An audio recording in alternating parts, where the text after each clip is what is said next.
Urban, ethical, authentic, sports, entertainment, something for the old, something for the new, something for everybody in between. We leave nothing untouched. We are Spoon 107.5 FM. A special one from the CEO, stand coming with the spoon.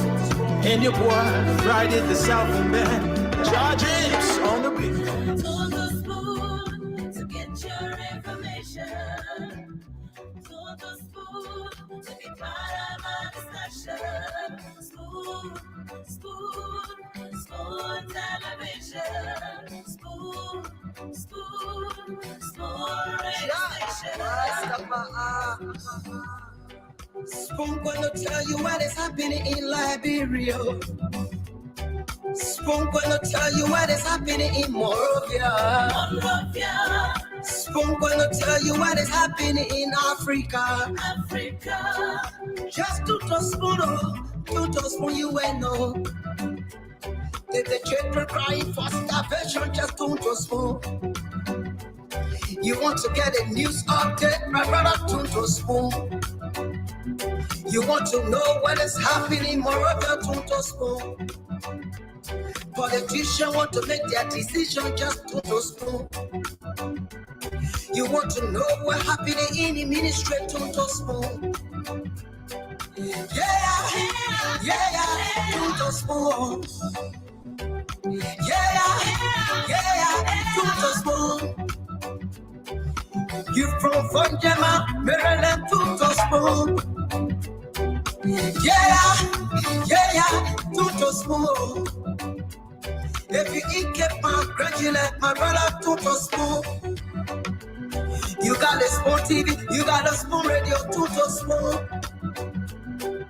Yeah, to spoon. You want to get a news update, to spoon.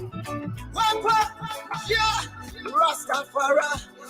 Klibaba.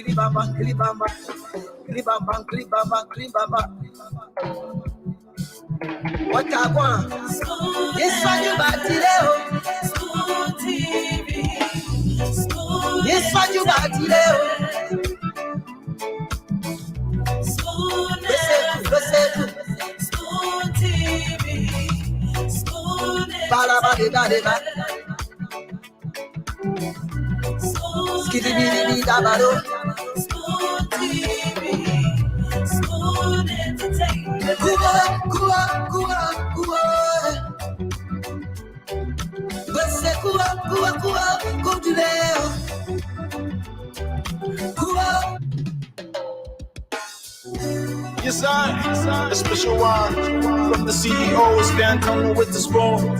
And your boy, right at the South and Bend. Judges on the beat. To the spoon to get your information. To the spoon to be part of my discussion. Spoon television. Spoon radio station. Spoon gonna tell you what is happening in Liberia. Spoon gonna tell you what is happening in Monrovia. Spoon gonna tell you what is happening in Africa. Just to spoon you will know. The children crying for starvation, just to spoon. You want to get a news update, my brother, to spoon. You want to know what is happening, Monrovia, to spoon. Politicians want to make their decision, just to spoon. You want to know what happening in the ministry, to spoon. Yeah, to spoon. Yeah, to spoon. You from Vanjama, Maryland, to spoon. Yeah, to spoon. If you eat keep my graduate, my brother, to spoon. You got a Spoon TV, you got a Spoon Radio, to spoon. Yeah, to spoon. You want to get a news update, to spoon. What? Yeah. Rastafari. Kilibamba, kilibamba, kilibamba. Kilibamba, kilibamba, kilibamba. What I want? Yes, I do, Batileo. School TV. School. Yes, I do, Batileo. School. School TV. School. Balabadidadeba. School. Skidibidibidabado. School TV. School entertainment. Cuba, Cuba, Cuba, Cuba. Wese Cuba, Cuba, Cuba, Cutileo. Cuba, Cuba, Cutileo. On the school to get Yes, I your do. information. And so clear skies and a gentle breeze forecast throughout the country. That's according to BBC weather. We do need the breeze. That's a matter of fact. We do need the breeze. The heat is terrible. And with the issue of having unstable electricity as well, we need all of the breeze that we can get. We need all of the wind that we can get so that we be able to sleep at least, with some sort of relief as well. Wherever it is you're watching us from around the world, love to say good afternoon, good evening, pleasant good morning to you, depending on your time zone. And either good afternoon, good evening, or good night from those listening to us and watching us around Liberia, because yesterday I got to know that here in Liberia we have different time zones, especially Kisi Camp community. The time there is different. It's usually afternoon when it's nighttime, other parts of the country. My name is Diamond Slanger. It's a pleasure having you on. Welcome to tonight's edition of Liberia's biggest talk show. This is the Dada, the Shigi Pro of all talk shows in Liberia. This is the Spoon Talk, and you welcome as well. But Bragana baby, you got just frisky. So today, man Noah Gotolo, had the opportunity, the privilege to have met with His Excellency, the President of the Republic of Liberia, that she so vehemently, passionately was defending after Representative Yeke Koluba, had stated his qualms, requesting the president to reveal the source of the inaugural funds that were given to districts across the country. She said, no, Bragana baby.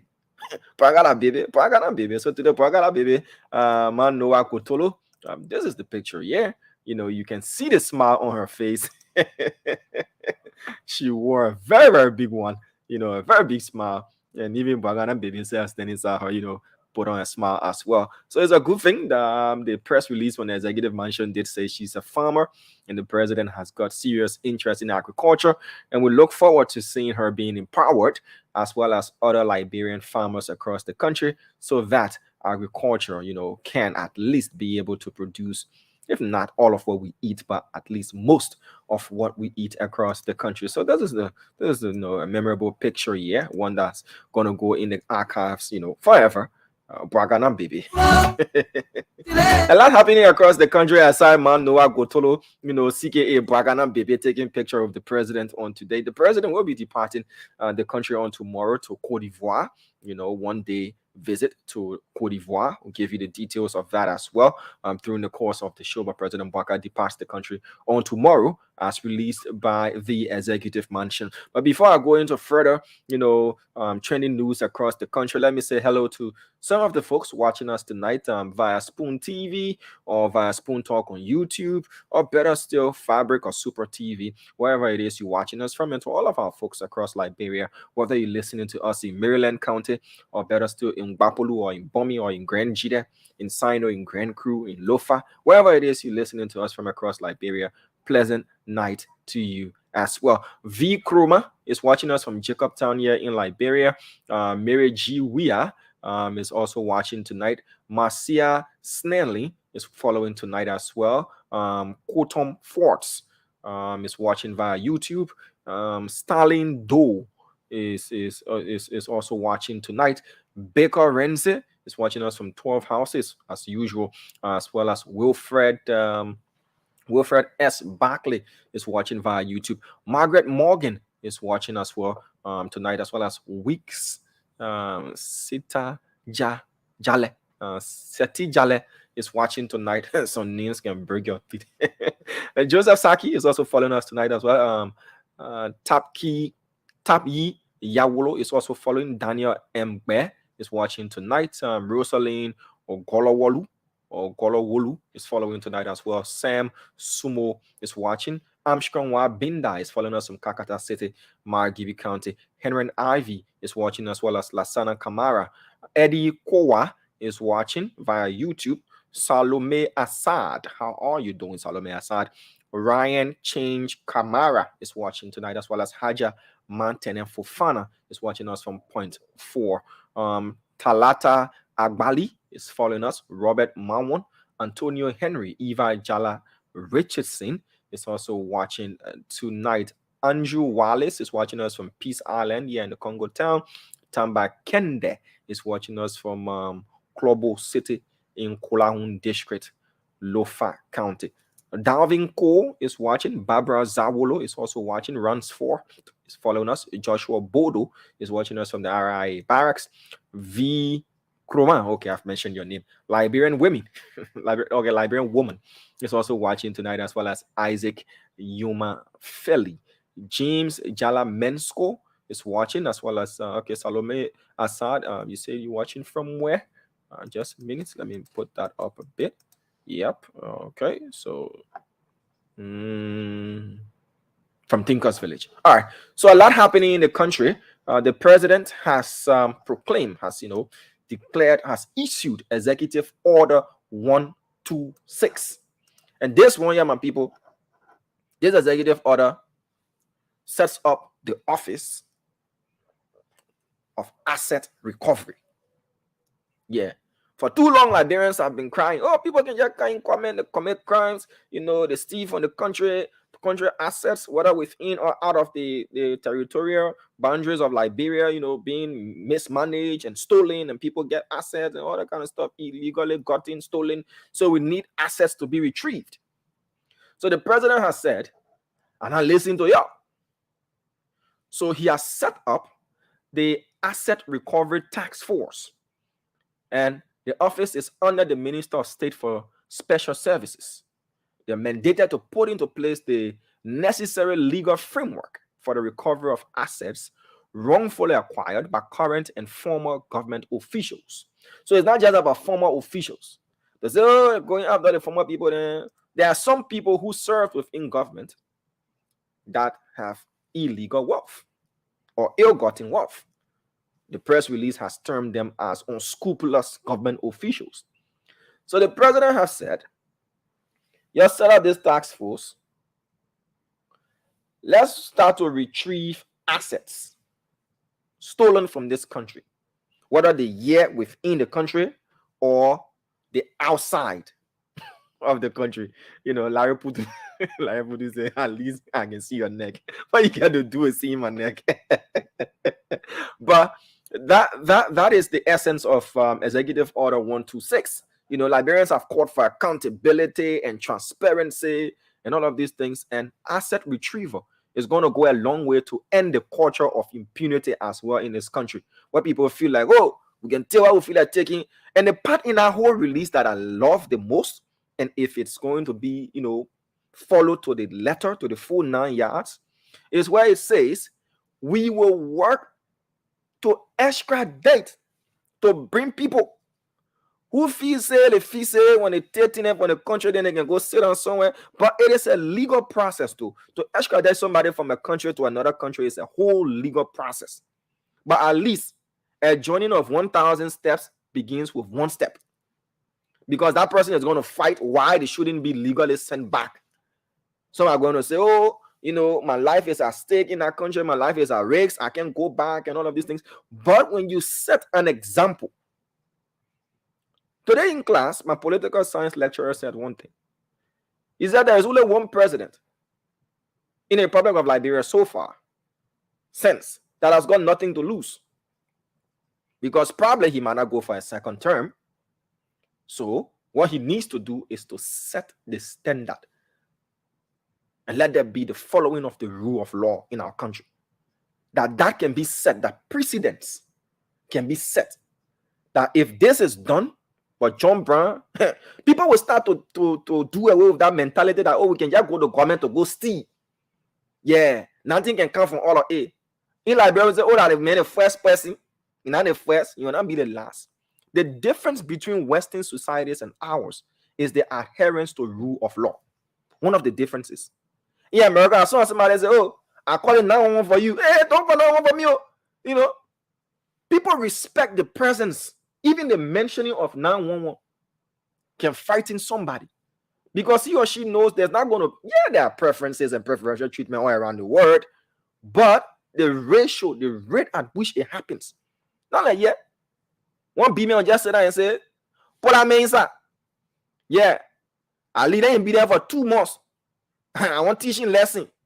Let him just be there. Infringe on your rights. That if you even have a litigation against somebody, that man a be man, that case can't go nowhere. That alone, can let you know that nothing's going to happen. So because of that, people keep this anger and this anguish and pains in them. They resort to a lot of other means outside of the law, like mob violence, like going after people, reprisal attacks, and all of these things. If we're able to start recovering some of the assets, like sometimes you follow the news, you hear, oh, Nigeria recovered 60 billion, they recover 40 billion somewhere. All of these monies, they can go a long way to developing our country. A state shouldn't be poor. Nobody should tell you there is a poor state. There is not a poor state. The choices of the leaders within the state makes the people poor. You have a country where 60 to 70% of your budget goes toward paying salaries. So everybody will flock to government because that's where they feel like they can get it from. They say competing priorities. We say no. We're not investing in education. We'll give lawmakers 13,500. Priorities. What have we chosen as a country as our priority? We've chosen to enrich those in public sector rather than to invest and create opportunities for the private sector. So as soon as I said that one time I my community 2 times, oh, time I say, you know what? I can't be represented. Because we aspire to political office because of the goodies. And the private sector is left languishing. Nobody's going there. We don't even support innovation. So this asset recovery thing, we're looking to see how far it will go. The speaker has endorsed it. Speaker Kofa, there were a lot of criticisms during the speakership election period that he was going to be opposed to many of the things that President Boyka will propose, his legislative agenda and everything. But so far, so good. We've seen that he's leaning the way of those things that are truly meant for Liberia. Like, he has accepted that, look, this asset recovery, he has commended it. He's going to work with the Senate to see how they can establish a special court to prosecute corruption. We need to set examples, Dr. Richardson. Good afternoon to you. Diamond, hello, how you doing? Oh, we can see your neck today. Oh, you can see my neck. Larry Putu is clacking you. Clacking every outfit that you wear. Larry Putu won't be my fashion police, but yes. we allow for criticism. Yeah. It makes us to know what we need to improve upon and what we need not to improve upon. So, Larry, now you can see my neck today. Look at me and say, okay, for seeing your neck, let me say something on 50 for gas. There, I know you see what I'm seeing my neck. That's correct. That's correct. When you can say, not even for gas, for a new outfit that you'll be seeing your neck. Now you have a Larry to start watching the show. Well, you look great. You look great. Awesome conversation. You look very professional. Diamond, as always, didn't expect any less of you or any of the Spoon employees for that matter. But great conversation, by the way. I believe 2 things that will curb corruption would be asset recovery and the War and Economic Crimes Court. Those 2 things. If we play around with them, we joke around with it, and we say, oh, let's do it like Liberian way, our country will just be going the same way in circles. No, we can't gene. The people can say no gene, no hall. So I believe that I really like that asset recovery advocacy that's happening right now. I love that we can carry it out. I love how it was spelled out in the paperwork, and I'm sure I don't want to talk much about it because I'm sure when Stanton comes, he's going to go into it and show it. He's going to show parts of it, but we need to do it. There'll be people opposed to it, you know. I'm sure there's a lot of people that are opposed to it. People who don't want to see Liberia to go forward, but we have to do it. The War and Economic Crimes Court and asset recovery, those two things go hand in hand to me. It has to happen. Like you, right? You know, I was coming home today. I had some engagements out of here, and I got to the stop sign. Nobody was around. But guess what I did? You stopped. I stopped. Mm-hmm. Why? Because you know fully well, even if nobody is around, there are cameras around, number one. And but the first reason is you've been indoctrinated to follow the laws. Yes. You know there are penalties that if you could have waited for that 30 to 45 seconds, you know, it wouldn't cost you as much as it would have cost you if you've been ticketed or if you just ran the stop sign and bumped into somebody else. Yes. You know, so you know the repercussions, you know the penalties of doing such, and you know the society is going to go after you for that. But not that yet.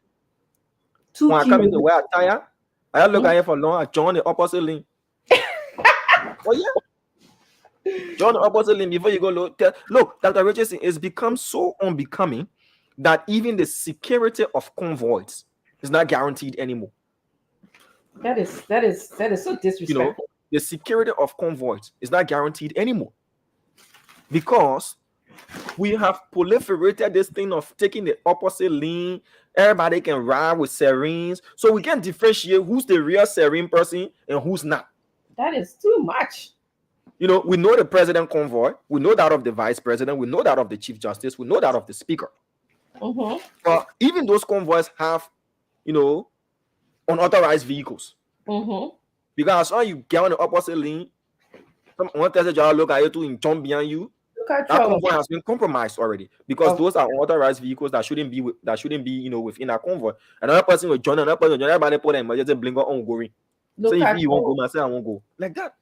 That is interesting. That is very, you know, you use two keywords that, you know, they are relevant to our conversation. One is indoctrination. For whatever reason, if you want to call me stopping at stoplight, you know, at the traffic light or stopping at the stop sign, it's just ingrained. It's part of me. You know, I've been taught those things were there for safety reasons. There's a purpose. There's a reason why to put a stop line where a stop sign where a stop sign is. You know, to protect the citizens, so that or so that I won't be endangered. Right. And the other word that you use, the repercussion. I know the repercussion if I, you know, I might think nobody's there, but the repercussion could be 1, I could get a ticket. 2, I could harm myself. 3, I could harm another person. Do I want to do that as a citizen, as a citizen with a mindset of being law abiding and wanting to keep this country clean and healthy? You know, that's why it's there. So, you know, I was thinking about that. I said, well, what is it? Why is it that we have this, you know, I can just stop here. Nobody's watching me. Nobody was outside watching me today. But I started to reflect. I said, you know, I stopped at the traffic sign as well. It was red. I stopped, you know, and I abide by the speed limit today as well. Why did I do all of those things? Nobody was behind me. I could have, you know, people break the law here and there, but there's a repercussion when you get caught. You go to court, you get a ticket, you know, and it follows you.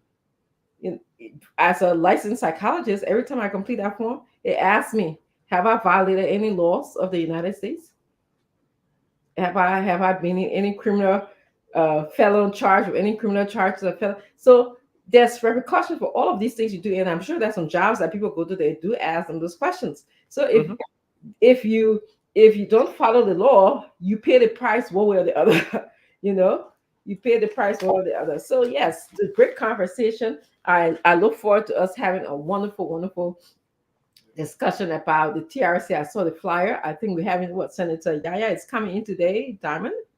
Yes, Senator Thomas Yaya Nimle of the great county of Grand Jida, the land of the rising sun. Dwalu the Dwalu. Background look different. Yeah, background look different. You muted Dwalu. Dwalu used to be in a studio where his mic is always muted. You miss playing with it. Yeah, for one day though, just one day. Yeah, I expect you to be in Rwanda or East Africa. Oh, one day tonight. I'm actually flying out tonight. So. Oh wow! Congratulations, yes. Dwali, you got the privilege to do that. Isn't that nice life? It's nice wonderful. life. Yes. Living a soft life, for people who say you're like, bro, for job business and for all the different things. You see the soft life. No, but so what we're doing, we'll go to Tanzania, Qatar, then I go to Munich, then I come back to the States before I go to Liberia. Look at trouble. You see the minutes traveling, young. And the woman said that she won't tag along, so she wrapped them going. Well, yeah. If you're drawing graph or plot where you going to, it will be looking at it. Yeah. But I saw that also are chasing that friends when you catch a basket, when you say a basket, you have a coffee on a visa, so coffee on a visa. Yeah. All kind of different fish. Yeah. But we back here. I'm back in my home office, so it feels good. But people see are shiny again. That one level, just making me blow. Blaming on the light, Balu. You are blaming on the sun. Now you're blaming it on the light. Oh God. Yeah, God. I know you miss it, like, bro. What do you miss the most? About Liberia right now. What I miss right now is the way there is this relaxed culture in Liberia, despite all the hardship. People just don't care. They don't think too much about anything.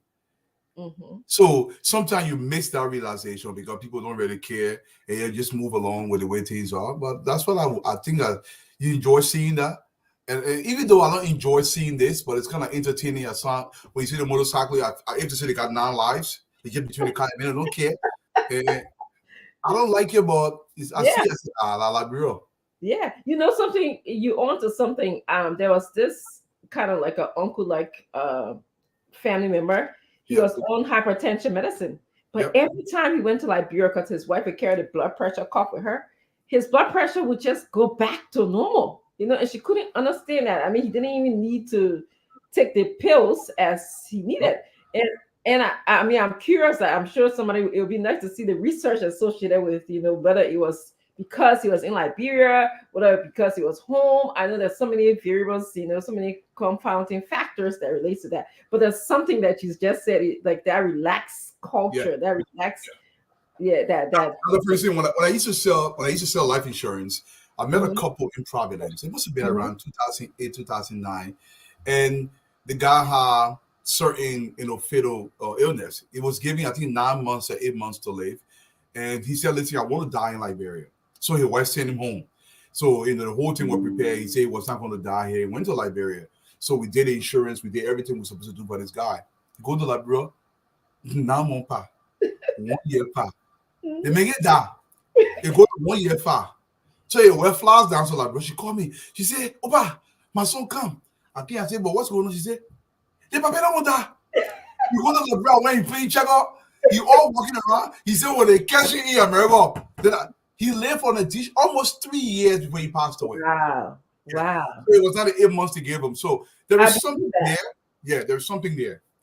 It's almost like maybe the sense of being home, the sense of familiarity that, but in this country it's naturally, but those of you who might not be familiar, no matter how you get, how big you get, this is not our home. So there seems to be this additional stress that maybe known or unknown, intentional or unintentional, that we experience here. And even the people who live here, the people who are born here, they're used to the system. They feel it as well. So yeah, I believe that story. But that many times when people go back, almost 3 years before he passed away.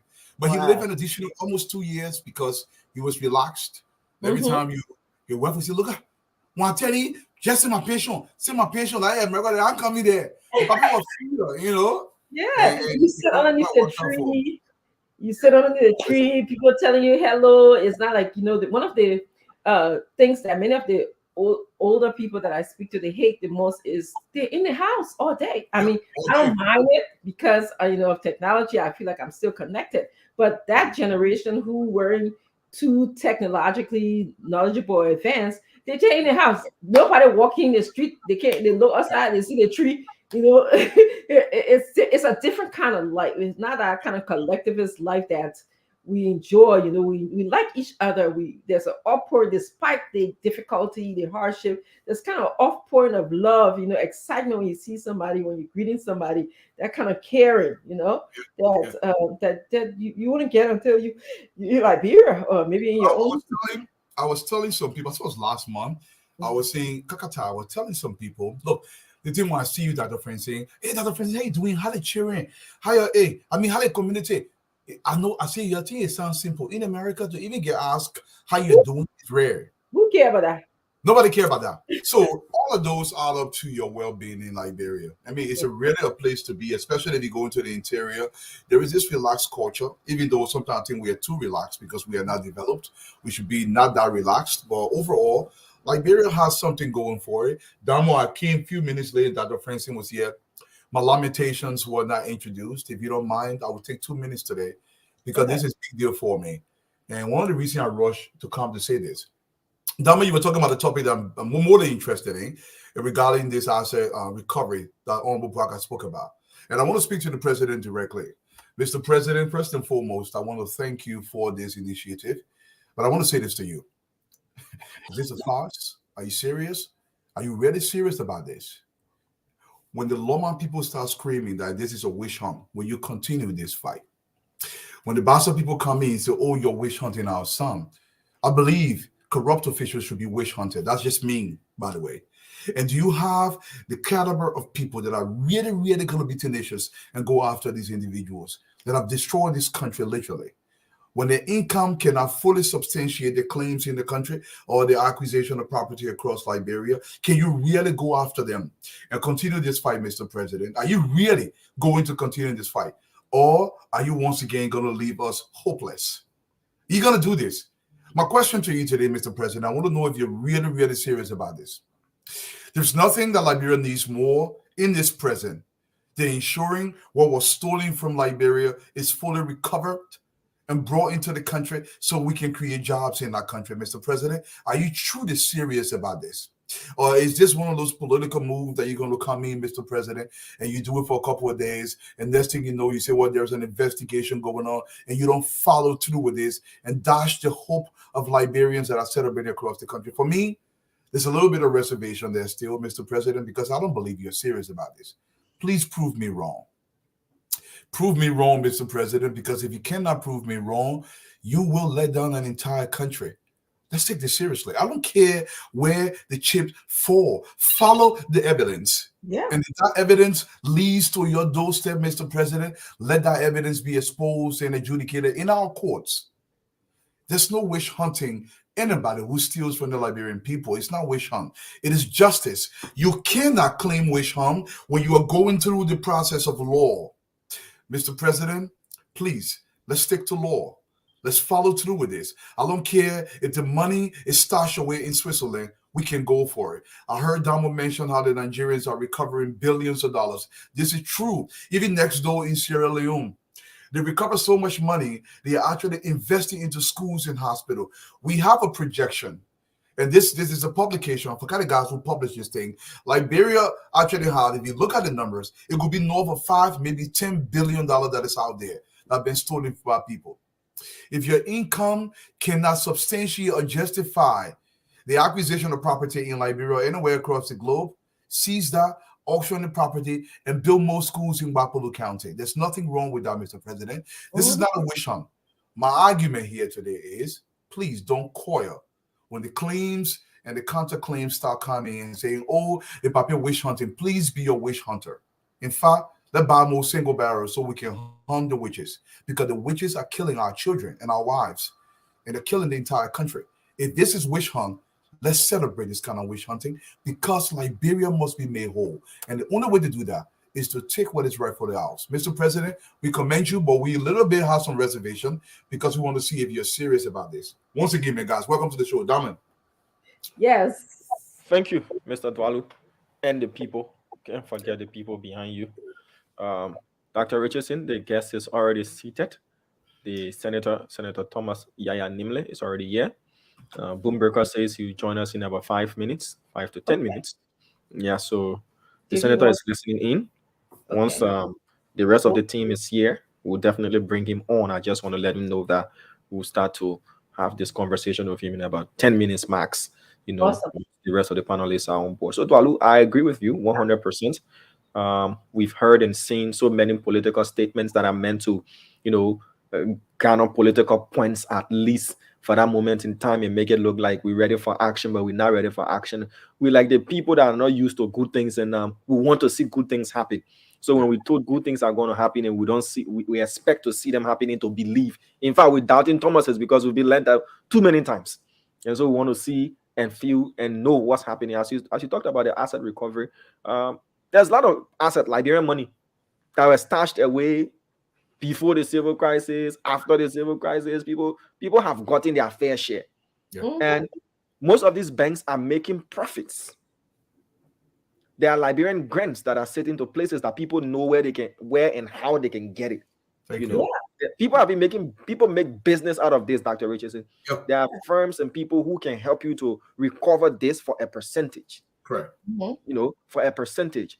So as the Office of Asset Recovery is looking into, as I said, they will set up their framework, their legal framework and everything. If we take this very serious, we can do a lot in this country, apart from prosecuting and setting an example for accountability. But monies can be recovered that can be used to turn us into at least an industrialized country to some extent. Manufacturing can come into play. The social services can be improved, because if you look at how much is taken away from us and what they can do, that is why we are where we are today. Yep. I like the part that you said, so I will give them more guns so we can stop the witches, let's hunt for the witch. Let's get more gun. I also like to add, let's break their brooms so they won't have to fly away. Let's make them accountable because those witches got. I was imagining that sort of analogy, but yes, I agree. Yeah, as I was saying, this was just euphemistically speaking, Liberian people. I mean, that gun I'm talking about is metaphor, right? It said we're hunting witches, so I'm being metaphorical. Don't say, oh, that's a bad gun when we'll be hunting a witchcraft. That's what I say. But the other friends, I want to say something Damon said though. Mm-hmm. Let's put number on this, my people. Look, if you took $1 million from the Republic of Liberia, and that money is put in a secure security, if you say, listen, I don't want any risk on my money, and I just want to take the $1 million and buy some T-bill, treasury bills, or I can put them into CDs, or I can put it into simple. A typical $1 million can give you anywhere from $3,000 to $5,000 every month in perpetuity, forever until you die. Your children will eat inside, your children eat inside. That $1 million, just say that there. Imagine the billions that they have stolen from our country. There are people living in America, living in Europe, that literally living luxurious lives of the interest of these monies because they have access to them. There were reports before the war, tankers bringing fuel to Liberia was stolen. Our airline was stolen, Liberia Airway. People racket. So many things. Let me tell you something. When I attribute the deaths in JFK Hospital with stolen money, people say, oh, Dwalu, you're overreaching. This is not overreaching. If Dr. Francine is responsible to giving $2 per day so I can eat recess, and Dr. Francine take my $2 every day for 3 months, I cannot eat recess. Dr. Francine is responsible for my dryness because I'm not eating recess. There is a correlation there, folks. Absolutely. And I just want to make that point. I have to say this. So before the war, before actually the coup d'etat, before the coup, my father had 2 bank accounts. One was in Chase and one was in Bank of Liberia. Thank you. He never recovered those money. He never got it back. Somebody got it though. It went in the war, exactly. Then as he was retiring, of course, my father worked for bond mines, and bond mines used to take money out of the paycheck for retirement. I will not call the senator name. But at the end, they were giving bond mining company employees their retirement check. That person took a huge percentage from the people money. Correct. That person who was I'm sure you heard the story before. Okay. Yep. The people had to fight. They had to go everything, demonstrate and stuff, and they still didn't get their fair Bonnie Sherman was one of the lawyers against them. I remember the case. Yes.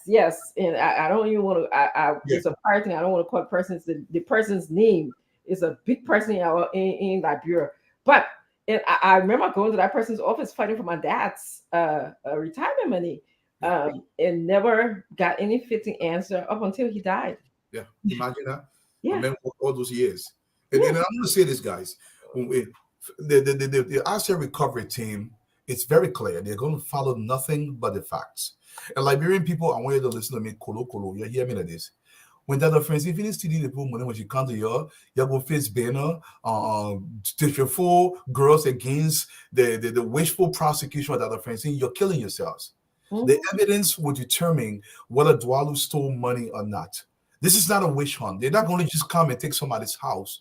It's going to go to the courts. The evidence are going to be gathered. If Dwalu is making $2,000 every month for the last 6 years, and Dwalu get a 46 condominium in Liberia, they're not going to accuse Dwalu blindly. They're going to bring Dwalu in to justify how those buildings were acquired. There's nothing wrong with that. It's not a witch hunt. Here in America, every single citizen, yes, including babies, get audited every single year. Let me repeat. Tax return is a form of audit. Whether you know this or not, tax returns are audited. They audit everybody in this country. If Damo Singler is making $10,000 a month, but his lifestyle is $10,000, Damo has to justify the difference. If he cannot, they will take everything he owns. It's not wish hunt. Let's stop this. Stop this. Charge me to pay that money back. Thank you. You will pay that money back. You will pay that money back. So we got work to do. Asset recovery is not wish hunt. If they come to your house and ask you how you got this money, they're not wish hunting you. You have to justify. You have to justify it. And there's nothing wrong with that because Riverside County does not have a clinic. But the superintendent of Riverside got 3 clinics, even though he did not have a pot of pacing yesterday and a window to throw him out of. All of a sudden, after 3 years in government, he can afford to build a massive clinic in Riverside. Where did the money coming from? He has to justify that. It's not a wish hunt. Let's stop this. Let's pull our hand around the president. The only thing I will ask for, don't use it to go after anybody personally. Make it public. Publish the record, do it openly. Yes, the first thing is caught, prosecute them. Look, the Chinese are executing people for corruption. For me, I offer that. But in Liberia, we ready for that 1 year. No, I'm telling you. You're a military man. Dr. Francine, let me tell you today, for every $5,000, this has been actually done for every $5,000, you steal from Liberian people, you kill a minimum between 2 to 5 people. Literally. These are real numbers. If you want to think about it, do you know how much money is allocated to District Number 1 in Riverside County for medical services? Can anybody guess on the show? Sometimes when we come on the show, so much reading we have to do is less than $5,000. Do you know how many people die in Riverside County District Number 1 every single year because there is no proper clinic? There is a correlation here, folks. When you take hospital money, when you take school money, when you take road money, I saw Kota water, they're whistling on the road. The Kota is barely 1 inch thick that was built on the last administration, when it should be 6 inches thick. You're killing Liberian citizens with this gross negligence of your duty to the people. You're killing us. It's not a contract. How should you be living? For 1 inch. Other countries, honestly, look, in America, in most of the countries around the world, you steal government money, they go after you. So that your family, they go after them. Because you're killing other people's children. Well, we will see. We will see. Yeah. You will pay that money. You will pay that money. Whatever you left, they put a lien on it. They put a lien on it, and they come after your property, they auction. In fact, Liberia has a law right now. If you're selling drugs and they catch you with drugs, after the court cases, they can confiscate your property because they can be considered proceeds of the crime. They're supposed to auction those properties, but we continue to do the thing. Hey, man, a lot of friends want to steal that. Want to steal? No. We got to start from somewhere. Say, JJ, look, if we continue on this path, we are not going to make that bend where we come in, and then we can make sure Sesto City has decent quality running water in that city.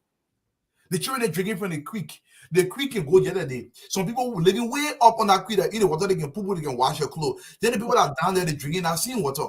The people down there, not wish crowd. That is dirty water that coming from way up there. In Moria the other day, to go up, some places down. So when you pay your outside septic tank, somebody get where all the way in single, that water can reach in that person where. I'm joking. That's very true. You got to be very cautious of that. Yeah. Very true.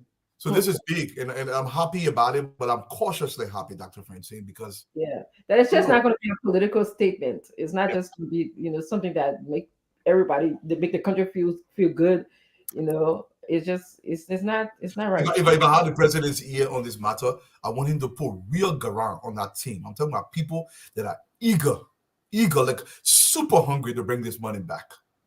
I mean, people that would just literally be like raw water, just be going out there looking for fresh meat. Mm-hmm. That's how I see this thing. Corruption has teeth. It bites. It's like a vice. You need somebody with a bigger vice so you can hold him. Quick question. Yeah, go ahead. You said you want real garants. Yeah. On this, go-getters, hungry people who want to, set players. One person you want to see on that asset recovery team, just one person. What I would say is this. I would not call a name. I would text your name. That's what I would say. You say you do what? I would not call names, but I would text you 3 names. You text me 3 names. Those 3 names, if they are heading this operation, Honorable Bakassi won't be able to stop them. I would say one of such persons should be you. You don't want me on our team because they will fire me after 1 week. I want you on the team. You will fire me after 1 week because why would they fire you after 1 week? Because I will take no prisoners. Isn't that what we want to achieve? Yeah, but I don't know if that's what the president wants to achieve. Not being achieved. I don't know whether that's what the president wants to achieve. Because this thing is not a walk in the park. Look, let me say this. To get results, no organization has gotten results with passivity or with timidity. You have to organize it in a way that is aggressive organizationally. Is the team willing to do this? Do they have to literally pacify people and please people through this process? But you do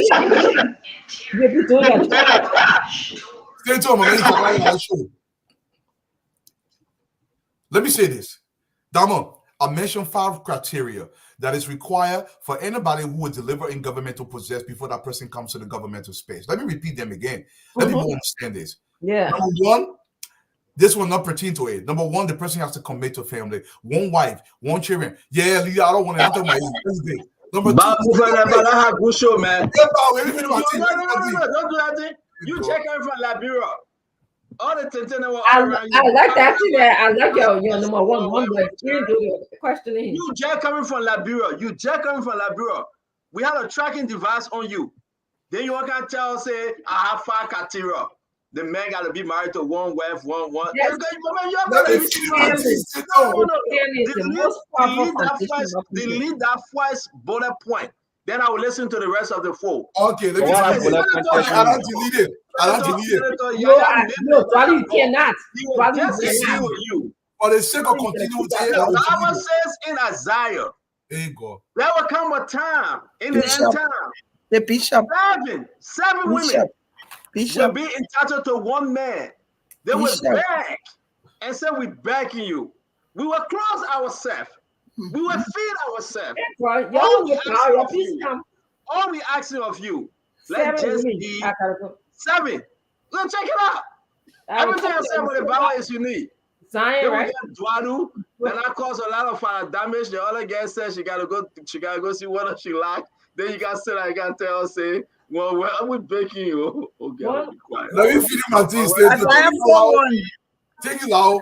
Number 2, I will suspend the 1 wife thing. Number 2, this person. No, you're not suspending that while you wrote. I did for temporarily, but I was telling the people. That's a business because no. Number 2, this person has to commit to community. Okay? I mean, well, we got to get so we are going to get somebody. Well, I get what we got to guess. We got to bring a guess on.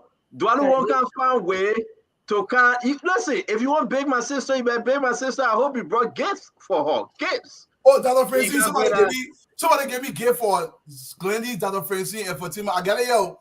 But y'all getting it now because I really we don't do that. I'm not going on the move. I was saying it. I was milling. Hey, guys, say yes. Well, you know, they think can head too bad. Well, why you worry about 1 wife business? I respect the 1 wife issue.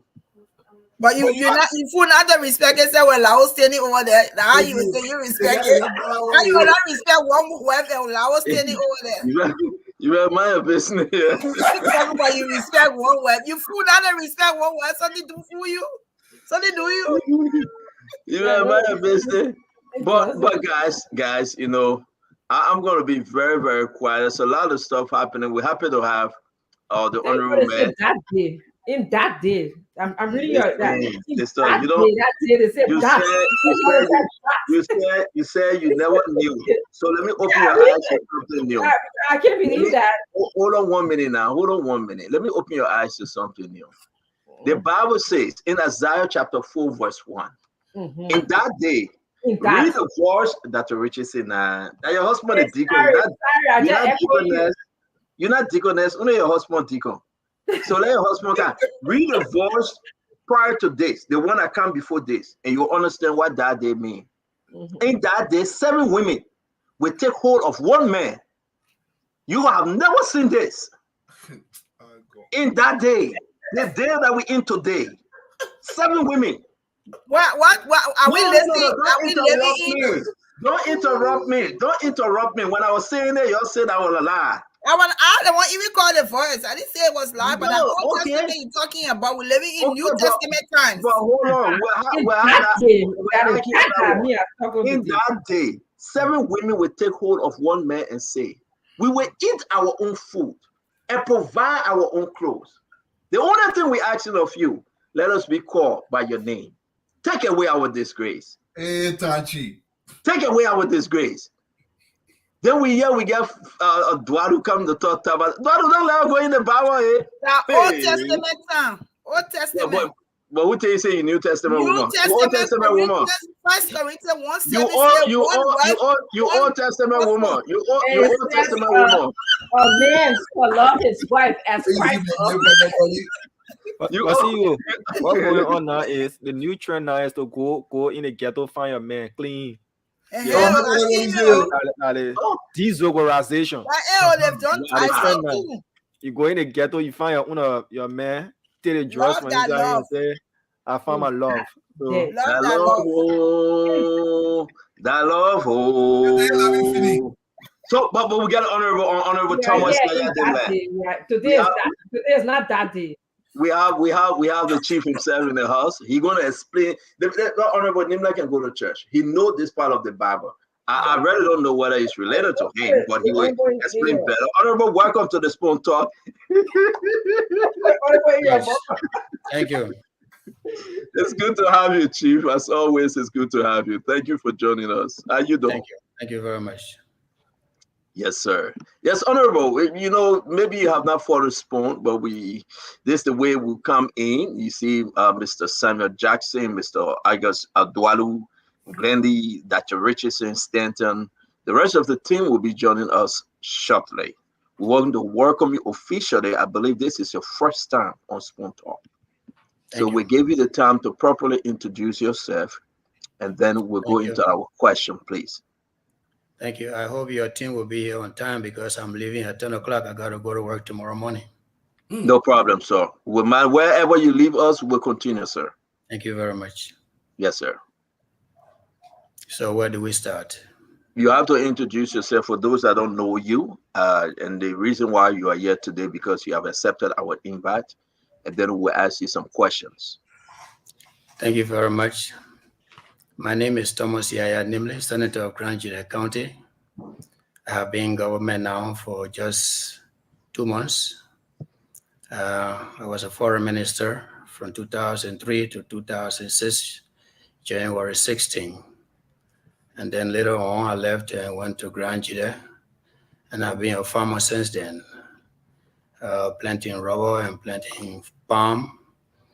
And I live in my village as a traditional man, drinking palm wine when necessary. And this time I decided to come back into government. Thank you. Thank you very much, Honorable. It's always good to have you. Here we are having a wonderful conversation. Something drew our attention today. You were speaking, you had a mini press conference.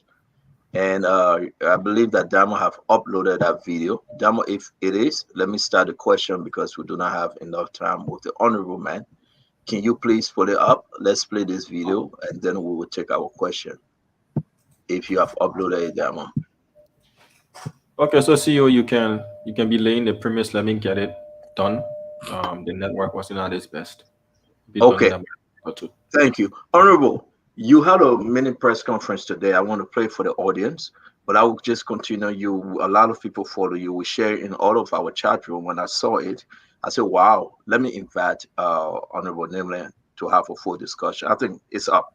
Let me play it, sir, for the sake of the audience. These are the people that need rescue right now. Why you worry about Prince Johnson, who is going to a Sunday, walking slow like Toto? Why you worry about him? Rescue your nation.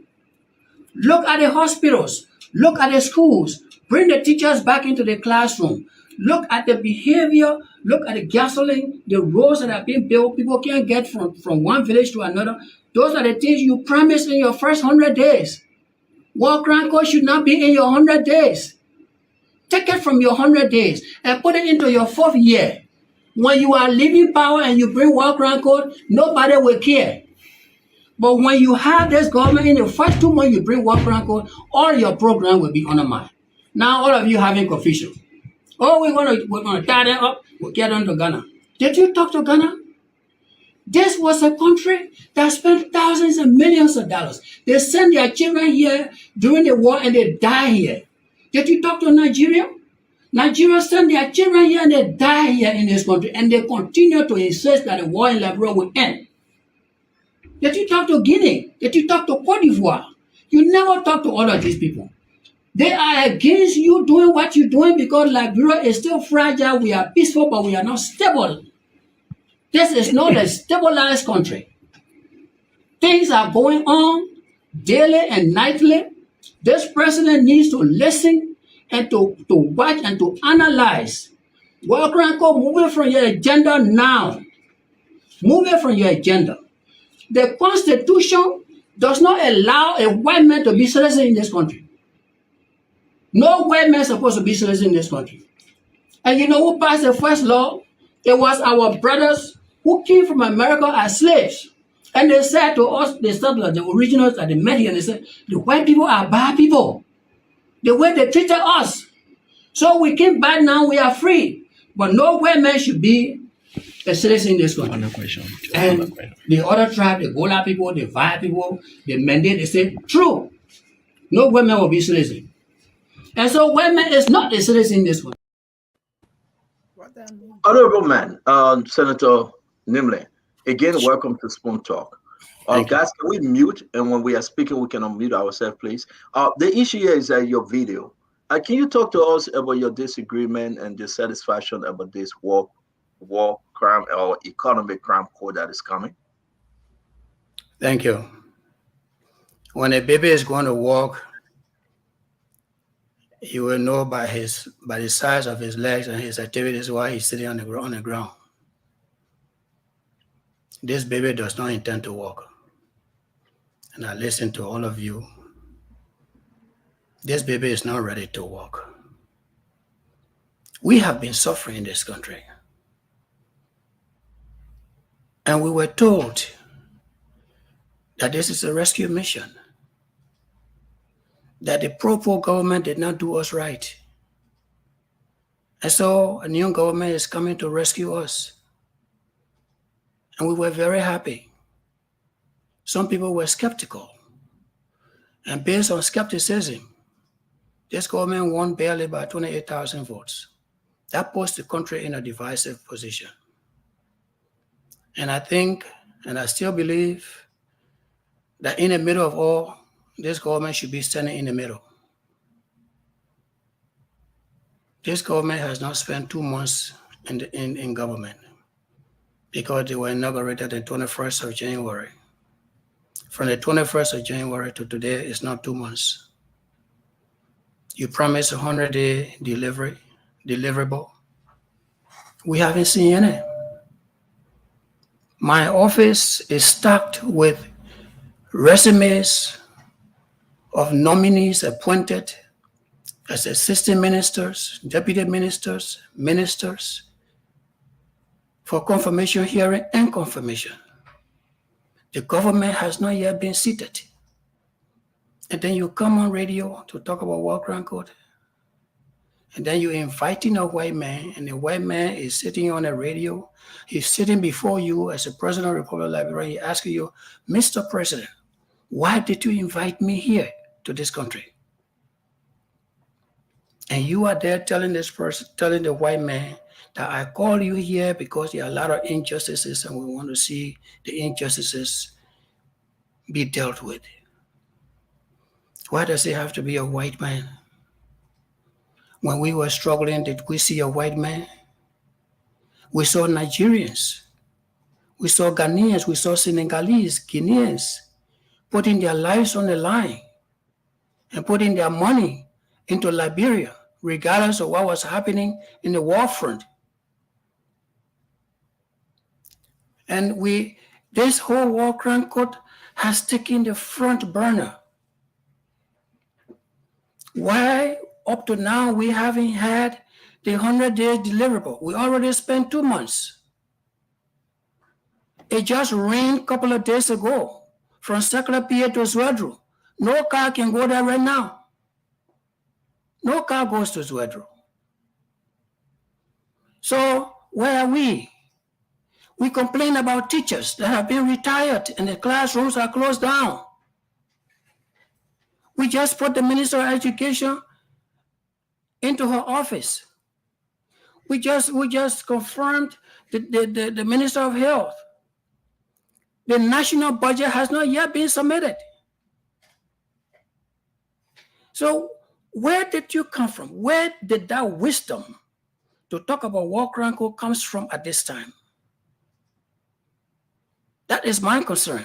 I'm not concerned about whether you want to grab Thomas Yaya Nimley and send him to the war crime court. When you send it, I alone to war crime court, what happened to the 85% of this population that are below 35 years old? What happened to them? How much justice would it bring you and happiness would it bring you if you just hang Thomas Yaya Nimley alone? If I'm walking down the street and you don't satisfy, why can't you just shoot me so that this country can live?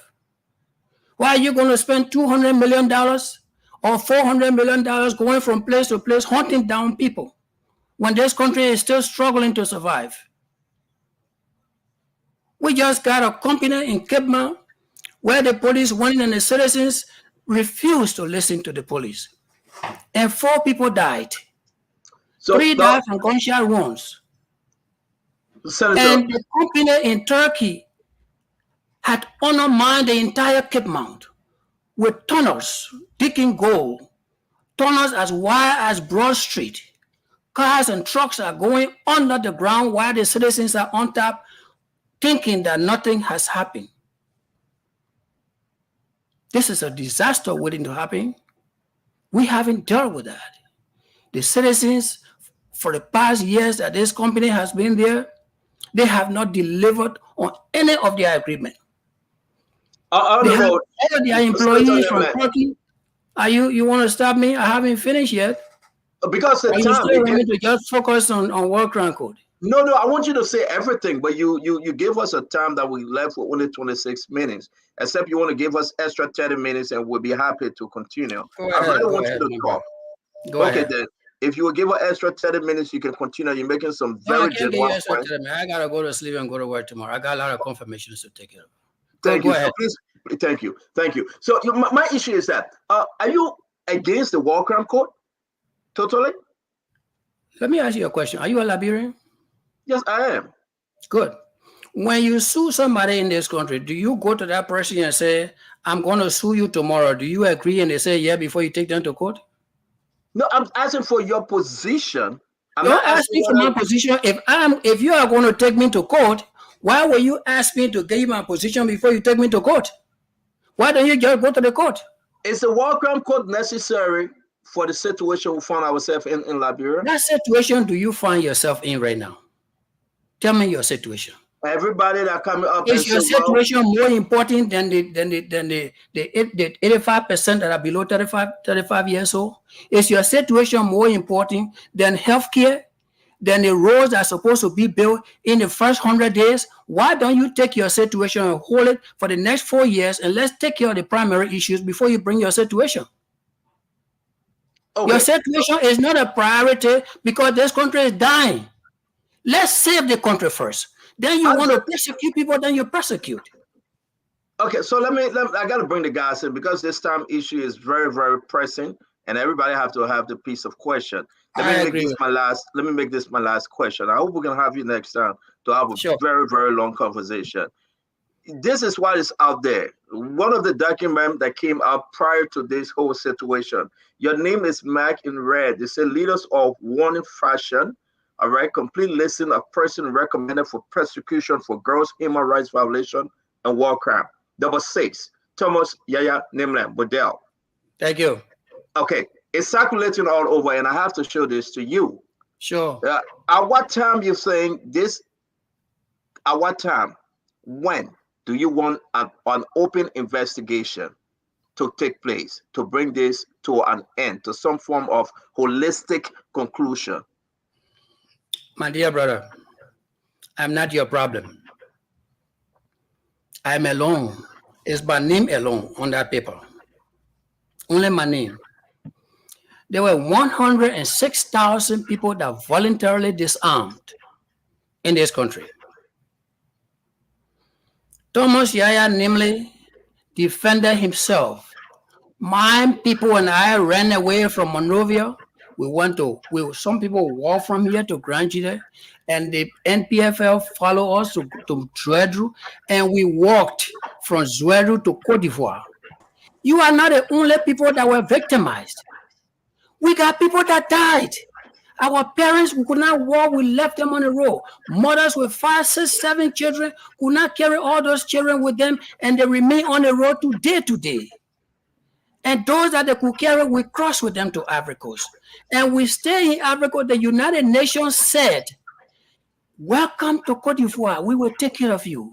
We will feed you. We'll give you education. We'll give you medication. We'll give you security. We stay in that country for 12 years. And then, December 7, 2002, Taylor attacked Danane. And then finally, he started coming down Benway and went to the play. And from to the play all the way to Brother chasing women and children of foreign soldiers running away. Now, if I ran away from you 12 years ago thinking that I'm okay now, I'm in a different country, and you follow me to come and chase refugees or women and children, who am I? Who are the crime? Are we toilet tissue to all of you? Don't we have the right to self-defense? You want to take it to war crime code, go to war crime code.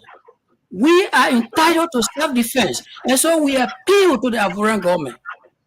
These people torture our people who were running into bushes, women and children. Ivorian soldiers ran away for 3 weeks, going up to Jiglo, the Taylor's forces going up to Jiglo. We say, you know what? We bet you. We'll defend ourselves. We say, are you sure? So yeah, so you're going to put only 10 arms. And we use that 10 arms to defend ourselves, to cross and draft Taylor, bring him to Liberia, and remove him from power.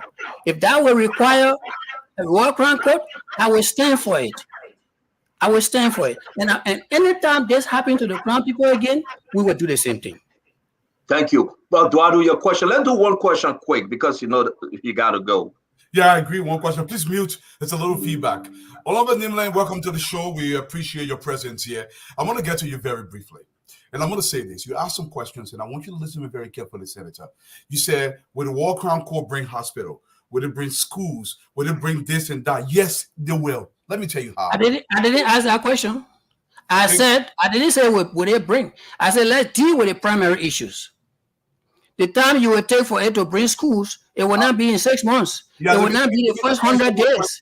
So let's take care of the first 100 days, then we'll go to War Crime Court. That's what I said. Such time, Mr. Senator. It's been almost 30 years. Let me say this to you. People realize, in fact, my mother was lost in that war. But let me just say this to you, Honorable Senator. Hospitals will come because the image of our country is tinted by the lack of us refusing to enforce the laws when people murder other people. The reason why hospitals are not coming, people will not put the money in a location where there is total impunity. Let me ask you a simple question. Do you believe a man that commits a crime against another man should be held responsible for those crimes? Of course, why not? Thank you very much. Senator, your question.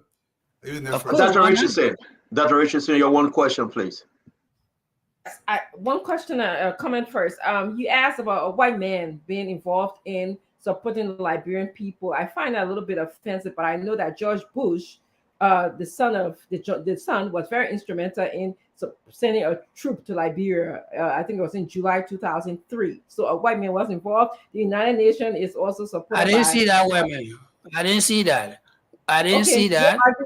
I just want to put my proposition out there that there was a white man who was not involved, whether you saw him or not. The second question that I have for you, sir, is that you know we can chew gum and walk at the same time in Liberia. You are saying that we can't have good schools and worry about war crime court at the same time. We should just do one instead of the other. I expect the expanding of our minds that we will be able to do multiple things for the interest of our country. I'm wondering, why do you think that we should just focus on schools, education now, and 4 or 3 years later, they will focus on war crime as opposed to... Where do you live, ma'am? Where do you live? I live in the United States. You live in the United States. I live in Liberia. I'm in Liberia. I live in Liberia, and I'm saying to you, we have issues that are a little bit more serious than your war crime code. We have issues in this country with medical attention. We have issues with education. We have issues with roads. The president, when he was running campaign and the time they voted for him, he didn't say the first thing I would do is war crime code. He outlined these issues and said, I'm going to rescue this country. So what I'm saying to you is, let him take care of the rescue issues within the first 100 days, and let's see how far this country goes. This war crime code thing you're bringing is fine for you guys, but there are citizens on this ground that are suffering. People cannot move from point A to point B when it is raining. Schools are closed down. Let the president deliver on his 100 days, then we'll see what we go from there. By the senator. Senator Nimle, can we allow her to finish her question, please? Dr. Richardson, can you finish your question? I thought this was a debate. Go ahead. Dr. Richardson, can you please finish your question? For our debate, but at this moment, I have relatives, for the record, that live in Liberia, okay? I have cousins, brothers, sisters who are living in Liberia and are suffering every day because they have unanswered questions that relate to the war. There are family members who just got missing. There are family members who died. They are suffering every day. But my point to you is that I don't understand, and maybe you can help us understand, why is it that you think that we cannot chew gum and walk at the same time? We cannot have war crime court, better schools, and education at the same time. It's very limiting in thinking when you think that, oh, we can just do school building, road building, healthcare building, and do war crime code 4 years later. I'm not understanding. You don't have the resources, ma'am. You don't have the resources. This country does not have the resources. Elementary science tells us two things cannot occupy the same space at the same time. We do one at a time. When we are successful, we move to the next level. This country does not have the resources. Dr. Richardson, we got only about 40 more minutes left. Let's get the others. Let's go to finish your thought, Honorable Nimland, and then Glendy will come with a question. Samuel Jackson and Conor Gray. Can you finish, Senator? Well, yeah, go ahead. Okay, Glendy. Senator Nimland, I'm surmising that you're a bit hostile to us, and I would like to say that with no disrespect. We have questions that we would like to ask you, and we will hope that you will be as civil as possible to allow us to ask our questions so that you can answer them. If you cannot answer them, that's fine. But I think the hostility is a bit unsettling for me, and I have to say that.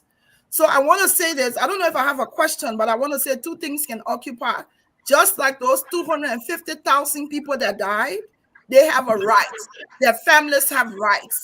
So war crime court, if this is the way to go, and this is what the government thinks that needs to happen now, then that is what needs to happen, regardless of whoever was a part. Charles Taylor is in jail today. The rest of the people that brought the war, they have to be investigated so that the people, the families who lost lives, they lost their loved ones, can have closure to this, and those people can be placed in jail or wherever they found to be guilty. So I think war crime court is a necessity for our country Liberia, to move forward. I have no questions for you, sir. Thank you. Thank you, Cleddy. Thank you. Mr. Jackson. Yeah, Tom, good evening. How are you today, sir? I'm glad to see you. I haven't seen you for a long time. Nice to meet you, Mr. Jackson. Yeah, well, the last time I was in Sweden. Look, I work with Senator Nimble, Tom, on the Accra Comprehensive Peace Agreement. I don't have a question. I'm just going to basically speak my mind and take it or leave it, okay? Sure. Okay. Look, let's just be very clear. We need to stop impunity. There's no ifs, ands, or buts about it, and the victims of the war need to have some closure. Okay. However, they've been kicking this bucket down the road since 2003. And what they're doing today is putting this thing in the hands of a very vulnerable president at the time with a huge degree of vulnerability, and they're going to have it done. And because they're doing it with the degree of vulnerability that exists within the country today, I don't think the victims are going to get any justice. I don't think the main perpetrators, the financiers and others who finance this war, who recruited child soldiers, and did some of the most egregious transgressions are not going to get things for the following reasons. When you put a resolution together and the president signs it, the United Nations Security Council has to go ahead and nominate a UN prosecutor. The UN prosecutor has to put investigators out in the field. They have to do what? Interview hundreds and possibly thousands of witnesses. Then they have to set up a structure to put those witnesses in witness protection. All of those things, I don't see the contours of it. I see a half-hearted effort, and unless we begin to put a true-hearted effort into impunity and making the most egregious transgressors of this war to come to justice, I think we're only playing with fire right now. Because let's face it, you and I know the people who financed this war, who started in 1989, in fact, in the mid-80s, 86, 87, 89.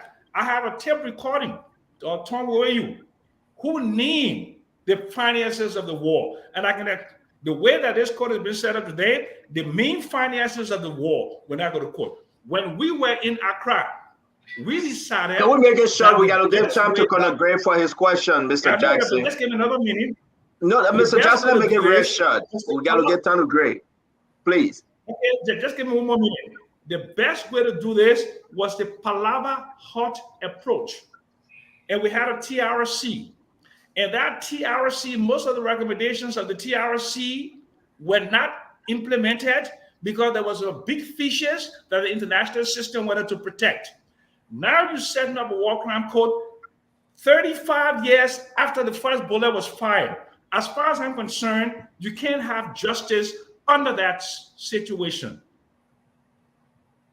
That's my position.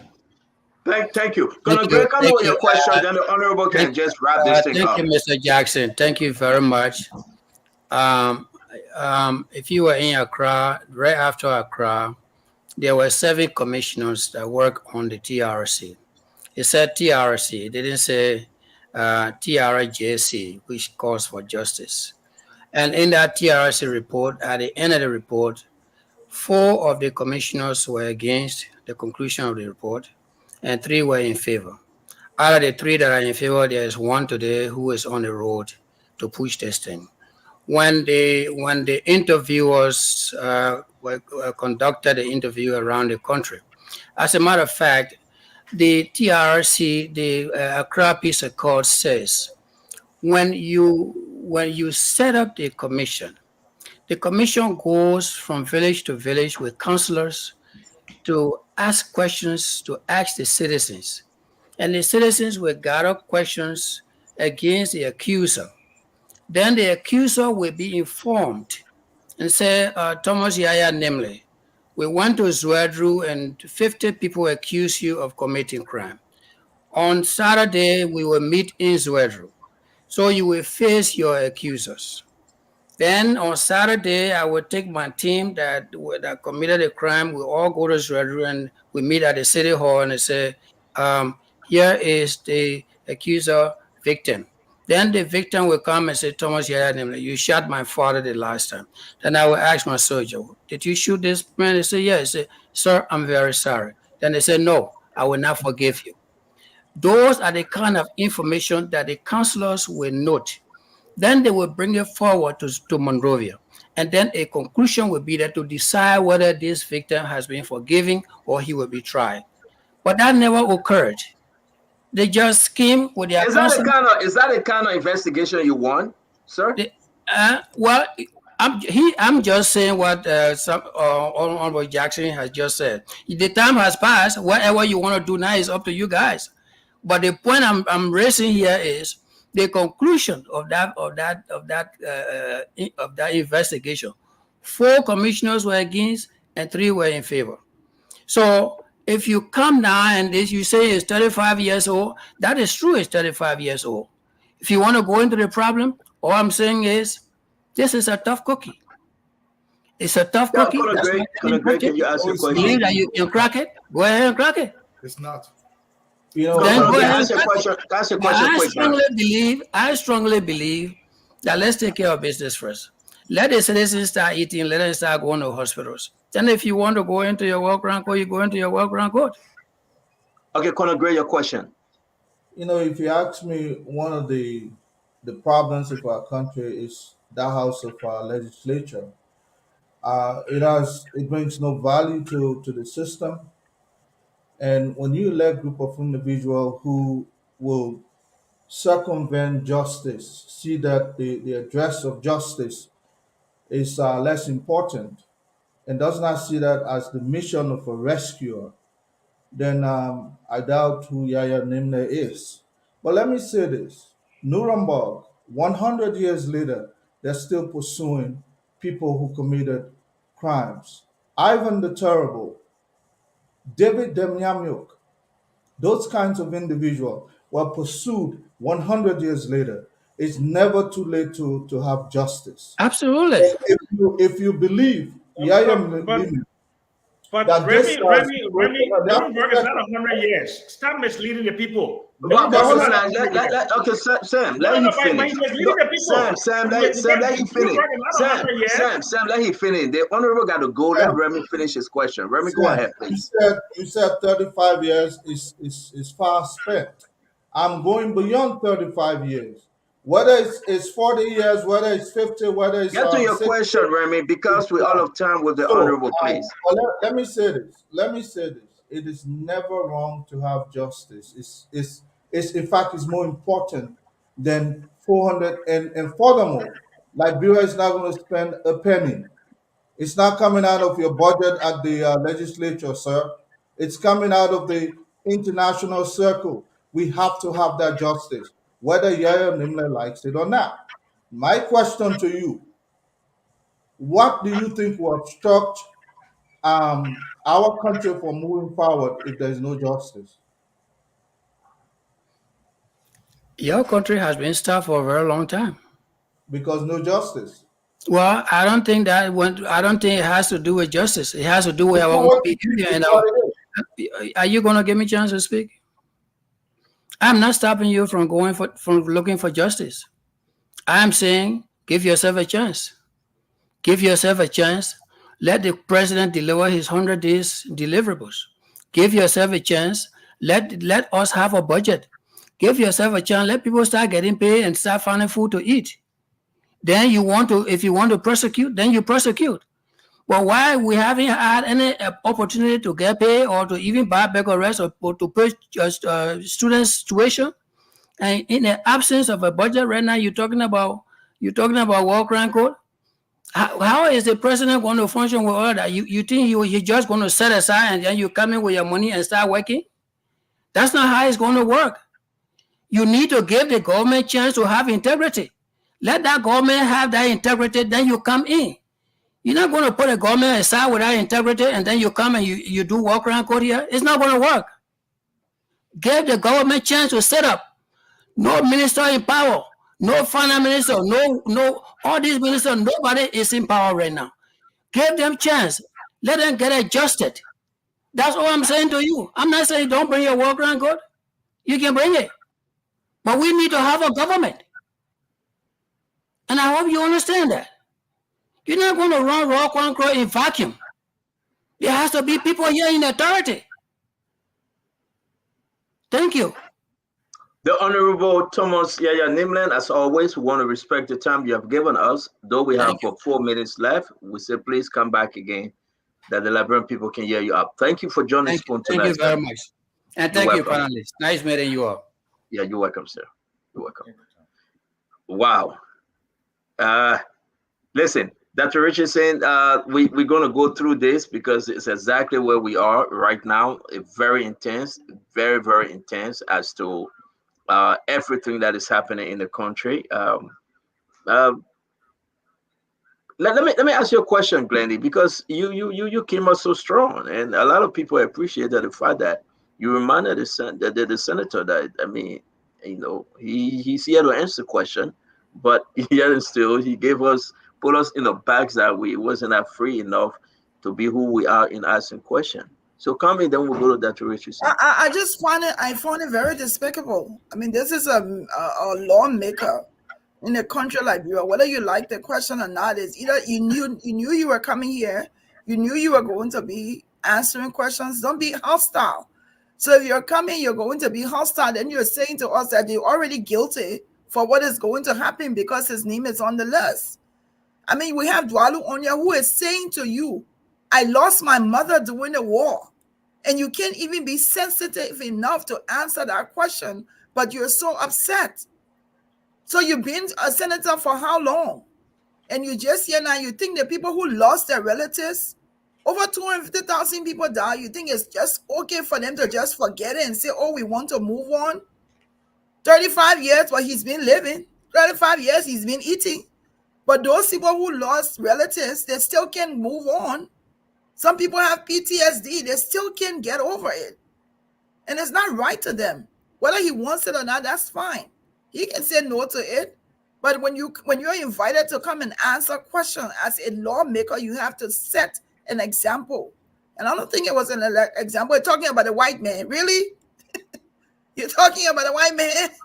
And the white man has been the one helping us? You say you see white men. So you see on mail? You don't see those people from what they call you know, mail or whatever. You don't see UN people. It was no need to ask him any question because I just found him to be very hostile, and I think it was just I couldn't. Thank you, Dr. Richardson. Well, your take from this 30 minutes. I think it was only 30 or 35 minutes though. Dr. Richardson, talk to us. Persons like Honorable Yaya are the problem that we have in our country. When you can only limit a president or a human being to doing one task at a time, or not even exploring other tasks. For example, the president is exploring multiple tasks as he should. He's exploring asset recovery, he's exploring war crime court, he's exploring infrastructure development, he's exploring health, that is the role, the job of a working president, not a president who's just there. And for Honorable Yaya to come here, I don't even know who I'm calling honorable, respect, but to say that we shouldn't do this now. We should wait. We should wait. Why? Why should we wait? We should wait until 3 years later. He does not even understand the correlation or the interrelationship between security, good education, healthcare, infrastructure, okay, and the War and Economic Crimes Court. He said, what is, and I'm quoting from one of the things that he said in his news outlet, what is the wisdom of the government to bring this court to Liberia when the citizens are still crying for better social services, economic impact, and national development? There is a relationship between the War and Economic Crimes Court and these social services, economic impact, and national development. But I can't blame him. Maybe he's thinking in a limited way compared to many of us. And I found his question like asking me, where do I live? What does that have to do with the price of tea in China? Thank you. Where I live. Thank you, Dr. Richardson. Dwalu, your takeaway? Look, I would say this, and people have to understand that justice is never going to be entirely whole.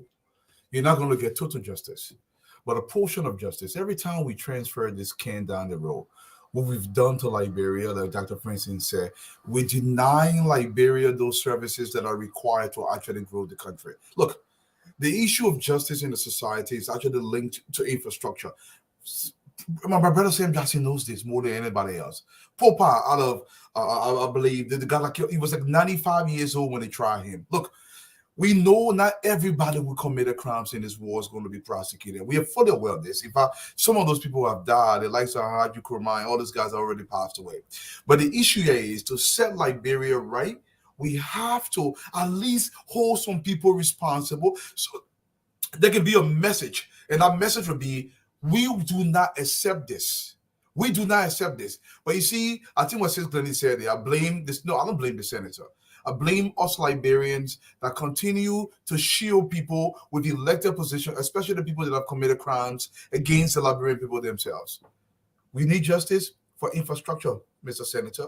We need justice for roles, because if you have those, it gives an outward appearance that Liberia is not serious, so we can bring our money here. The only way that can be done is through justice, sir. Essential. Thank you, Duadu. Sam Jackson. Look, I lost my mother in August of 1990. Starvation. She was buried under the banana tree. I lost my father in September 1990 on Dupo Road. He was buried right in front of St. Bernard's house. I'm for work in economic crime tribunal. I wanted it from day one in 2003. When we had 17,000 unmailed troops, when we had the whole international UN-backed system in Liberia, that was the most appropriate time for a war and economic crime tribunal. But at that time, because of the clannishness of Liberians, to try to protect friends, family, and people who are untouchable, we did not institute a war and economic crime court at that time. Ellen Johnson pushed the bucket down to George Weah. George Weah pushed it down to Omer Boycott. So what I'm saying is that you do your war and economic crime court, and as an economist, there'll be severe economic consequences, because you cannot be trying to rebrand a country and market a country, and at the same time, you say you can chew gum and walk at the same time. The issue that we have today is if justice must be fair, justice must be transparent, and justice must be comprehensive. And Eduardo, if you're saying that some people will wiggle their way out, there will not be comprehensive justice, and if you have justice that is not fair, that is not appropriate, you're looking for serious trouble. We need to sit down as a people and put together a roadmap. I have not seen that roadmap yet.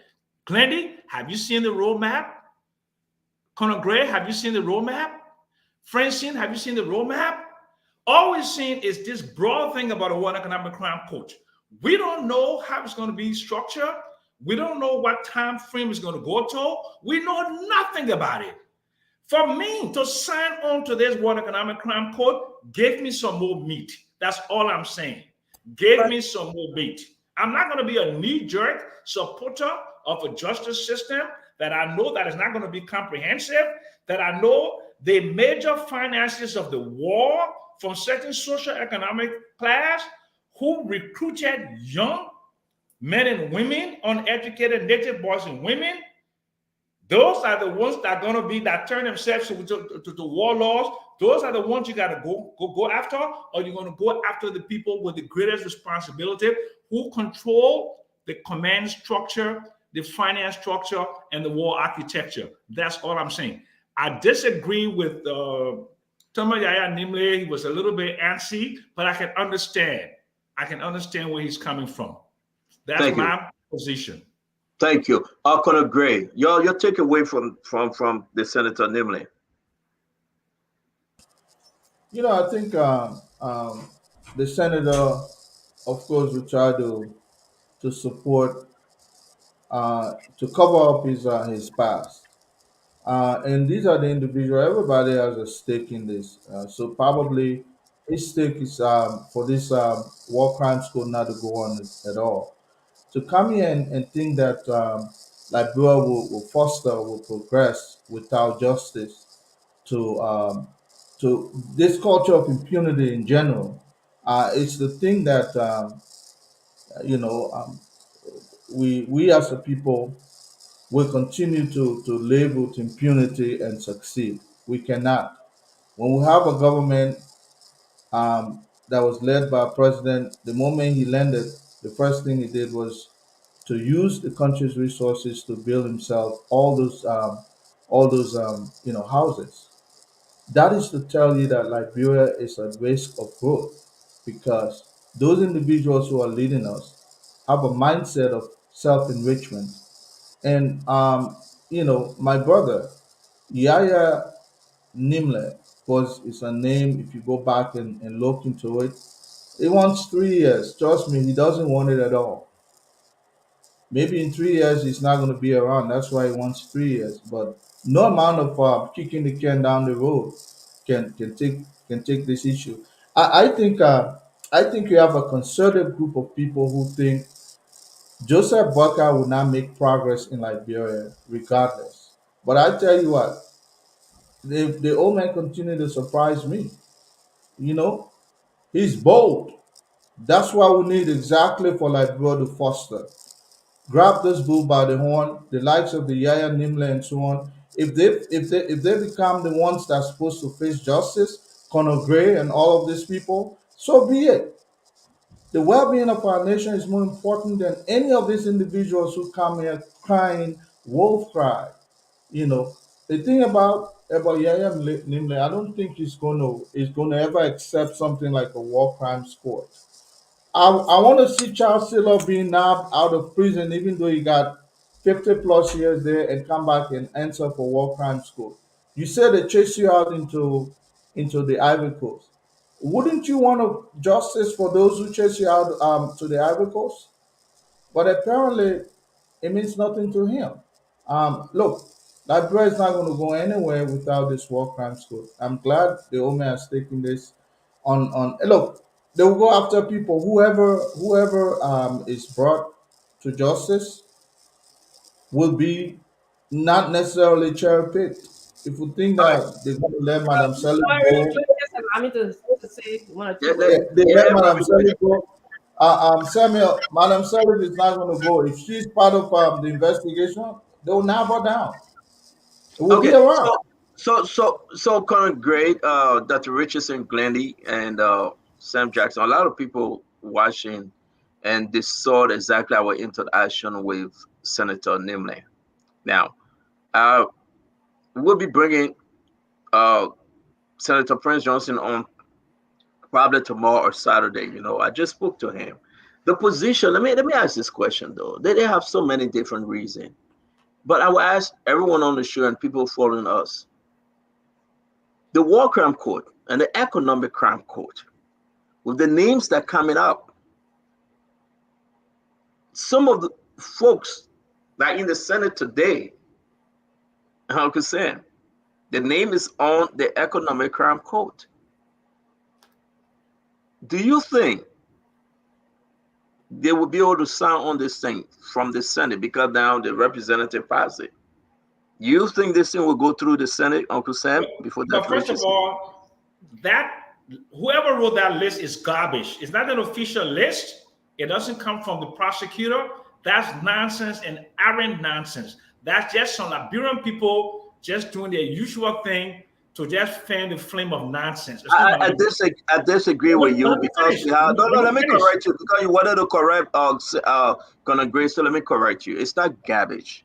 That list that stopped to 2003, it was the original list of folks. So it's not garbage. I have spoken to people. Even yesterday, we had our TRC former commissioner, Councillor Jerome Verdell. I can tell you that list is confirmed. Now, moving forward after 2003 to present, there's a lot of names coming up again. But my question to you, I know you want to explain, Uncle Sam. My question to you, if Uncle Sam Jackson's name is on that list and he was senator, will he sign on the document? Okay, so nobody's name can go on the list without an appropriate investigation to talk to witnesses for them to have the ability. Will you to consider the TRC name, the TRC list? What you mean? The TRC list. Thank you. I agree with the TRC. Listen to me. I don't have a problem with the TRC list but you know that TRC list there, the thing that the TRC said that Mrs. Ellen Johnson Sirleaf should have been banned from politics for 30 years was thrown out. So the TREC itself does not have the credibility. What we try to do in Accra was to put together a comprehensive peace agreement. No, can we establish first that the TRC had a list? Thank you. So, but I'm saying that list is. Well, but answer the question now. I'm saying to you that TRC, it has no credibility. No, it's not my question. It's not my question. No, but it's not my question. It's a complete garbage list. It's a complete garbage list. Uncle Sam. No, Uncle Sam, hold on now. Uncle Sam, hold on. Let's take it easy. Everybody will have the due time given to them.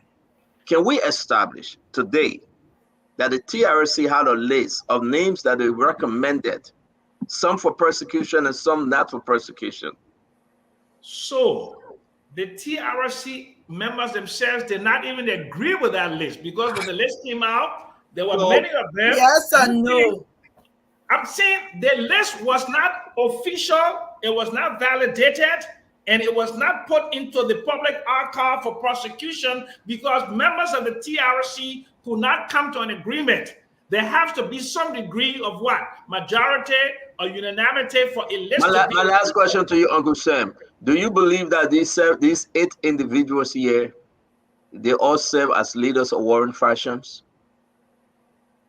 They serve as leaders of warring faction. Understand? But this is what Mr. Nimble and others are going to say.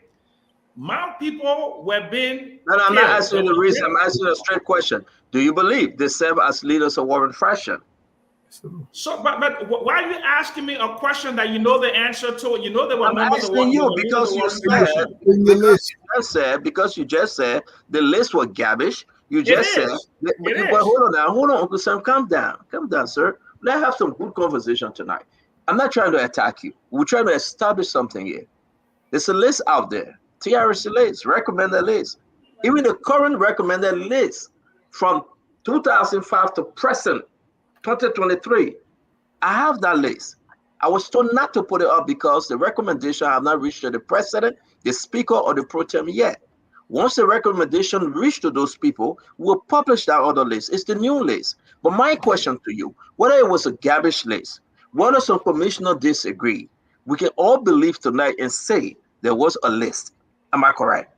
No, there was no real list. The reason why there was no real list, because the TRC that I testified to and I saw the final report did not, the official TRC report did not list people to be prosecuted. No, and 10 no's. It was not like that. There are people within the international criminal justice system, some Liberians, who use this as a means of feeding themselves. They've been cherry-picking individuals. You know, there have been trials in Switzerland, some in the United States, and what have you. Because of that, we have not given some degree of fairness and justice to the victims, because we've been cherry picking. Because somebody went to the Netherlands and somebody said, the man, kill me or kill my family member, they'll go and grab him, they'll go prosecute. With Agnes Reeves Taylor, London, she was accused. So there's been a scattershot approach to this whole thing about war and economic crimes in Liberia. There has not been a comprehensive structured approach for justice. And because there has not been a comprehensive and structured approach to justice, that is the reason why 35 years later, when many witnesses are dead, when a lot of the evidence may not be able to be corroborated, that is the problem we are having today, Stanton. We should have done this thing 23 years ago when the war ended. where members were Thank you, Mr. Jackson. Thank you, Mr. Jackson. Dr. Richardson, you want to come in, please? And then we'll go to Mr. Dwalu. Yeah, I have a few thoughts that I wanted to make. And the first one starts with what happened when we pressed Honorable Yaya about the War and Economic Crimes Court. He resorted to speaking about money without and saying that, oh, Liberia didn't have any money to engage in war crime court. He didn't give us any reason or any evidence why he believed that Liberia didn't have money. But it was great that Colonel Remy Gray came back and Sarah others said, well, the International Court is willing to support the establishment of this war crime court financially. The second thing that Mr. Jackson asked, Uncle Sam asked about what do we want the war crime court to look like? People who have worked in this business, people who have worked into holding other people accountable for the atrocities they have committed against other people's human rights, they know it's a complex issue. It's transient. They can evolve with the current time. You're talking about, we should have done this when the war ended. Yes, we should, but we didn't. That doesn't mean that people should just go free. Okay, we should have, in your words, we should have held people, someone like Ellen Johnson Sirleaf accountable, and we didn't. But that doesn't mean that she doesn't have a role to play, or the crime court will ask her questions and maybe perhaps evidence will be led to one thing or the other. There are, if you read the TRC specifically, okay, which I think is a good document, it's a startup document. It needs to be tweaked and it needs to be worked on. And I'm giving you the roadmap that you asking for, okay? So if we look at the TRC, we tweak it, we work on it, okay? We'll make some improvements. And I think it's workable. It can be done. We want to engage in, like you said, a form of war crime court or economic crime court that is impartial. That's not going to say, oh, we don't want our friends and family to be accountable. No, that's what you said. That's what the roadmap should look like. The roadmap should look like justice should be fair. You said it should be transparent. It should be comprehensible. That's great. That's what justice should look like. That's what ideals of justice. That's what we aspire to include when we speak about justice. It's not always like that, but it gets close to it. And last thing, I would have to tell you, Mr. Jackson, that we need the war crime court in order for other things, other development to occur in our country. It would be tweaked, okay? It would be fixed in a way that Liberians will be a part of it. This is my map. This is my dream. This is how I see it. So that's what I wanted to add. It's up to you, Brother Dwalu. Yeah. Since I'm going to say this, the TRC report is sufficiently adequate to begin prosecutions of these crimes. No document is going to be perfect. Even in these United States, even when they're trying murder cases, they're not going to have every single evidence to say everything must be comprehensive. Let me tell you something. People use that word comprehensive to give an appearance as though something is being left out. We can't do it that way. We've been pushing this down the road for some 30 years. It is sufficient.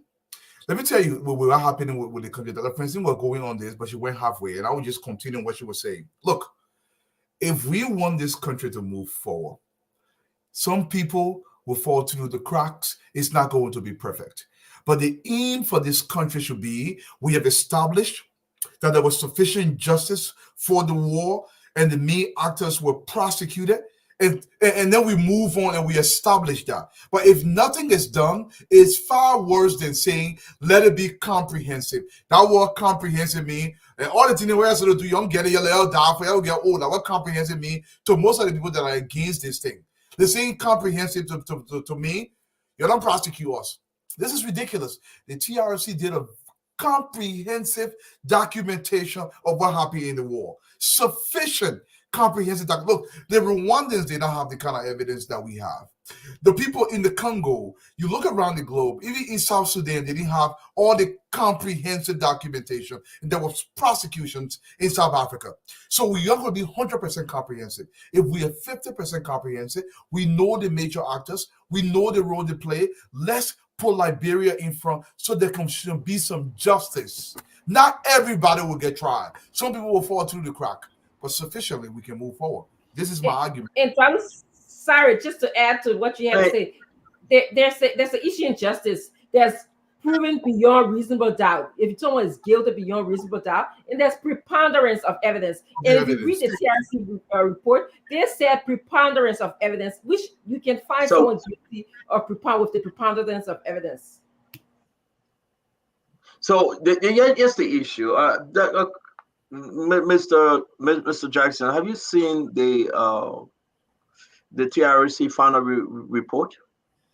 Yeah, I mean, I read it, but so many years ago. But I have a good idea of what it says, but it does not list. I just put it in our chat room. The 491 pages. Yeah. For you to say that, because some people disagree with Audit, so it's not a comprehensive report.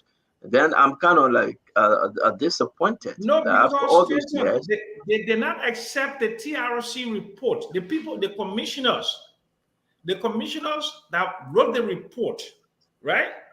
They did not agree that this is what should be done. This is the voice of the TRC. That's not true. That's not true, Muslim. That's not true. So I don't think you're telling the truth tonight, though. I don't think you have been. It's not true. It's not true. So, for example, the fact that, let me just give you a good example. Ellen Johnson Sirleaf, 30 years banned from politics, right? Yeah. It was in a TRC report, but some TRC commissioners went and what they gave some kind of contrary view on it. Correct. They allow. But that doesn't mean that it wasn't accepted, though. Yeah, there was portion of the report. Okay, they had concerns with some parts of the report. They did not say they didn't agree to the report. That's not correct. Okay. Yes. So yeah, calm down. Let me ask you a question. If we're not going to use a TRC report, or do you all want us to use a TRC report? I will agree for us to use what we all agree on, something that is doable, that is comprehensive, that is impartial. I don't think anybody understanding you tonight. Something is confusing from your end. I need to say something. Because you cannot say, well, we shouldn't do it. Then you say you suggest again. There's a comprehensive report. I beg you, Mr. Jackson. I said I support a war and economic crimes tribunal. I said that. That was Stanton, we have a working. Let me finish. That was I said I support a war and economic crime tribunal. And in order for us to do it, there must be comprehensive, it must be impartial, and the most egregious transgressors must be brought to book. So the way that this thing is appearing to be structured, it does not appear to me that we're going to get impartial justice. We're going to get anything comprehensive that would be good for closure for the victims and to punish the perpetrators. That's my position. Stanton. That's my position. So I want to say something about Mr. Jackson. Sometimes we are privileged to.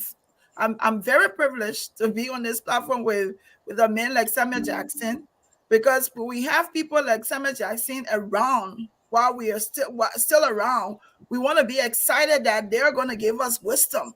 But as I'm hearing him tonight, he's sounding so conflicted, because you're saying 1 minute you want war and economic crimes court, and then your focus is primarily on Ellen Johnson Sirleaf. She's not the only war law. You continue to refer to Ellen Johnson Sirleaf. Let me hold on, Uncle.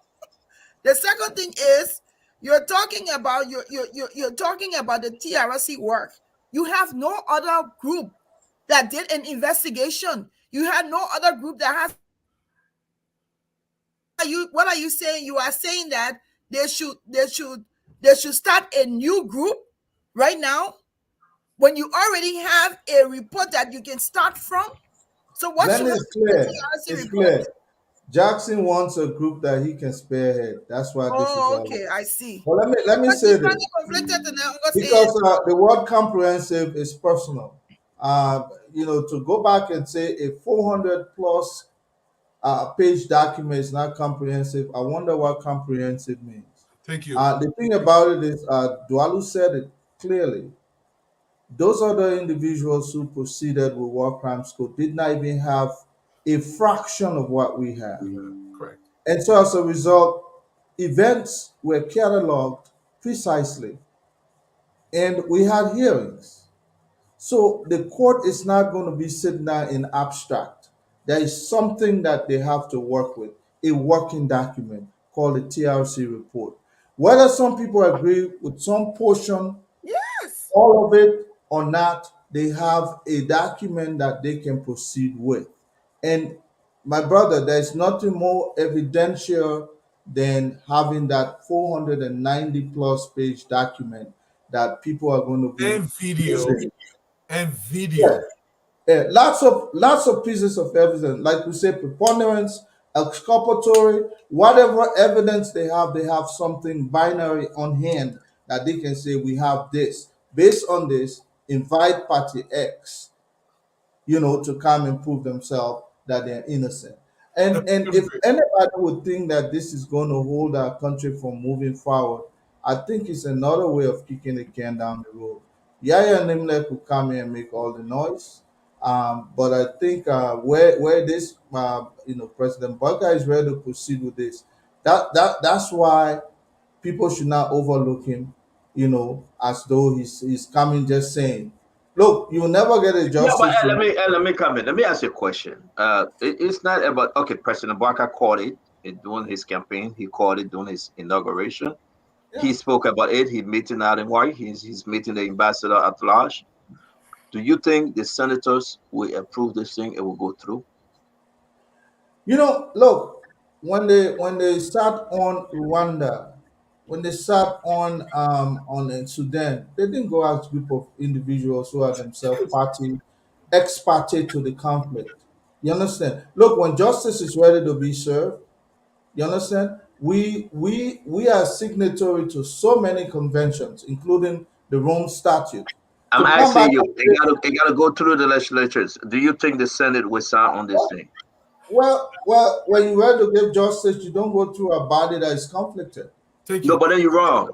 You're wrong. You cannot say that. That's unfortunate. Whether they are They didn't conflicted go- or not, whether they No, are they conflicted didn't or go- not, they represent. No, now that's a whole another branch of government. So They you didn't cannot go say that. Africa That's why where let they me wanted ask you. justice. Let me ask They you. didn't go Do you think the Senate will go through this thing, Dwalu? No, I know for a fact that the Senate will go through this. The number is 16 plus 1. But I want to say this though, Stanton. This is not something, the thing is, the issue, look, I actually sat down word for word and I read all 490 pages of that document. The reason why I did that because I wanted to fully understand the document. There is no document more comprehensive. I want you to read the South African version. I want you to read the Rwandan version. It's not as detailed. Look, we have daily occurrences that were interviewed lasting 6 hours of individual that were active participants in the war with names and dates and videos, everything documented. If we continue to say, look, listen, there is no senator, maybe only 2 or 3 senators in the legislature right now that were actually active participants in this war. Look, we pushed this thing down the road too long. It is not about these people. It's not even about President Boakai. It's about the country. This has to get done so we can move forward. To further move forward, we have to do this. Yes, some people will fall through the cracks. People get away with murder in America because there's not sufficient evidence. Those will happen. But substantially, we will be able to prove the key actors in the war. Not everybody. There were financiers. Yeah, Brother Jackson is right. Some of these financiers have already died. Again, I think we are moving ahead of ourselves, and I want to stick with you, Mr. Dwalu. You say yes, it will pass through the Senate. Yeah, it will. How so? Talk to the Liberians folks tonight. Why do you think so? First of all, we got 30 senators. Look, Liberia, like Kassawa League country. Let me explain it this way. We generally we begging all around. Right now, fatherland, Liberia doesn't have that money. We want money. The Americans and the Europeans are going to demand something. And if they want the war crime court, because we're not getting nothing for ourselves, they will say, you know what wrong? You get us something, we'll get you something. Stick and carry. And they want the war crime court. Dwalu, it's not. I don't think it's about because we are backing Dwalu. People names, right? Another court issue that attached to the war crime code is the economic crime code. Correct. Dwalu, I want us to just relax and look into it because I have spoken to a lot of the senators. They are concerned, Dwalu. If you have Senator Dwalu name on the economic crime code, do you think he will even touch that document? Because they are not separating them. It's one document. Let me tell you, it will be fragmented. because substantially the World Economic Crime Court, I mean for the criminal portion of the prosecution of warlords, I think it's more egregious right now as it stands in the World Economic Crime. I mean, in the Economic Crime Court. The Economic Crime Court is a crime. It's a crime. It's not a financial crime. I'm not separating Exactly. it. But what I'm trying to say is the economic crime, we can find them in another way, but to set the basis, there will be a separation, even though it's together right now. Look, the Americans are doing, just pay attention to what's happening. What the Americans have done, they're kind of segmenting Liberia criminality in terms of these sanctions that are coming to the country. Number one. Another thing they are doing, look, when you see President Bwaka being spoken to by the Americans in way, look, we have not paid civil service for 3 months. Where that money will come from?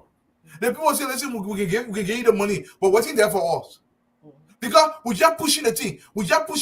Eventually, something got to give. If the owner Bwaka wants to have that 100-day deliverable that he wants, the Americans or the Europeans are going to have to want something. And they're going to get it. Senator, let me ask you this. The old man just enacted through executive order a asset recovery team, right? That's correct. Yeah. Now, don't you think if that was going to go through the House, you think it was going to pass? Hell no. The thing about it is sometimes when you're a leader that has the willpower to do something, you find other ways to do it. And that's exactly how President Bwaka is going to proceed with this thing. Yeah. You're not going to go to a set of individuals that will dilly-dally the issue, kick it down the road, and then set up, smoke screen to say this can't work. I think the old man will begin to make those kinds of, executive orders eventually to go ahead with things. That's how it will work. That's how we'll proceed with this issue. Yes, Smith. Let me say this. Smith, justice is always with money when it comes to that. It's not that you're selling justice, but it's like this. If you want me to continue to feed you, stop beating your wife. I will continue to feed you. You are not buying justice, but you are getting something that you want. Everybody's getting something they want. If you want to keep beating your wife, then I'm not giving you my money. That's not buying justice. That's getting something for something. This is not the world. But Duado, somebody just listened to you and said that you are now calling for, we'll come to you, Madam Glennie and Dr. Richardson. Then we'll go to Mr. Jackson.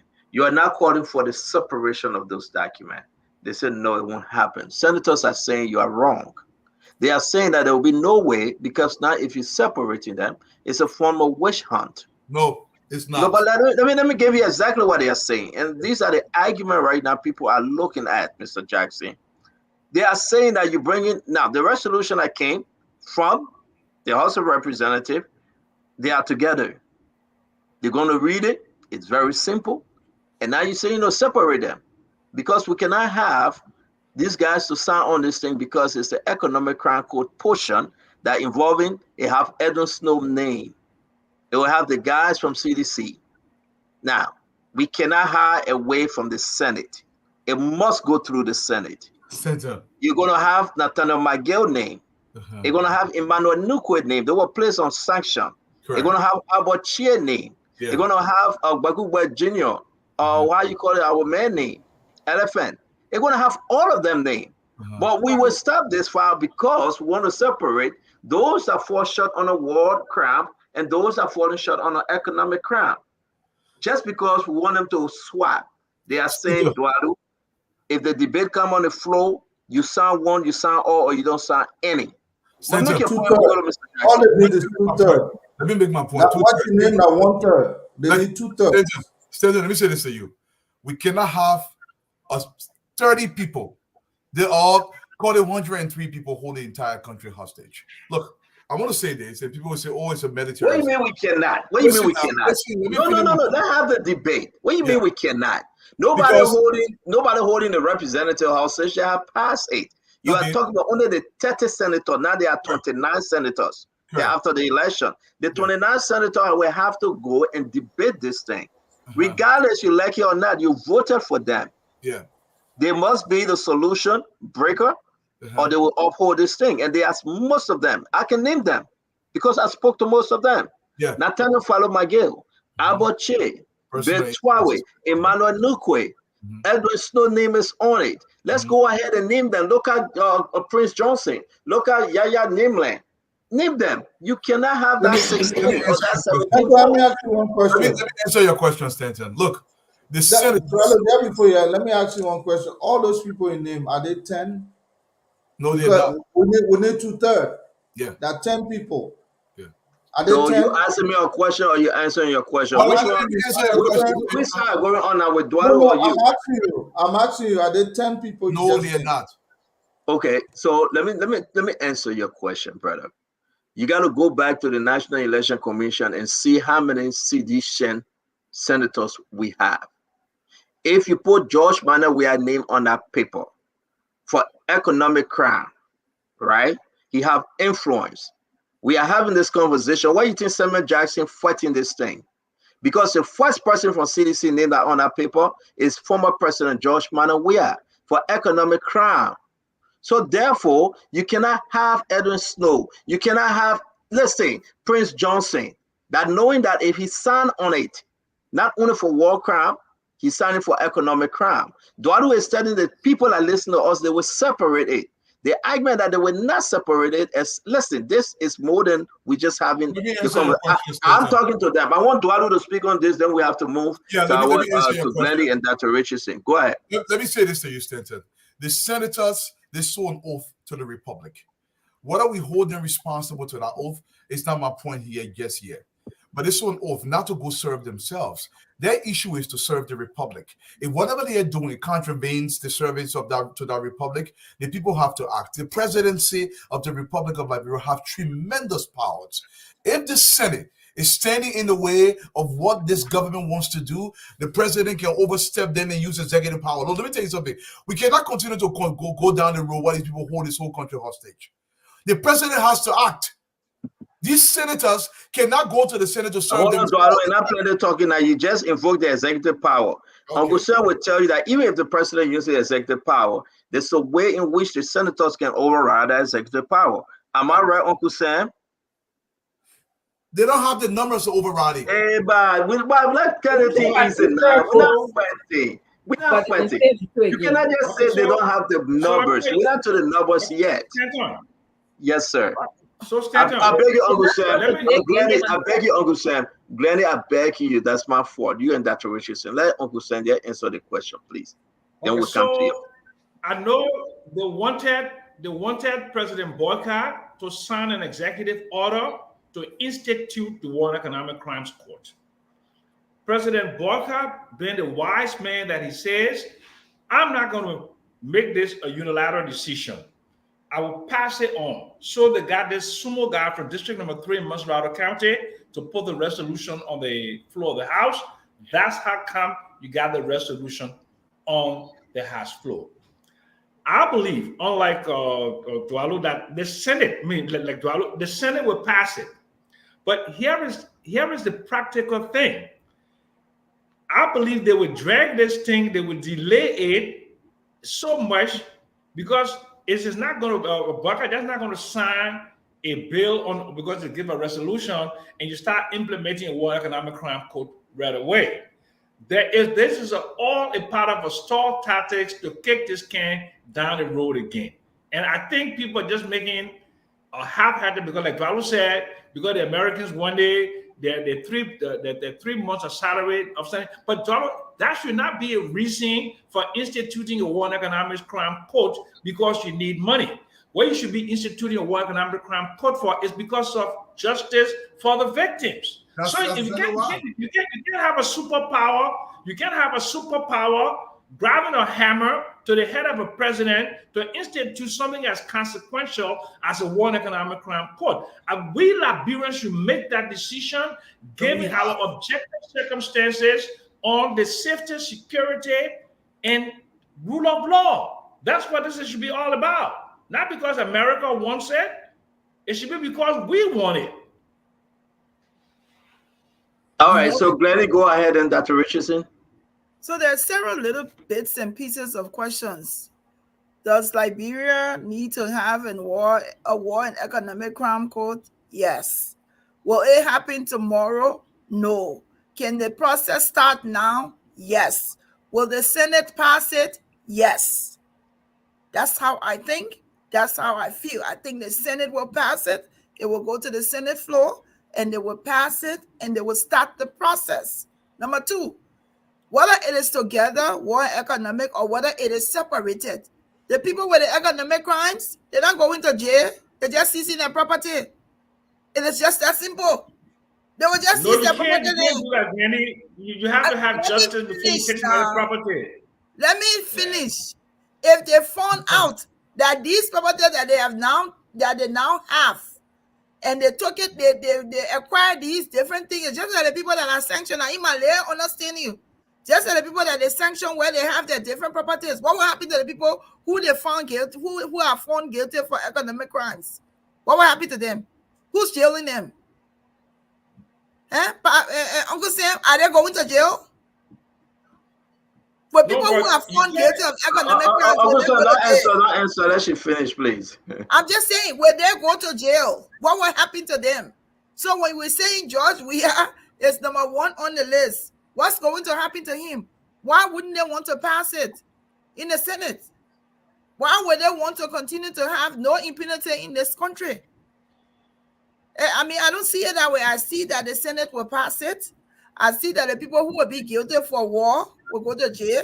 The other one who are guilty for economic crimes, they will seize their property then that they took illegal, that they stole money for to build them. That's how I see it in my layman English. Okay, thank you, Dr. Richardson. It's not about how we see it. When you speak to these senators, right, the question remains the same. You said, no, let's separate it.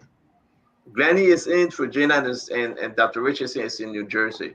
We visit Dr. Richardson on Sunday and go over to Granny on Tuesday. But how you know where they're living? I know the place are living. Yeah, I'm giving you an example though. I really don't care where you're living. I care less. You can go back to Liberia, he's waiting for you. But my thing is that at the end of the day, there will be no way gonna grade Dr. Richardson. You guys then will sit down and agree. If you look on that document, economic crime, Brenda Urey, economic crime, Edwin Snow, economic crime. We're talking about the old people. Come to the new group. George Manawia, Samuel Twe, Nathaniel Fallow McGill, Beth Twawe, Emmanuel Nukwe, Aboche, and everything coming down. You ask whether they get 10. Go look at the sedition senators over there. And look at the independent that leaning towards sedition. Don't forget, election 2029 is coming up. You get Basonga Fenley from Grand Bassa. You come down, you get Nathaniel McGill, Imai Gibi, and Emmanuel Nukwe. That's 3. You move in Moserado, you get Sir Joseph, that's 4. You get Prince Johnson that will never ever vote on this bill, that's 5. The next person that will be elected, Yanton from Nima County, that's 6. You get Nimle, Yaya Nimle, that's 7. You can go ahead and name all of them. My brother, I said to you, the chances of it passing, what we're hearing, because of this economic crime code that they have attached to this bill, it's a problem.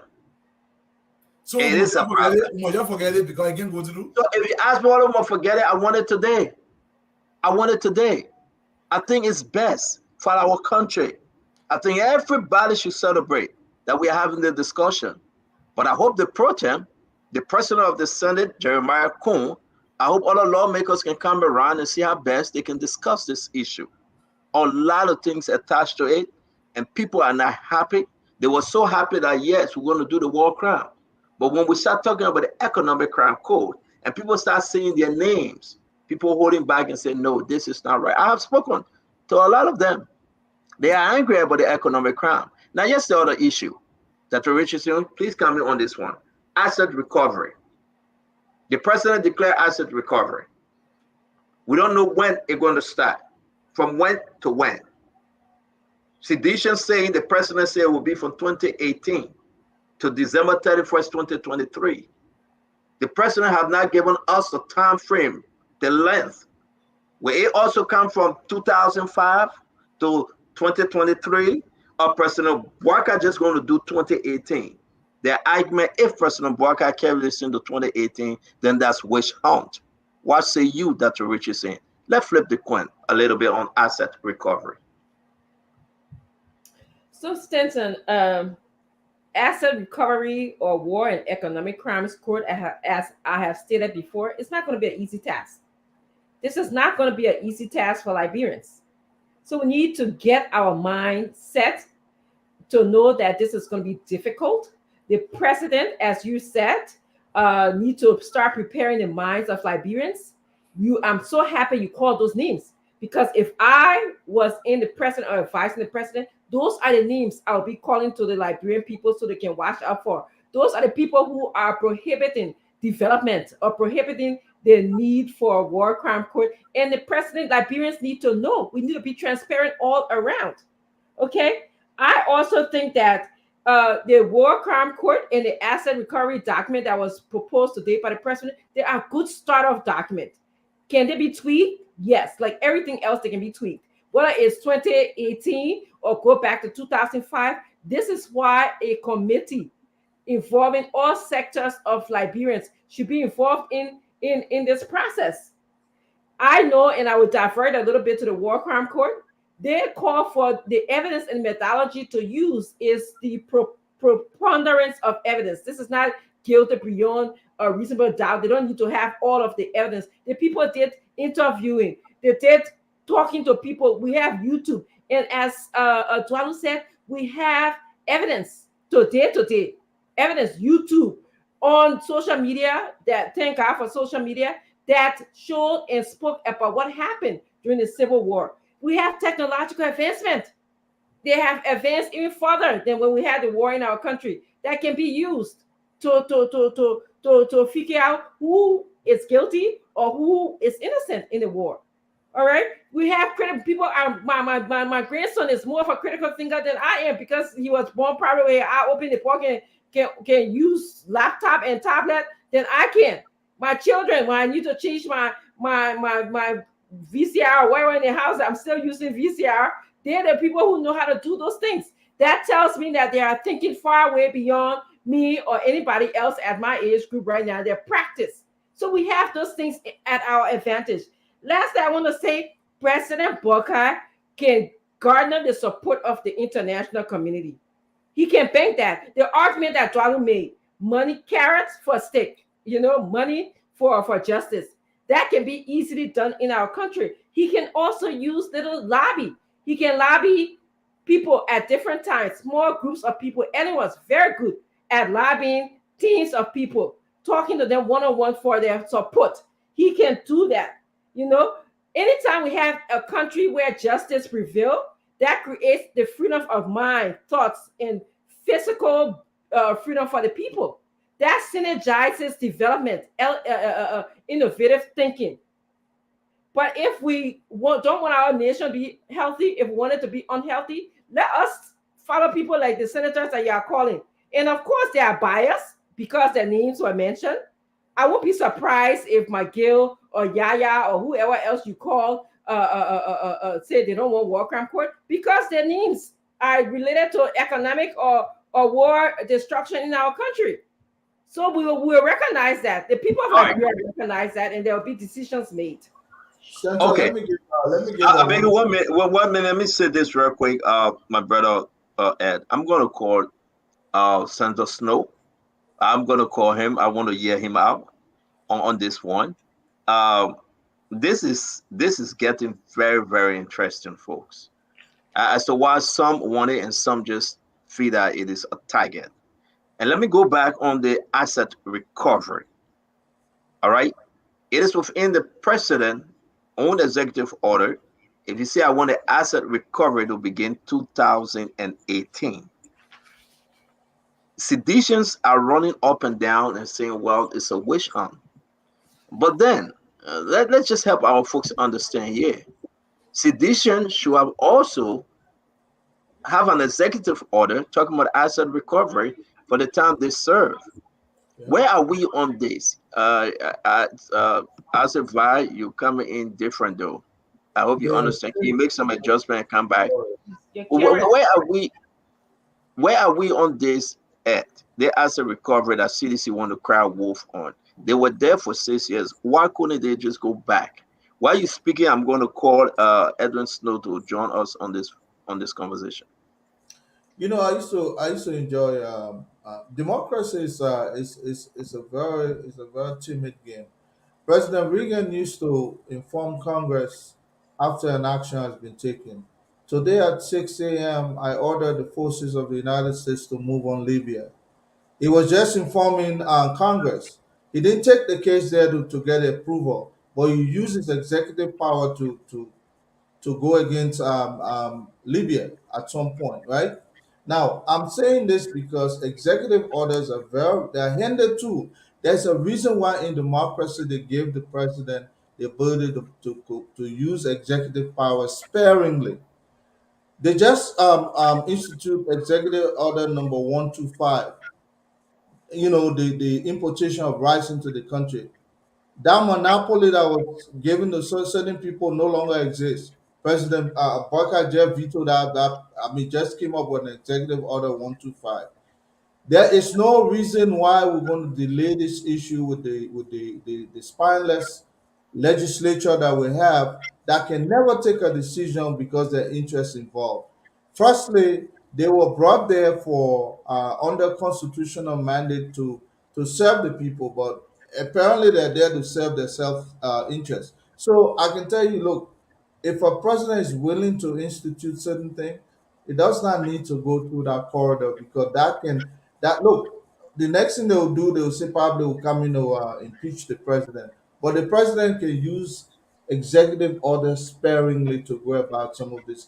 The first 100 days, he can use any means to acquire anything but illegal.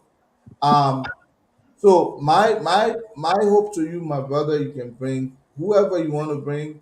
If you definitely, I'm having the fear that if he goes through there, they will delay. Some of them will kick it from the table. But I think President Barker is willing to say, "Look, we're going to end this thing." Remember, Yeah, I want but to. Ed, it's not about but Eddie, it's not about the executive order. You know, they can go back and make that argument. They have 6 years to fight the same thing, to bring about executive order and hold folks in Madam City government responsible. They didn't. They we cry wolf that they should have audited Madam City government. They didn't. Folks leaving the government, they declare the answer. Some of them refused to. Now the question remains: people beat this president when he was running. Will you do X, Y, and Z? The person will say, yes, I will. People living in mansions. Joseph Boakai, this is not a surprise. President Boakai said it during the campaign. He's doing exactly what he said. That yes, I will. And now he have declared it 126 asset recovery. Here we go. Who gonna do it? From when to when? And then we will put this thing in motion. Why do I want to bring you in? I don't know what's going on as if I had his stuff. I want to bring you in. Then I will call Senator Snow because I think I'm hearing something different. That Senator Snow is fully in supporting this War and Economic Crime Code. I want to give him a hard time. I read it too because I want to know his position. Dwalu, real quick, man. At the time frame in this asset recovery unique, do you think that it's a wish hunt if the presidency was starting from only 2018 to December 31st, 2023? The president can choose whenever he wants to start. There's absolutely no look. Anytime a person opposes what the government wants to do legally, that person is in the opposite lane. The government should plow him over and get the will of the people done. The government is not about appeasement. Democracy is not an easy thing. We have to use democracy. The only thing I will have qualms about if you go outside the confines of the law is Stanton took some money that belongs to the government comes after Stanton, it cannot be a wish hunt. I don't care where you are. Any senator who opposes economic crime code in Liberia, that senator should be removed by his people. Let me tell you something. Democracy requires your participation. If your senator is not putting forth your interest, remove that senator. You don't have to wait for your 9 years. Go after him or her because Liberia has to work. We cannot have a few senators holding the entire country hostage. And we sit in there and say, oh, but the main interests are at stake. You will continue to suffer because nobody's going to bring money to your country. And for those of you who are saying, oh, America cannot use money to influence, let me tell you something. This is how it's done politically all across the globe. If America wants to put base somewhere, you don't want that base, it's okay, we're holding our money. You take the base, we'll give you our money. If they want something, or become a truly sovereign country, Market your resources better. Create more money in your country. But as long as you continue to beg, people are going to influence you geopolitically. That's how it works. You don't like it, grow. If you don't want to live in the fancy hall and follow a rule, move out of our house. You roll. That's why I tell you, get it everything. So let's go. So Glennie, if you want to add something very cool, we got to call Edwin Snow. We'll bring in Alex Coffey while we talk about the asset recovery. And also, I want to place a call to listen. This is getting serious. Thank God that Prince Johnson said he will be joining us sometime this week or early next week. We got a video. When Prince Johnson says, "Don't talk with your stink mouth, just bring the damn thing." Sorry for my son, but he said it. We got that video. Everybody wants this thing to come, but then they said, "Bring it in the light." Then in the darkness, they said, "Don't bring it." Now, what happened today? Everybody, I think there are quite a few people that are a bit probably surprised about the senator who came on and seeing his name on there. There are some people who today was a bit traumatic for them. If he was a warring faction leader and they saw him today and the way he talked, so now people know. People keep saying that, oh, Prince Johnson, yeah, Thomas, yeah. People keep saying, oh, it's about Prince Johnson, but clearly it's not just about Prince Johnson. I said that, I alluded to that. So Granny, let me hold you down. Put it up because you brought it. Charles Taylor, NPFL. Prince White Johnson, NPFL. Roosevelt Johnson, Ulimbo and Ulimbo J. Alhaji Krumah, Ulimbo and Ulimbo K. Josh Boley, LPC. Some of the people that I don't even know about this thing. Thomas Yaya Nemle, Bodell. Sekou Dameti Konen, Lord. Francois Massaquel, LDF. They said leaders of warring faction complete list of persons recommended for persecution for girls' human rights violation and war crime.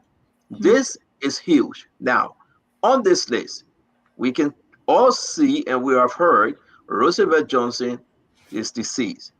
Alhaji Krumah is deceased. Am I correct that the rest of them are alive? Yeah, I think the rest are alive. Yeah, maybe Uncle Sam will know. Uncle Sam, are we correct? Besides Roosevelt Johnson, Alhaji Krumah, the rest of them still living, Uncle Sam? You are muted, Uncle Sam.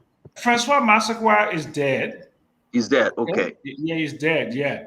And of course, Sekou Damati is very critical. I don't think he can even stand up. He's very, very critical. He's alive. Roosevelt Johnson is dead. Alhaji Krumah is dead. And Sekou Massaquoi. Yeah, he got some serious. Yeah, Francois Massaquoi, yeah, is also dead. Yes. Okay, so Glenn, I don't mean to cut you off, but we have to establish this because this is what happened. A lot of us, we don't know some of these people, Glenny. Seriously, I've heard about Alhaji Krumah. I really don't know him, and most of them. When we're picking, we always say we know Chatter and Prince Johnson, but now you have extra 6 individuals that fought, right? So, do we need a war crime code? 100%. Like 3,000 years ago, we need a war crime code. We do. Everybody say they want to express themselves. But before you continue, ma'am, let me correct Uncle Sam. Sam, these are the commissioner that signed this paper. Jerome Verdell, you see the date, you see the time. For you to say the document is not comprehensive because some people disagree. Only one person said no. And the reason why, because they were telling Madame Salif to get all of this thing, ban her from politics. So that person said, no, I'm not going to sign on it. But this, let me finish, Uncle Sam, let me finish. I beg you. So if you look at the final report, you're going to find this signature. The commissioner signed on the thing and tell you the librarian. Hello, can we meet ourselves? Fully being honest about. Can we meet ourselves? Dr. Richardson, yes, Remy Gray, is that you? Thank you. Somebody listen to something. But yeah, we are, Glenny. People sign on this thing. They agree. They came together. They worked tirelessly for years. They sign on it. It's document. It represents comprehensively that which they fought for in investigating, questioning folks, the Prince Johnson, the Butneke, and all of them. That Uncle Sam said he was part of this thing. He answered question. So today we must say, no, that was a bad report. And the TRC report is garbage. This is what happened. In the implementation of the recommendations in the implementation of the recommendations of the TRC, that's where the problem came from.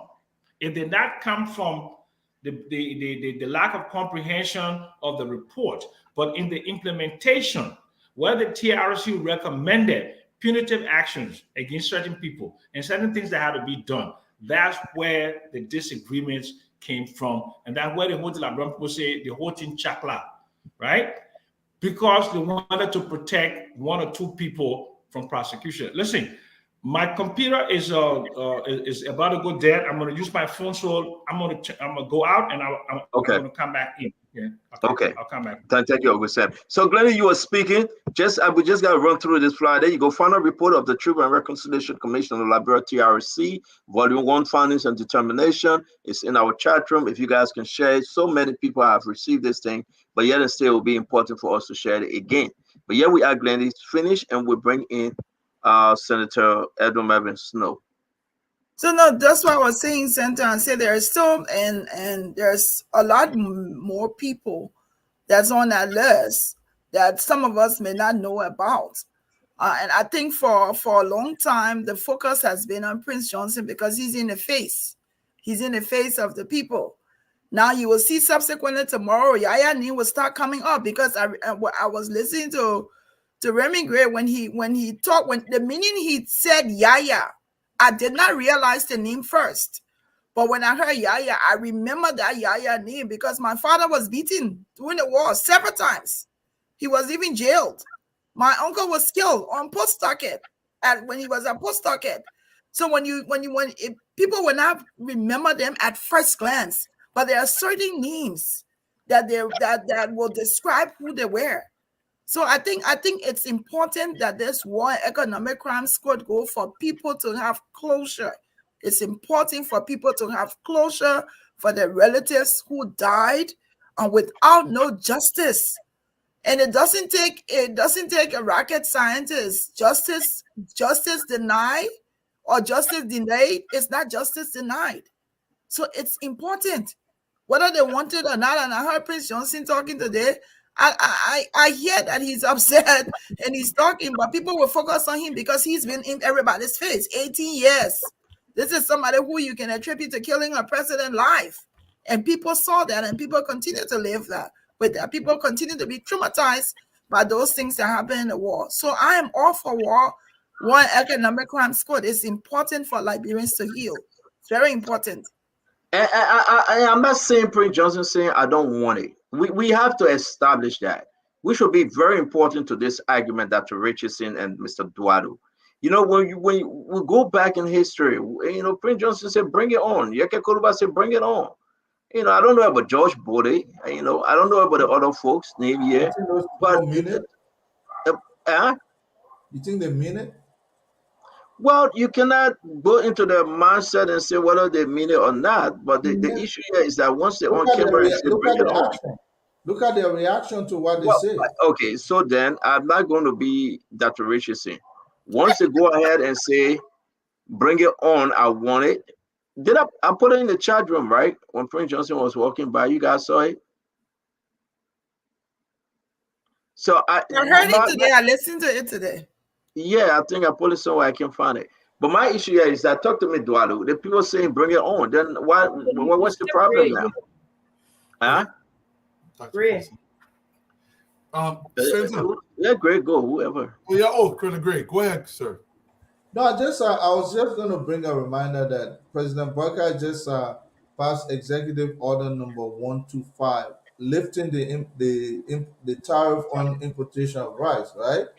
And that's huge. Now he has thrown the Lebanese people away, which is what we've been wishing for forever. And this is huge.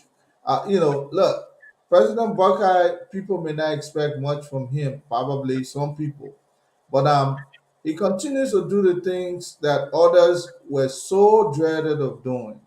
And that is exactly what makes him is beginning to appear like a man of his word.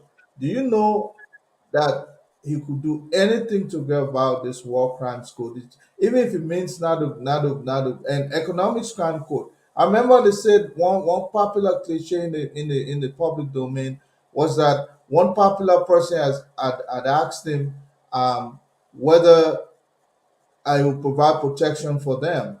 And then he goes to say, what have you done to the people for which you need protection? You understand? And that was what denied him from coming to power 2017. But you know what? What's yours is yours. And I'm pretty sure President Buckeye will shock many people. I'm not a proponent of him 100%, but these early, steps are beginning to win my admiration. And if only we have had this done by others who are before him, probably we won't be here in the first place where people take public money and just set up an entire complex, 47 in total. And that's why they didn't prosecute, the 12 years of the Unity Party being in power. That's exactly what they were trying to avoid because they know they will come and do worse. But you know what? This early step by President Buckeye will send messages to those who are coming to say business is as usual. He's sending them that shocking, that grilling message that if you try here, you'll be the next one that will be brought to court. And I like the asset recovery team. That entire thing there is the beginning of the economic and war crimes court. Colonel Gray, let me say something. When these things come up, I love to just reach out to the ministers or the senators or something. Let's read this order. They are not talking about taking restriction from rice importers, though. They're just lifting up the tariff. The tariff. Yeah, so they're not kicking the Lebanese on the side. Well, because I'm already saying that they're kicking Lebanese on the side. Well, there was a monopoly. No, it's not about a monopoly. No, this has nothing to do with a monopoly on rice. Tell us what it is about. This is done every year. I just spoke to the commerce minister. They are working towards removing the monopoly on rice, but this is not what this order say. Executive Order 125 is different from that. Every year, a president within his power can lift up tariff on rice. They can renew it, or they say, let it be. So it all depends the market. So I mean to say is that this is a good order that they recommended, and the president respect the recommendation, and again renew this order, Executive Order 125. Just go ahead and read it. But it's not about monopoly on rice. It's just about, if you read it, you will understand it. So I just had to make that correction. Yeah. All right. Yeah. All right. Clearly, I mean, prior to this order, nobody can really bring rice to the country. Now, when you lift the tariff, it makes importation less cumbersome. In my opinion, I thought that was what the executive order is saying. That's why I posted it in the chat room. But I mean, these kinds of moves, they're very emboldened by somebody people would think he was going to come in and do business as usual. But this is done every year. It's not only restricted to President Buckeye. I didn't see last year when Joe came in. If not posted, I didn't see it. See that? I didn't see it when Joe enter business. No, I'm not a Joe supporter, so I will let you say that one. But it was done every year. But I will not be here to post anything appreciating Joe. But I will not do that. It was done before. It was done before. It was done. We'll look for it. Yeah. We'll look for it. But I would just say, go ahead with that propaganda. It will help my president, Joseph Yuma Buckeye. So, my brother, that's why I know. Look, I'm a student of history. If something is being done, regardless by who, we must give them kudos for that. And this is a bold step. Most people have gone and taken their purse from the Lebanese people, and by now they're not going to lift any tariff. The tariff means all the restriction to bring in food, especially rice, we're lifting it up, including monopoly. Yeah, we're not to the monopoly yet. That's why the commerce minister don't want us to make that mistake. We are not to the monopoly yet. But anyway, so we'll just thank you very much, Colonel Gray. But let me call Edwin Snow. He got to contribute on this one because we make mention of his name. I want to know, where the senator is when you talk about this thing. So the phone is ringing. You will see that Asset Vad is coming on. I also heard that Ellis Coffey was coming on the show tonight to talk about asset recovery. That is a scary position. I have the senator from Birmingham County, one of the two senators. My best friend, Edwin Snow, you are live. And my other best friend, Alex Tyler. I follow your friend list. Yeah, man. I ain't got no enemy, Edwin. You and Alex Tyler from Birmingham, you guys are my friends. George, we are my friends. Senator are my friend for life. Remember, it's too much to worry about who your friend, who your enemy. I ain't got no enemy. But welcome to the show, Senator. Welcome to the show. Let's hear you out on this war and economic crime code, sir. Where do you stand? All right, Senator. I follow your show as usual, and I think I'm happy you mentioned that you called me and you called me. I think sometimes perception is not a good thing to live by. It's just sometimes just how you enlisting senators that wouldn't support it. I 100%, and you can take this anywhere. You see the debate on the floor of the Senate. You see it through action. I support the establishment of the War on Economic Crime Code because I think it's good for Liberia. One, to put a closure to our own crisis. It's good to put a closure. And it's good for some people to vindicate themselves. Some of us are being accused of economic crimes. If maybe you don't know, but when I left LPRC and became Speaker, Honor Manan Salif, I was taken to court on economic crimes. And I was 1 year, former Chairman Judy Bryant, Richard Devine, Edwin Snow, Shaka Sheriff, Andy Kwame, we went to court for 1 year on trial. And we were cleared by the court, we were vindicated, we were proven beyond all reasonable doubts that we were innocent, and the records are there. But if the law permits or think that going back to court, since we're not guilty we're guilty in the court of law, but the public courts deem it necessary that we go back to court, I stand ready again to go to court any day to clear my name. I think my name is very important, and any opportunity to clear my name, I stand ready to do that. So I've been cleared by the court. If the law says go back to court and clear your name again, I'm prepared to go back to court. But I, Edwin Snow, support the establishment of the War and Economic Crime Code. Now, let me just say this before I go back to you. I agree with what Conan Gray just said. You know, I believe that there's still politics in pronouncements that have been made.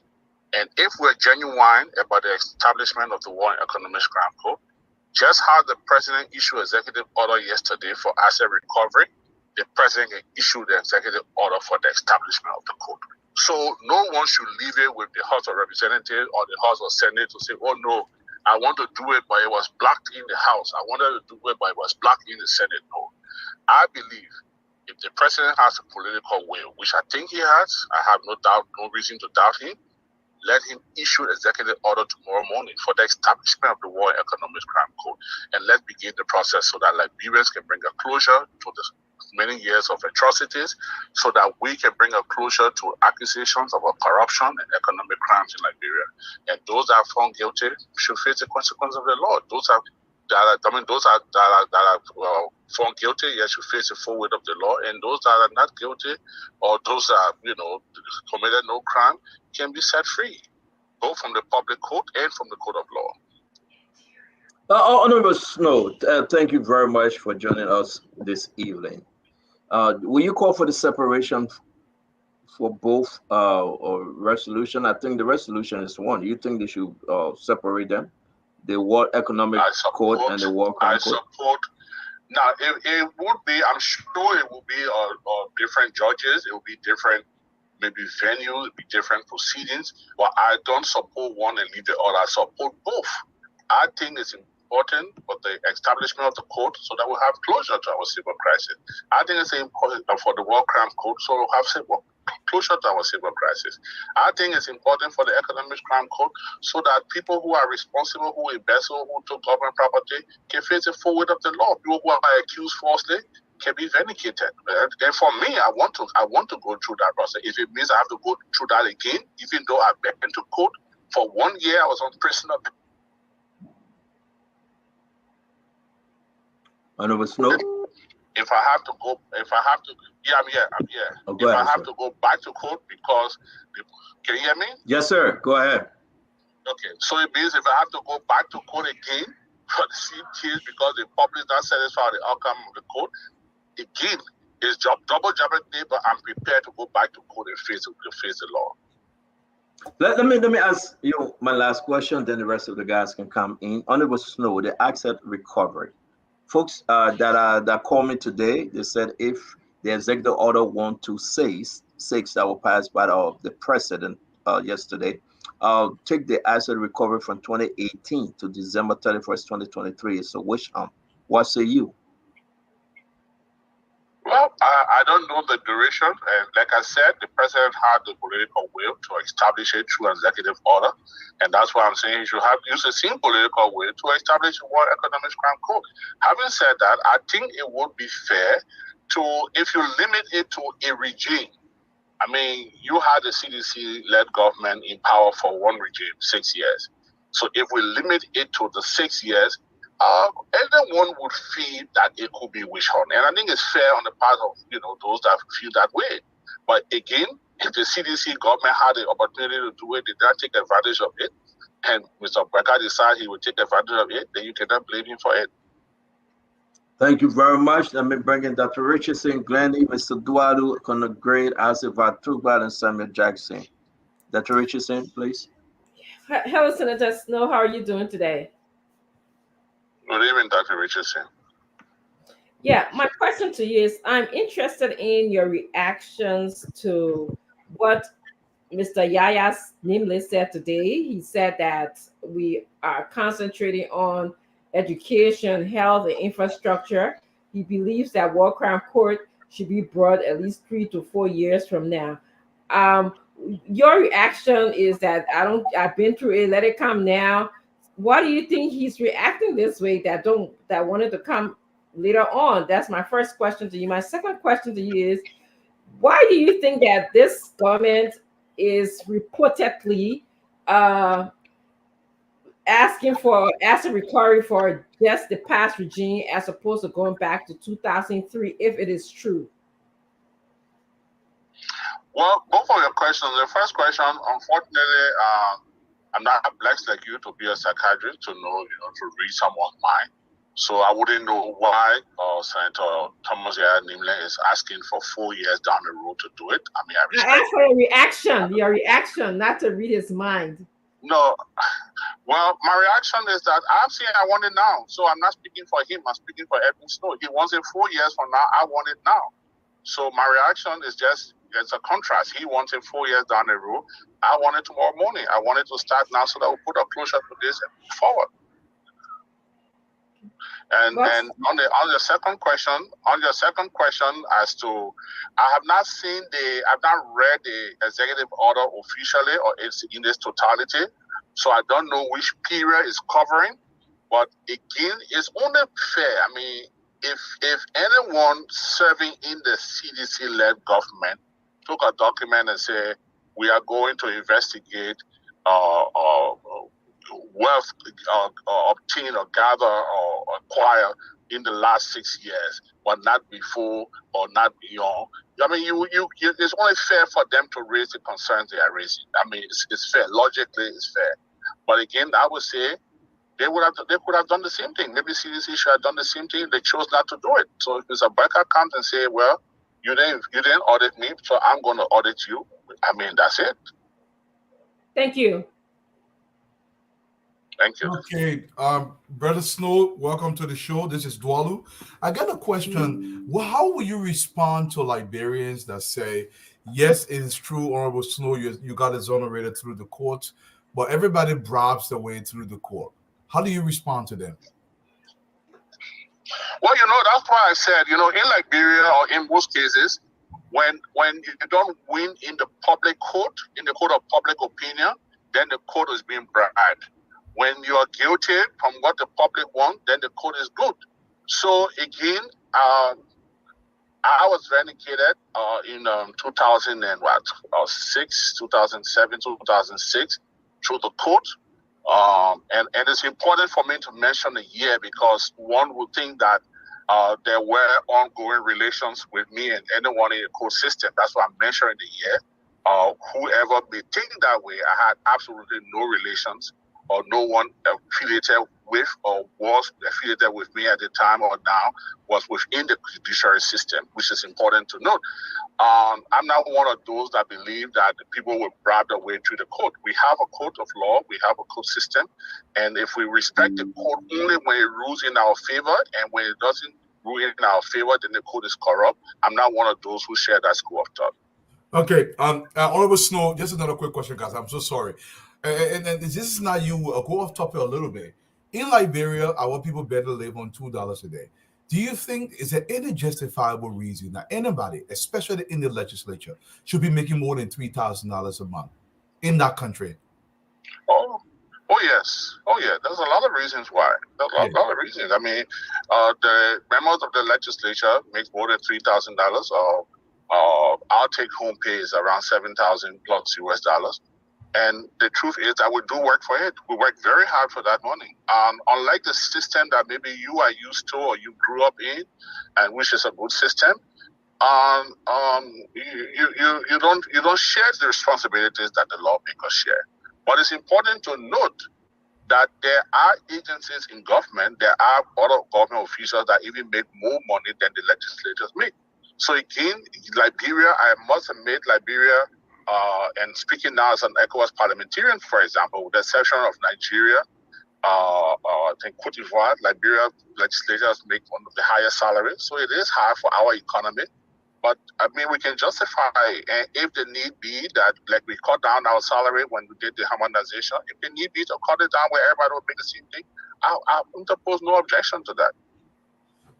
I'll say, I think it's you. No, it's Glendy. Oh, it's Glendy. Okay, I'm sorry. Senator Snow, how are you? Good evening, ma'am. How are you? I'm good. So I'm going to my question. I don't want to be hostile. I don't want to be hostile, like you said, with someone that my time to answer your question. I know you're never hostile. You're always willing and you're open with your responses. So, but my question is in reference to your friend, your colleague, your senator, mate, whatever. He referenced the white man. Not sure why he referenced it at this time. But I think he was alluding to the fact that he doesn't think the white man should be involved in the decision making about the War and Economic Crimes Court. What say you to what he said? We have a doctrine in the legislature, and I think similar doctrine is in most professional areas or political theaters. We don't question the opinion of our colleague. We are entitled to our opinion. So if you ask me the same question, that wouldn't be my response to mention, quote unquote, the white man. That wouldn't be my response. But that's the response of my colleague. I cannot question his response. I cannot say why he said it. He knows why he said it. He represents his people. He has his reason of saying it. My response would be different, and I wouldn't say what he said. So it would be unfair to him, and it would be apolitical if I was to question the opinion expressed of my colleague. Okay, thank you very much for supporting your colleague. On a follow-up, I'm going to ask you the question directly. Do you think, would you have a problem with the fact that our international community is going to be involved in the process for the War and Economic Crimes Code? The war today is a global village. I mean, we all need each other. So there's no way you can work in isolation of the rest of the world, be it your neighbor, be it your region, be it the continent, be it the global stage. So whatever, look, we all would play politics if we need to. But for me, if the establishment of the War and Economic Crime Code in Liberia will bring a closure to our civil war crisis, will bring development to Liberia, we bring investment to this country. We close a chapter, let's close that chapter. It will be affected, fine. Liberia would, like we say ordinarily, Liberia will not burn.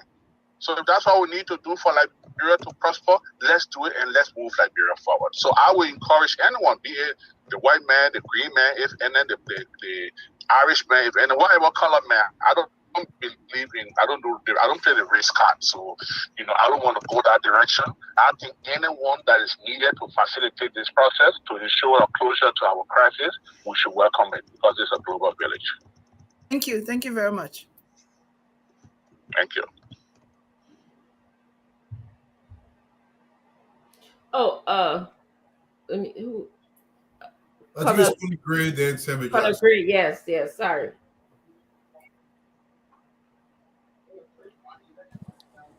Can you hear me? Yes, we can hear you. Yeah, Conor Gray, I can hear you now. Yeah. All right, brother. Senator Snow, personally, I'm concerned about your health. I think you were seeking medical attention abroad. Hopefully, everything is okay. But my question is, what do you think the Senate or the legislature should do to encourage us, from ending this culture of impunity we have in our country?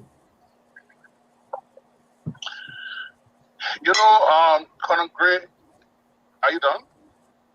I'm done, sir. Okay.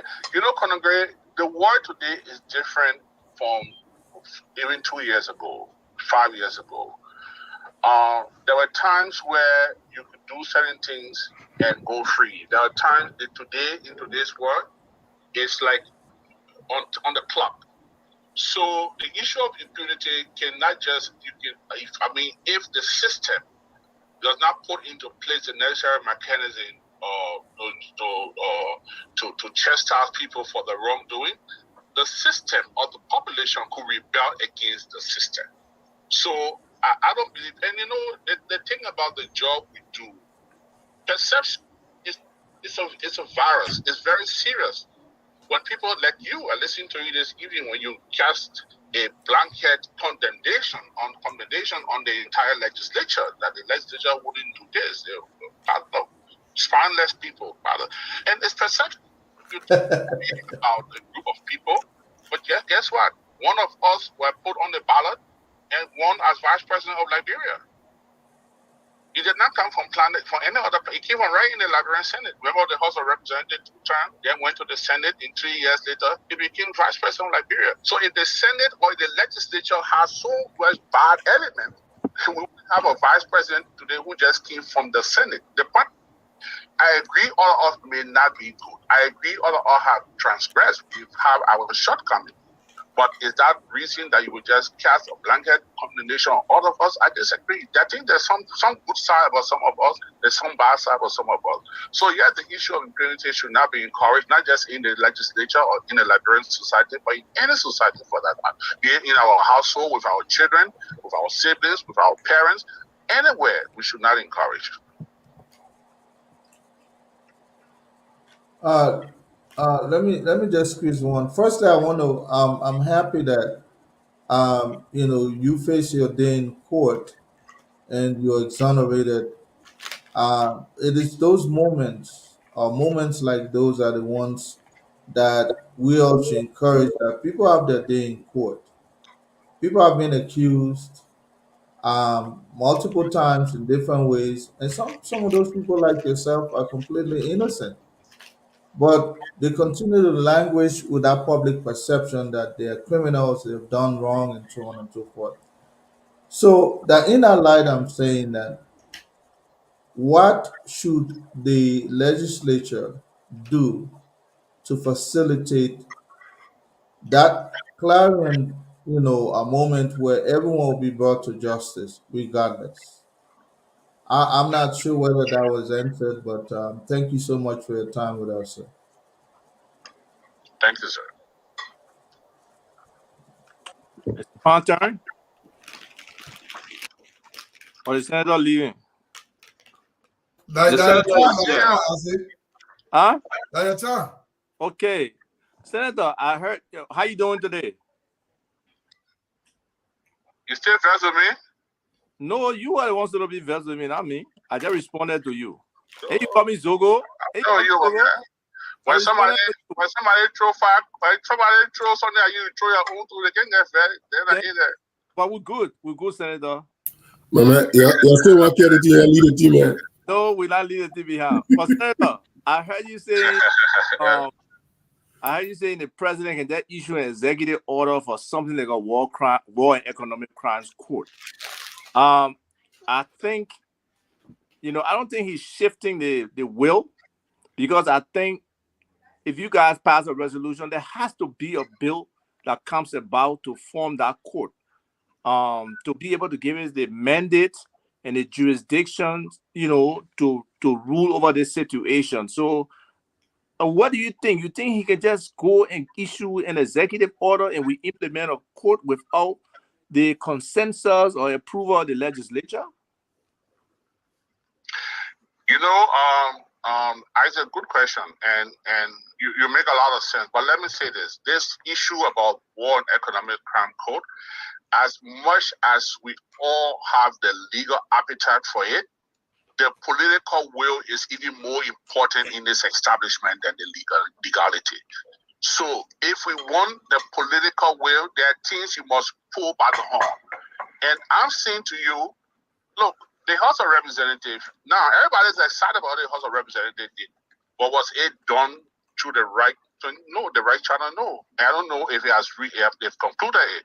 So the speaker met with some American people or some foreigners or some people from the War Crimes Court, wherever will you classify them, and then on a Monday, and then on Tuesday, 40 persons sign a resolution, and everybody's thinking, say, very brilliant idea, very great demonstration of public support for it. Now, is that the legislative procedure? Is that how it's done in the legislature?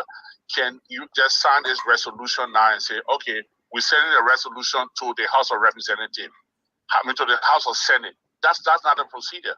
So the legislature, the House of Representatives now, can take their resolution and draft an act for the establishment of a war and economic crime code.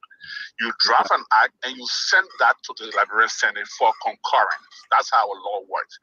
The now Senate can look at it and say, we cannot concur with this, or let's have a conference committee. There are some provisions in this that contradicts our law, or there are some provisions in here that we're not comfortable with. So let's have a conference committee to synchronize our thoughts. And then if that thought process is synchronized by both houses, then the legislature would have passed it, and it goes on to the president for signature. Now, all of those things, Isaiah, would be politics. People can filibuster. Like someone said on your show, Dr. Richardson and Conor Gray said, "Oh, you could take 6 years just filibustering." I've been in the legislature for almost 20 years, so I could filibuster on something for the next 6 years, and it would just be nothing but politics. My thing is, if the president got up tomorrow morning and say, we are now executive order, the lifespan of executive order is for 12 months, so it's for 1 year. So the president got up tomorrow morning and say, executive order number 126, whatever, for the establishment of a war economic crime code. And within the duration of this executive order, the necessary mechanism and legal modalities should be put into place for the formation of those two codes. So then you now have the political will coming from the presidency. So you know that the president is not just talking the talk, he's walking. So you know that there's political will. But if we say, look, it happened before. Under Madam Salif, don't forget. Even under President Weah, President Weah wrote the legislature and said, let's have a Palawa approach. They went to Madam Salif. Madam Salif said, well, the legislature did not pass it, so I want to pass it, but the legislature did not pass it. So let's not play the blame card here. I'm saying to you, if we genuinely have the political will, let's do an executive order. There was an executive order yesterday for asset recovery. You really think asset recovery is not important? It's very important. That executive order says to you that even if a citizen is outside the country and is held liable for embezzlement or misappropriation or squandering of asset, public funds or asset, that person they will seek extradition for that person. That's how powerful that executive order is. So, or issue an executive order for the establishment of that's political will. Look, Chief, we're in politics. I'm not questioning the president's sincerity on this matter, but it could be politics. Why the president, the House of Representatives pass it, everybody excited. And then it comes to the Senate that is considered the House of Elders. And then we take 6 years to debate it. We say we're not passing it. We say, we're passing it, but we're debating it. There's nowhere in the Constitution that gave the Senate 1 month, 2 months, 3 months, 1 year, 5 years to debate an issue. We can debate it as long as we wish to debate it. If the legislature closed, a new legislature is resubmitted. So I'm saying, let's be fair, let's be sincere. And Conor Grace said it tonight on the show. If there's truly a political will for war and economic crime court in Liberia, let President Joseph Iman Boakai issue an executive order for the establishment of the court, and that executive order will say within 1 year we expect the legislature to have an necessary legal instrument for the establishment or the running of the court. For me, that would be political will. Anything short of that is politics. Thank you, Senator Snow. You have a follow-up, Isaac? Yes, I do. Senator Snow, it seems like you are sending a signal to your men for you to filibuster the thing, but we hope the way you sound, you'll be an advocate for it. But my question is, let's say I've been there before. We discussed war and economic crime code under Madam Sirleaf, and it died in the legislature because it was. He put that thing on the shelf. She put it on the shelf for Nemo in it. Hold on 1 minute, Isaac. Let him finish. Hold on 1 minute. Go ahead, Edward. Chief, only the men who get Billy Good can talk Billy Good now. So I was in the legislature when the debate came for war and economic crime code, and I know how it was filibuster and how it died. Honor President, we are at that debate came. I know how it was filibuster and how it died. So when President Man beat you and you see McKenna coming, you run away. So I'm not questioning the political will of President Boakai. I just see 2 of your predecessors did the same thing we're doing now, and it died here. So go the extra mile and issue an executive order for the establishment. In that case, you now charge the legislature that in 1 year, then now you can see the senator and representative who playing game, who's scheming, who will not want to vote, who will not want to debate, the public will see it. So I think, I beg you, Senator, I think I asked a question then, though he was laughing, I think it making sense.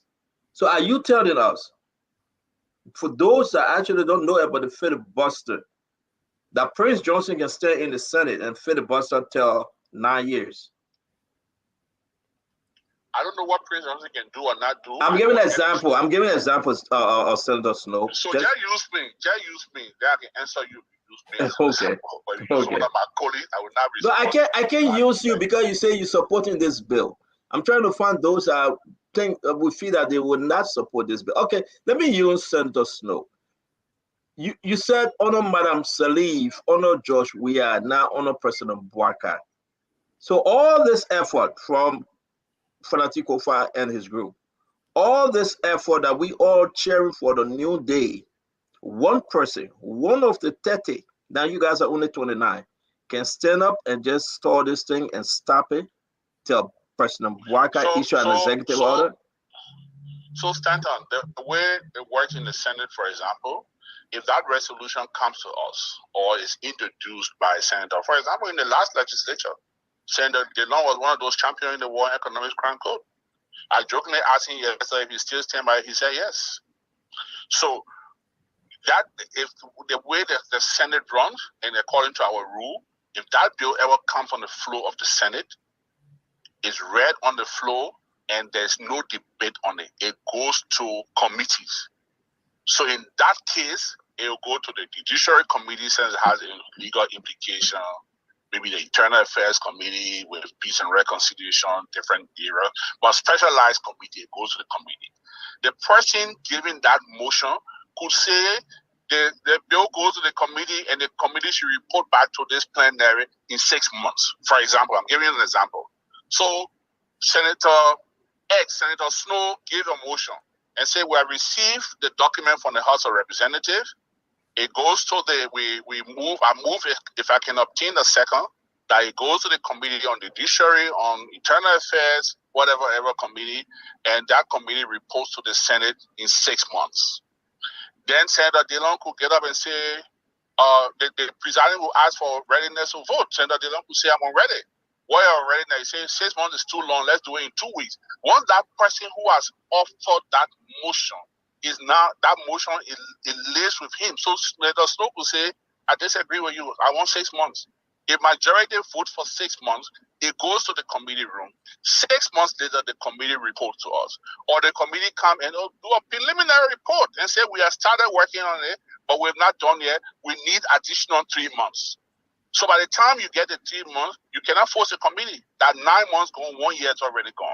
So you go to 2025. 2025. No, but Senator,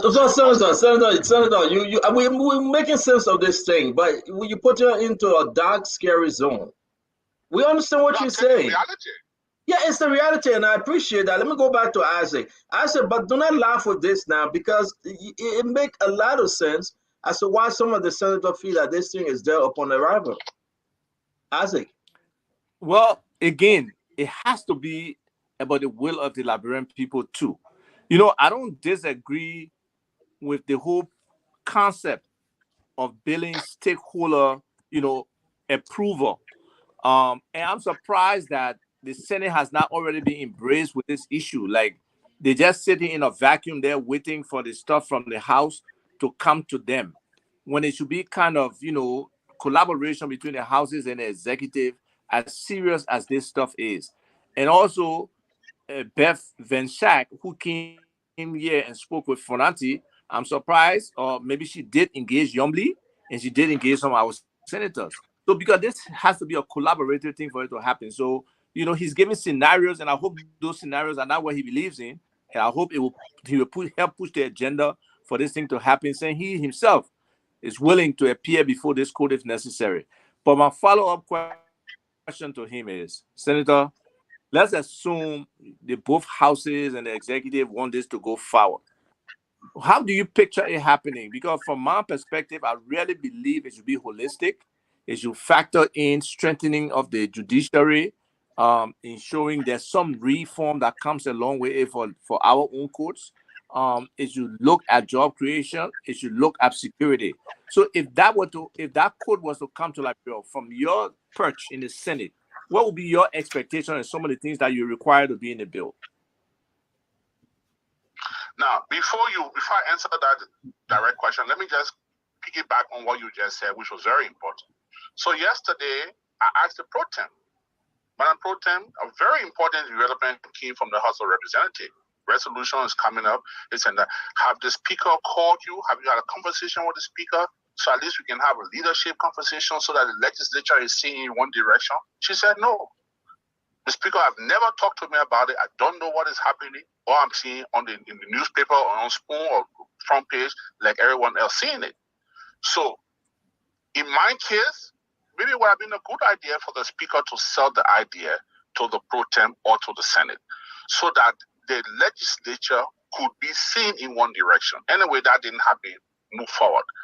My thing is, look, Chief, any way you term it, this, for the establishment of War and Economics Crime Court, it requires more political will for the establishment than legal will. For the running of the law of the Economic and War Crime Court, it requires legal will, the legal willpower of fairness, justice, everything. For the establishment, anything you want to think, fine. But if there's not enough political will, and the political will is the Trinity. In this case, it's not with the judiciary, but it's with the House of Representatives, the Senate, and then the executive. So can sink in the ideas of the three bodies working together, one of which is breaking into two, you wouldn't achieve it. And you may think that because I'm giving you what could be an impediment, could be maybe a motive or storing it, and I'm saying this to you all sincerity. If I didn't look, we've had one or two interactions, maybe we're having not that cool, fine, or not that close, fine.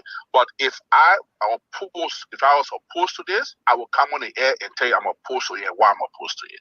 I'm saying to you in good faith, look, I'm the ECOWAS Parliament, for example. You know how many of my colleagues come in today and say, Snow, what's this we're seeing?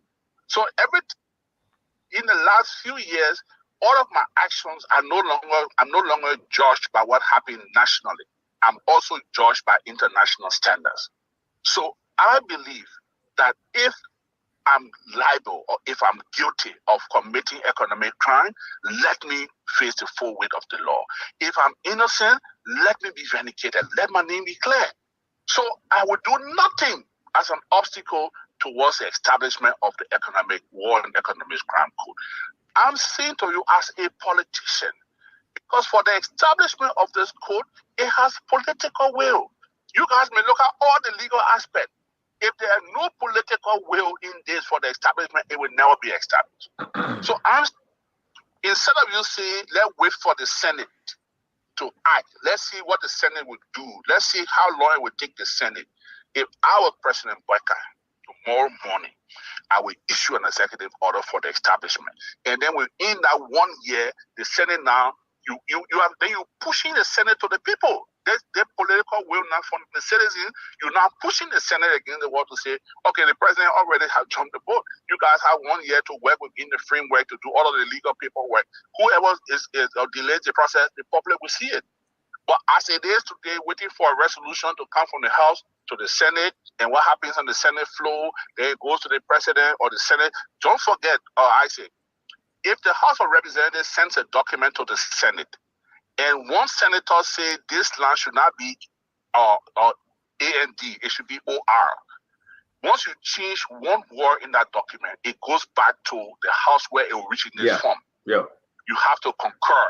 So when you're done with all of those things, it go in committee room. It takes 2 months in committee room. It come back on the floor. You have the second reading. You have the debate. It goes back in committee room. It come back from the committee. The committee say, no, we agree with this paragraph. Then it goes back to the House, or you set up conference committee. Then the conference committee meet. Chief, the 1 year I'm talking about would have passed. So do 1 year, do an executive order, and I agree with Conan Gray on this. Do an executive order. That would be the biggest political will on this one economic crime code. That's political will. Anything else, trust me, it could be the Senate. I mean, there could be enough senators to stand up and say we will do it. There could equally be enough senators. Don't forget, the Senate has a smaller number than the House. So once you get 10 senators, for example, at any given time, or 12 senators or 15 senators to say we disagree, if every one of us in session, you need 16 of us to be on 16 persons to be on one side for the affirmative. Anything short of 16 votes, you can't get the vote.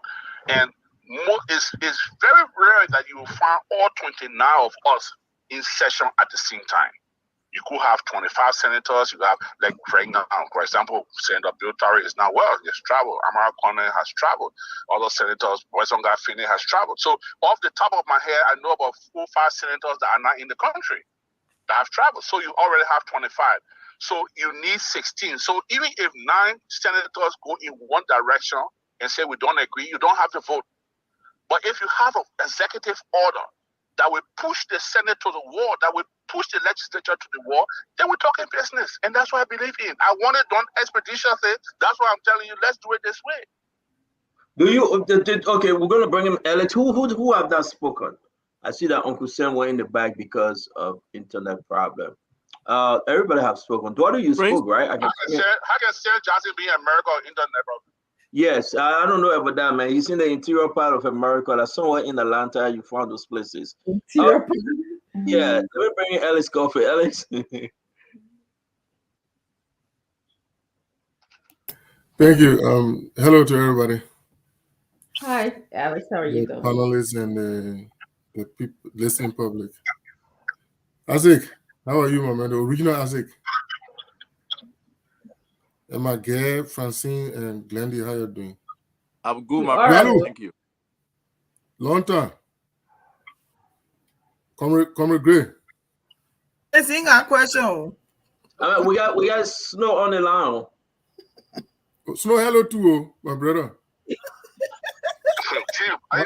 My friend and brother. How you doing, boss man? All right, my man. You have a question for Senator Snow? No, I don't. I think he said it. Okay. I mean, especially with the direction of the executive order, which normally will push, the legislators to act. So I agree with that strongly. And that is, yeah. Yeah, here's my thing though. When OK FM reporter presenter asks the ambassador Beth Van Schaik about this executive order, Honorable Snow, please listen. I did see some press that suggested the tribunal might be established in Ghana. I think in principle, it's always preferable that the court be. Yeah, it's a terrific question. So I know that there is a draft executive order that the president has written that would create the office. Oh, really? That is my understanding. I'm hoping that it will be made public. Okay. It hasn't been released yet. There's also resolutions I know coming out. So Honorable Snow, she said it. There's a draft executive order. So you think that this thing is sitting somewhere just in case you guys try to play the game or cat them off? That's excellent. That's excellent. That's excellent. Stanton, and you can save this recording like all of the other recordings I said. If there's an executive order to move this process forward, trust me, that's the best and faster and most earnest way to move this process forward. Anything else short of that would be mere politics. She cannot confirm. She says she heard, and a lot of us hearing. Confirmed. I hope it could be confirmed, because that would be the faster and best way, in my view, to move it forward. But yet, the president giving you guys the chance. The president giving you guys the chance to sort it out among yourself, or else then he will come with his pen and paper. So Stanton, why is the president giving us a chance to set up the asset recovery of committee task force? Okay. Very Honorable Edmund Memphis. Now, are you in Liberia yet? Yeah, I'm in Liberia home. Thank God. Just chill there a little bit, man. Don't you go too far. It's hard to get you, please. Stay there a little bit. How the Omar doing? You want to give us an update on the Omar? Well, thank God my mom is doing much better. She's out of the hospital. She's recovering. I mean, it's old age, but God has been good to her. And I thank all of you for the prayers. And I thank her for being a strong mother and a prayerful mother. She's doing well. Thank God for our own Omar. We wish her well. Continue to pray for her. Thank you, Honorable Snow. Thanks a lot. Thank you. It's always a pleasure. Thank you, sir. Yes, sir. All right. So, Isaac, what you did today is scaring a lot of people. I think if President Walker failed to come up with that executive order, maybe it will be 127 now, because he already passed 126. 126 is the order of the asset recovery. Then I think maybe he giving the senators a chance, the lawmakers, he giving them those a time, so you can do this thing. If not, I'm coming in. I'm the grandfather here. I'm the head guy in charge. So you sort them on yourself, though. You think so?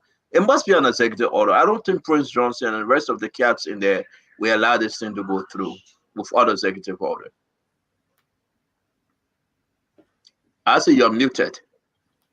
Yes, if that is what it would take, I support it. I mean, I've been an advocate for War Crimes Court since,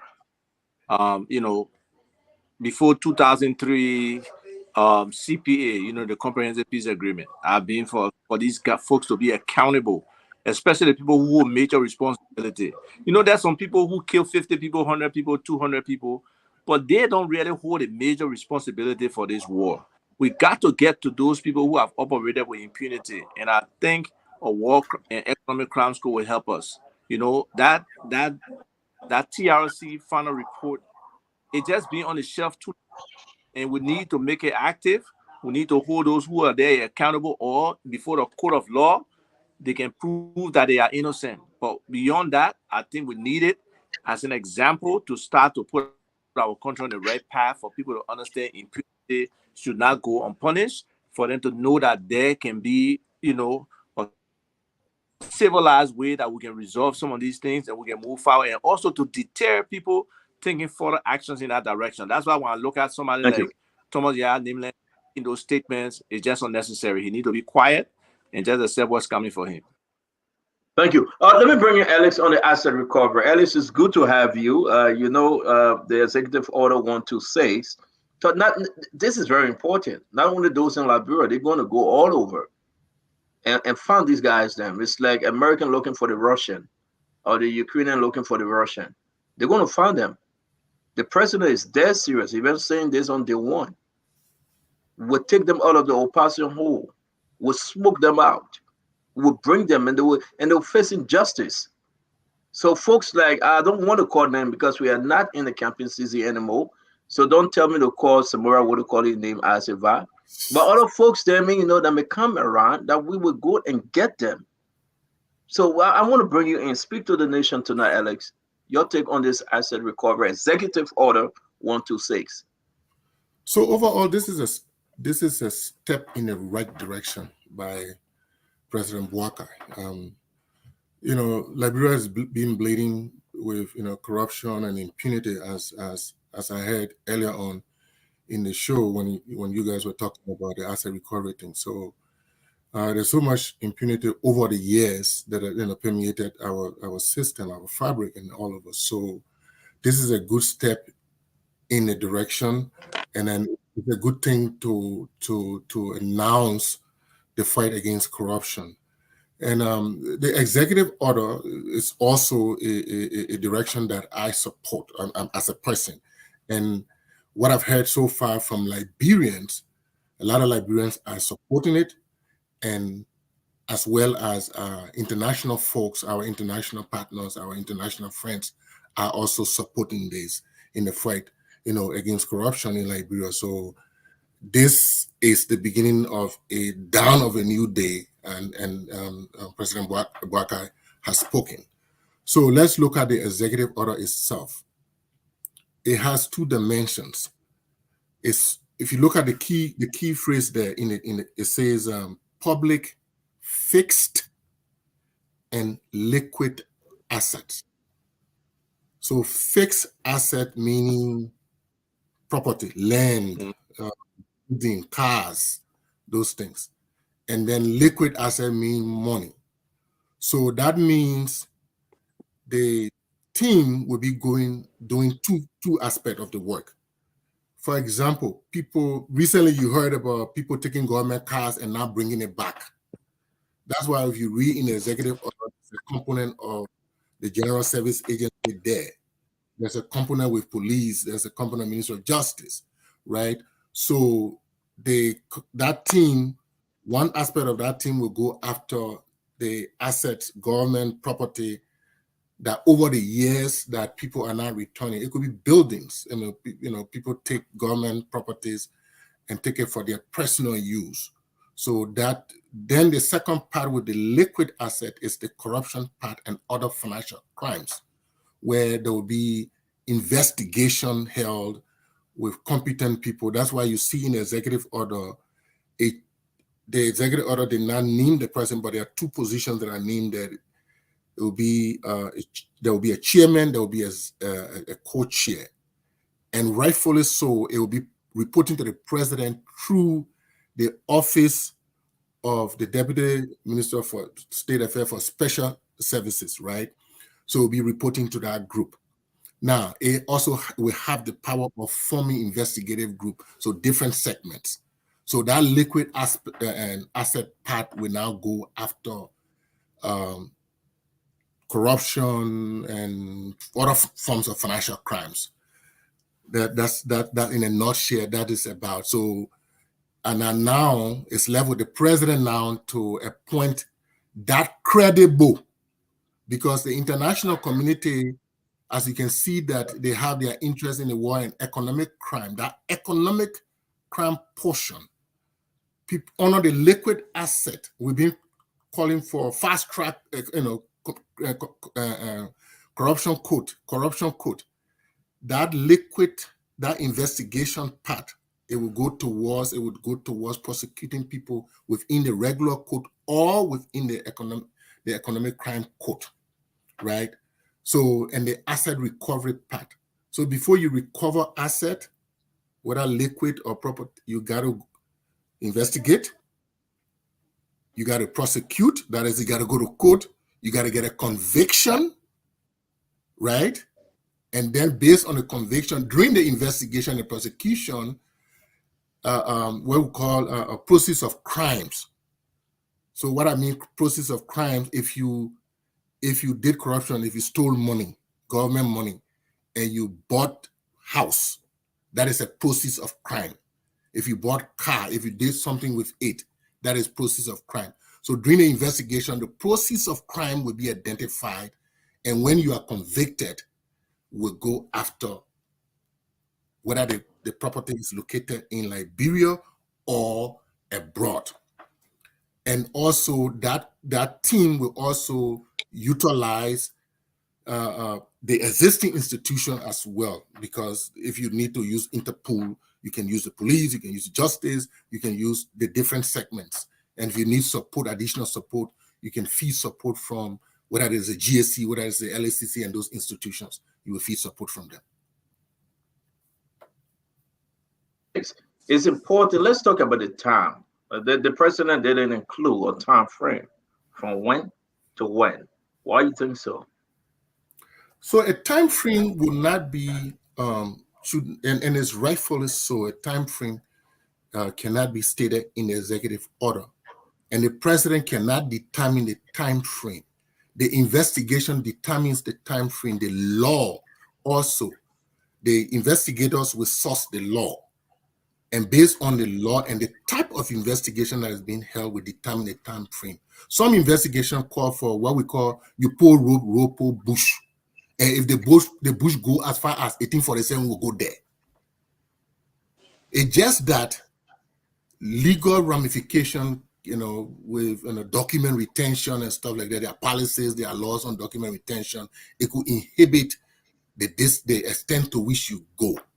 So this is not about targeting one group of government or one administration and all that stuff. It is not about that. It is about doing a holistic investigation that will bring sanity down, that will start to help in this and quelling this impunity things that we've built in our country over the years. I know the guys want to comment, but Alex, somebody say, but then the GSC audit and that of audit to CBL, Central Bank, and that of National Social NSA. Let's just take your expectation with the asset recovery. You think, are we talking about 2018 to 2023? Because that would be a beautiful question to ask.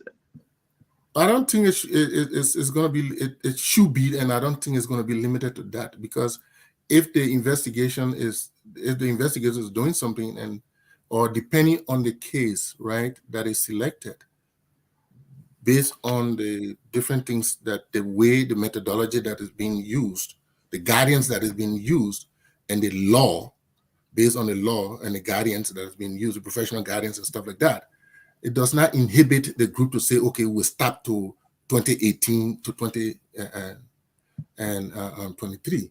Of course, something will tell you, say, if you have a crime in plain view, you better go after it first, right? So if you have a crime that is existing now, that makes the most sense, that make the more economic sense, or that you will be able to recover millions, as opposed to low-hanging fruit, then you better go after those ones. But so let me share something. And I want Dr. Richardson and Isaac and the rest of the team to join this. The reason why I asked the question, because again, we are so privileged to a lot of information. For example, auditing the central bank. I read what I asked on, but he left. Auditing the central bank, right, is important. The request from those that are going to audit the central bank. Yes, the request. Yes, the list of things they are talking about. And look at the date. So, and I highlight the date, right? The date over there, I think you can see it, right, Alex? And that's the question folks are asking. So to say, if the president want to be transparent in this audit, why he couldn't go back to 2005 to present? I understand that was left for Josh Manawea to do so. But look at the date on the request, July 1st, 2018 to December 31st, 2023. That's all this current government. And I applaud the president's effort. And folks are asking this hard question. This is Stanton. You're advocated for this. this is what the government is asking for. They want to audit the central bank. These are the things they are requesting, but look at the date, July 1st, 2018 to December 31st, 2023. Investment, loan, cash and currency management, procurement, payroll. We have the whole document. So they have started their audit, but the time is only within the 6 years of George Manawea. Talk to me, Alex, Dr. Richardson, as if I can agree. And that's the reason why they are raising this issue. So you will note that in the GSC law, there can be what we call special audit. The GSC has the right to do what they call their statutory audit and normal audit of institutions, systems, and financial audit of institutions. So in the same vein, the Senate or the Legislature could ask GSC to do a particular audit, special audit, and they could give them a scope, right? The same vein, the president can ask for a special audit and say, within this special audit, I give you this scope. So they have given them a scope to audit within that scope, and they look at their standards, their professional standards, and guided by their professional standards, they are adhering to that scope. But in this asset recovery investigation, again, when I say we, I mean Liberia. I say on a team because somebody asking that question. Let me make that caveat. Then what I'm doing here, I'm giving my proof based on a reading of the executive order and based on my experience in that field, because I'm an area for the past 10 years. And by the way, Stanton, no, I think I'm wearing 4 hats into different things there, but that's one of my area, right? And so that's one of the things I do in America. I did in Liberia, I do in America for living. So that's based on my personal stuff. So so the GSC, the investigation can be based on the selection of the particular investigation, whether it's open source, whether it's based on. I understand. I want our folks to understand, because I got to bring in the other guys. Are they targeting? That's something they are looking for. And I'm going to share this. I'm going to share part of the document from the preliminary audit request in the chat room. But what I'm saying, seditions, we know how terrible they were with managing the country financially. But let me pause you, because I know what you're thinking. Let me pause you. Dr. Richardson, let me come to you and Isaac, Glennie, Duadu, and Conor Gray. Dr. Richardson, the fact remains is that the time over year, they are saying, but then this is a target on the George Manawea government. You didn't go back 2005 to 2017, 2018 to 2023. The scope right now, like Alex is saying, is all on George Weah. They are also saying that's the same thing will go into NSA. That's the same thing the asset recovery will do. It would not be beyond 2018. It will be from 2018. Is this a good precedent, Dr. Richardson? I want to start off by just telling Alex, thank you so much for your clarity on this issue relating to asset recovery. I mean, the distinction between public fixed asset versus liquid asset was great. And I also appreciate that you saying that this is a holistic approach. That was the word that you used, that it depends on the investigators. The investigators will determine the time, which is to answer your question a little bit, in terms of time frame. The investigators, maybe they will have to go and stop to 1847 or move up, or maybe they will start from 2017. They will have to determine, but to be specific, and I'm going to reiterate what you said, further expand on what you said, Stanton. You said that, and I believe that as well, the CDC government was extremely reckless when it came to the financial management of our country.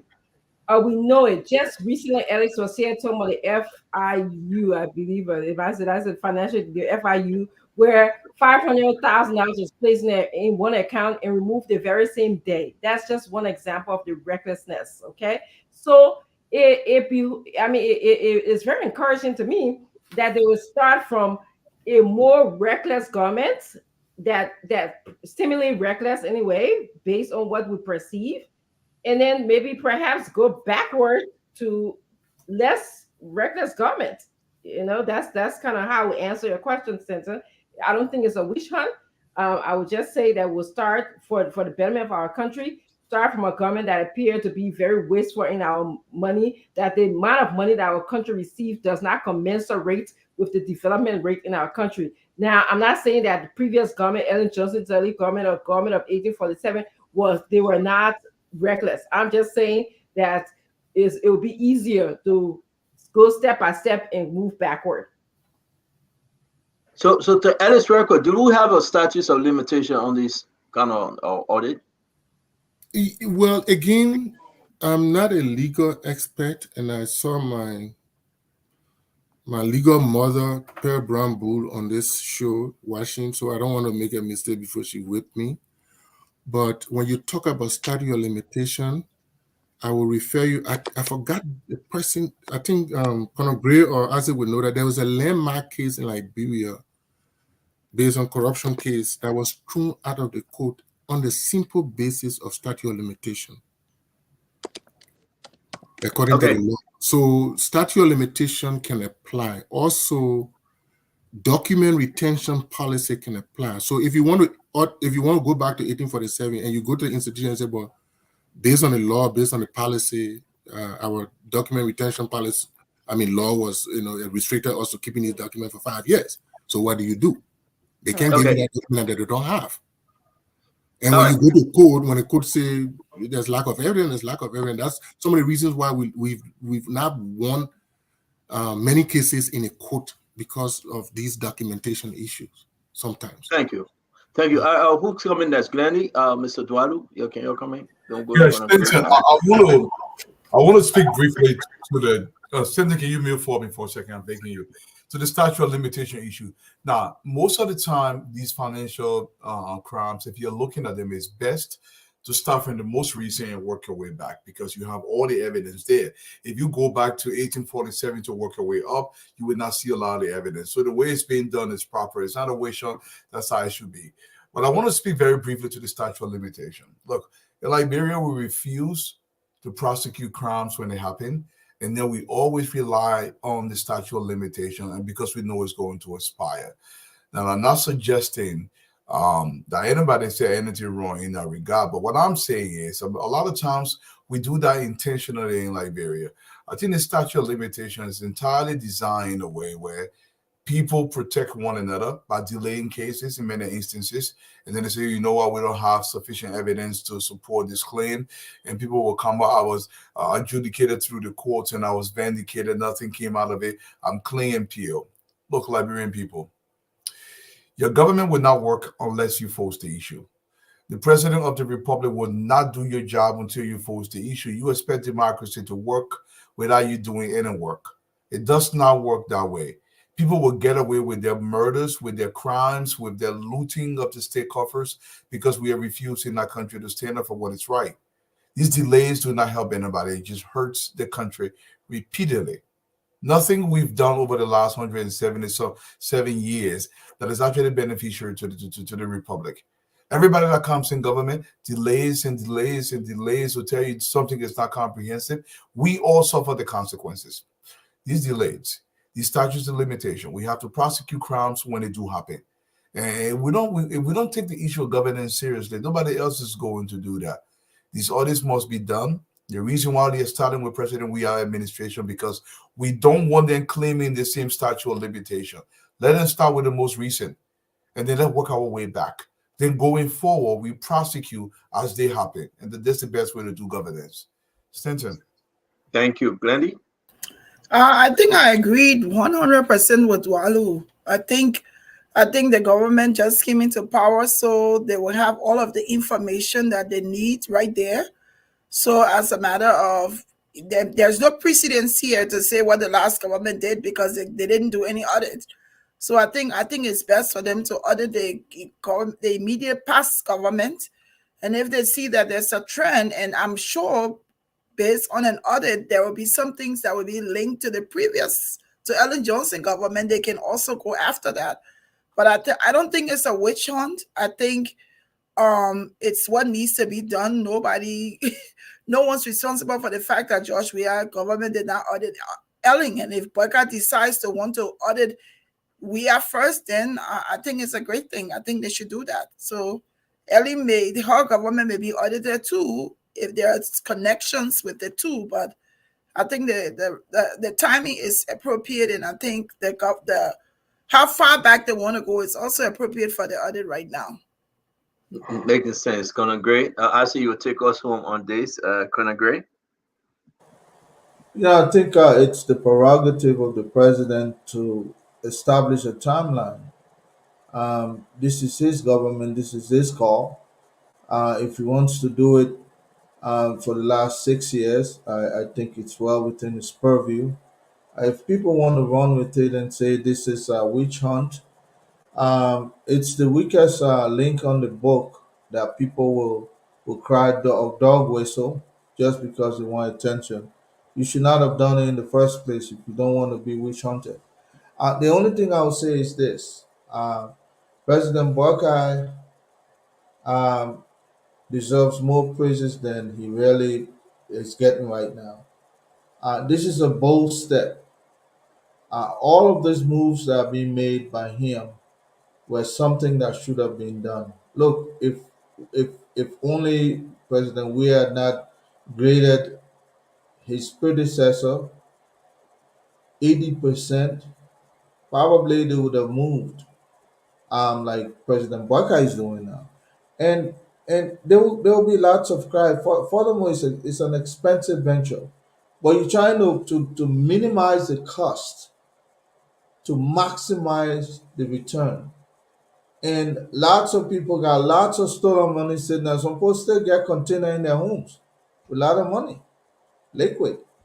It might sound funny, but if you go for the immediate one now, you'll be able to get more than if you delay the process, like Dwalu said, go start from 1847. I think when they were investigating the TRC, they said go back as far back as 1980. You can afford to do that, but when it comes to recovering of asset, number one, assets sometimes are perishable. If you start delaying, by the time you get there, either it's depleted or somebody, look, somebody loading out an entire flight going to internationally to go have fun. Those kinds of people, they blow money in few seconds. So the sooner you get on them, the more you maximize the process. I agree. President Barker is moving with his head, and not public euphoria or public euphemism. He's moving with his head. Go after the culprit right away and get some money to help the Liberian people make their move. And we see this is a good step again, my brother. All right. Before I bring in Isaac, let me bring this thing because we're talking about the 500 from the FIU that Richardson was talking about. It. I think I dropped this in the chat room. If not, I would put this there. This is a letter from your old place, man, and I want Isaac to speak on it. Then you can close us up. It's very important. Let me put it in the chat room. Say, I present compliment on behalf of the LACC, and we shall have you informed that the commission, through the office of the executive chairperson, Councillor Alexandra Kuma Zoe, this is to dear Mr. Ford. They are saying that acknowledge receipt of your letter dated March 5th, 2024, requesting the commission to grant you an extension of time from March 6, 2024 to March 8, 2024 for the submission of your full statement, along with the relevant document being requested for by the commission. In view of the above, I have been instructed by Attorney Samuel F. Dakana, Oversight Commissioner for Monitoring and Investigation, to have you informed that your request for extension, as stated above, has been granted. Hence, the Commission looks forward to hearing from you as per the new date herein stated. So, the reason why we're posting this, sometimes we have this information from all ministry and entity. Mr. Ford, Stanley Ford, have requested some time to present himself and give full testimony as to the allegation of 500,000. On the news, we learned that he have confess to it, but they want a written document, Alex. What do you know before? I mean, you are hearing, you from there, you get your children there, you get your babies there. We can't let this go. And I say we close us on this briefly. Can you help us understand this guy mindset? To add, real quick, he's shifting blame now to the highest up. George Manor, we assignment 12 that they did push him to request the money. These are allegations, these are sources information. We cannot confirm it, but this guy is in a lot of Chico and Iced Tea, Alex. You want me to answer the question like the way Snow answer? I'm not Francine. I can see in people's mind, right? Because I wish I saw. You work with the guy, you know the guy, you get your children there, so you'll be the first person to tell us about this guy. The situation at hand. I wish I saw into his mind long time ago, but I know, there is something that when you ask Stanley about Ellis Coffee today, and he said that to me through our interaction at work, he said to me, Alex, you love money, but you're not corrupt. You don't like corruption, but you love money. Yes, that's why I work for money. That's why I put my hands in things to get legitimate money. That is. Let me ask you a question. Sorry to interrupt you. Mm-hmm. Is this the first time you experience Senator Ford making such a request through the bank?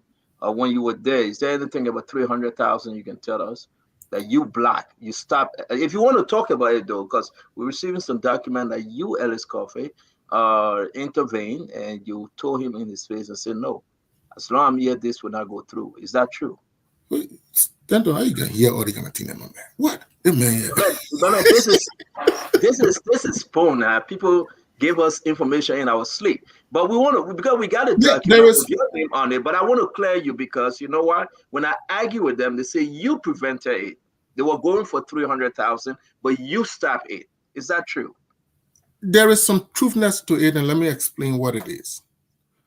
So we at the FIU, let me condense it. The budget process, we're looking for money.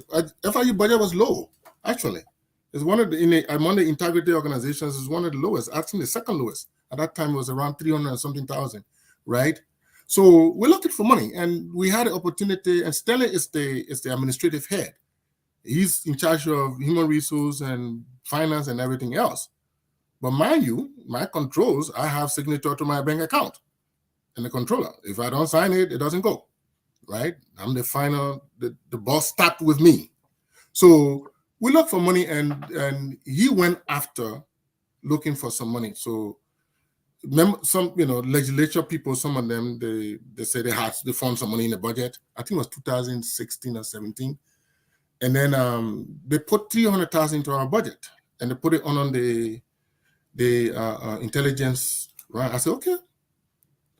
We need that money, so our budget went to, I think, something as a result of that amount.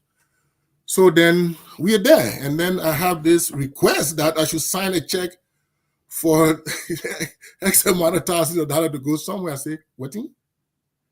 Sign money to go Wepley. Me under my signature, I don't think so. So nobody went to the bank. That request was stopped because apparently there was this connection. I don't know how that money, because he's the administrative head, the finance people, they were lobbying for money, and the money gets into the account. So I'm happy that we got that money, and we can now use it for the organization. But when I got that other request, that who bucket ticket free room are happy, I said no, ain't happy none of mine. That's when I got the comment that, "Mama, you lend money, but you're not corrupt." That one of those times. I knew this, sir, because you make that comment, how to bring this in. But thank you, you're quite correct, and thank you for being so fair with your fellow Liberians in defending a good cause and denying the request to get involved in a bribery or some kind of scam. So seriously, I want to say thank you, Isaac. Mr. Toba, you're muted. Sorry. They got something called recency bias, and that happens with most people. Your reflection typically is on the most recent events than those things that happened way back. We are in a situation, I know there's a time frame over there. I mean, my choice would have been, probably from 2006 to press to December 2023. But the thing is, the most recent things are the things that really occupy our minds. And the level of impunity that was exhibited over the last 6 years, I think they need to be addressed. Then we can move backward. There's nothing that restricts the president from expanding that time frame or not expanding it. And it's just natural in my mind, maybe because I believe in accountability for people who have occupied positions to be accountable to the new administration coming in. So it makes sense to look at these last 6 years first before you go to the other 6 years. And even if you extend it from 9 to 1847, you have to start from somewhere. Where do you start? You start in most recent times that you can get information, you can get documentation. So to me, it's immaterial. If people feel it's witch hunt, that's their business. I don't think it's witch hunt. I think it's normal governance and business process to look back to find out and that one of the things I'm saying. If we don't stop these leakages, if they don't do this kind of analysis, investigation, and try to make some people accountable and then see how they were corrupting the system and get it back. Look, government of Liberia over time, and John Muller and I have talked like endless nights about all the different assets of government Liberia that can not be accounted for. Our investment in some of these companies like Cementco. What happened with our investment in Cementco? What percentage is it today? There are other ventures, there are other investments that the government had, whether it was property, whether it was actual stock investment in companies and stuff. It's not accounted for. So starting from now is a point that we can go back, and this set the precedence. George Weah had the opportunity to do it. What CFOS then did, they tried to, I think, extort people or strong arm people. So it limited the opportunity for us to actually get those assets that we are getting from the previous government. So let's get it from this government first. Let's see what we can recover. And look, there are people out there who believe, like I talked to a couple of different asset recovery firms in the United Kingdom. They are in New York. They are willing to come in without any money to help us recover that money and they get a percentage.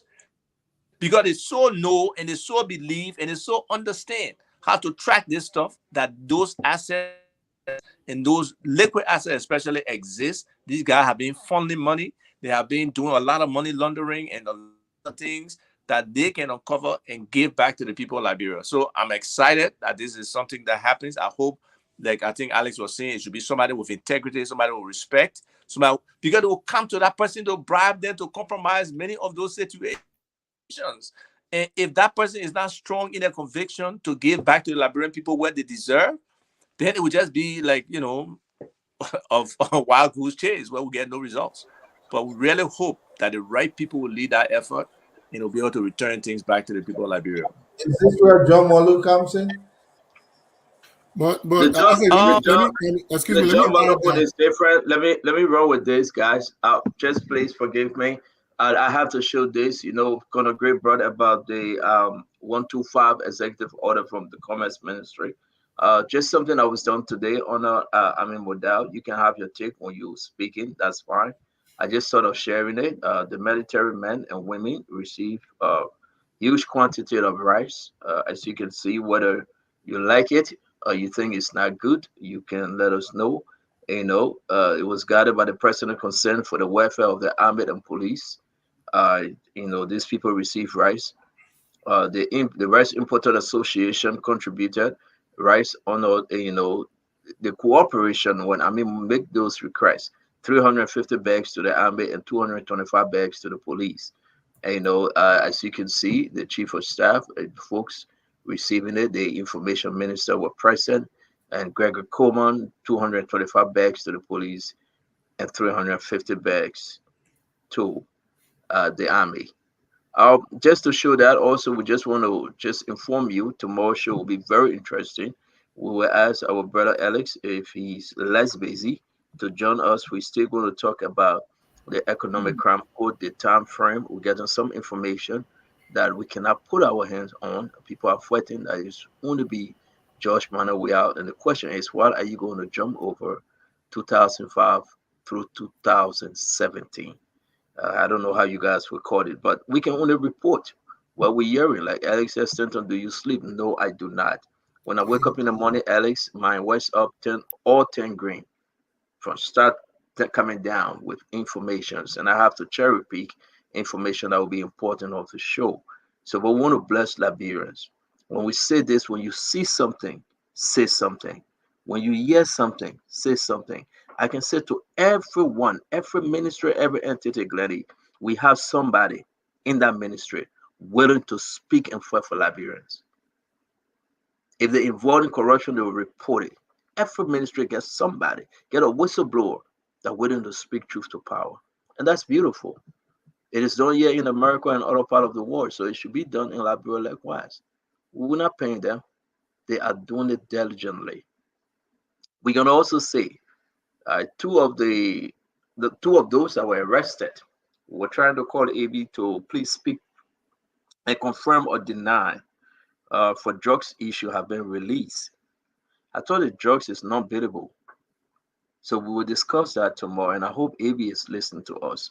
Two of the folks, and we stand to be corrected, our sources telling us, two of them have been released. Let me call those names. The people that, AB came here, he just arrested them, and now we are hearing that they have been released. Colonel Gray, if you're on the phone, can you go in the back, brother? So the issue here is that it's saying that one, let me call his name, Mohammed Toure. We ask everyone, if you know them, if you think that they are out, let us know why they released them.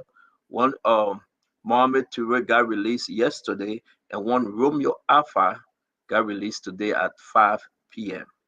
Now the question is, we hope AB can come and clarify if it is true.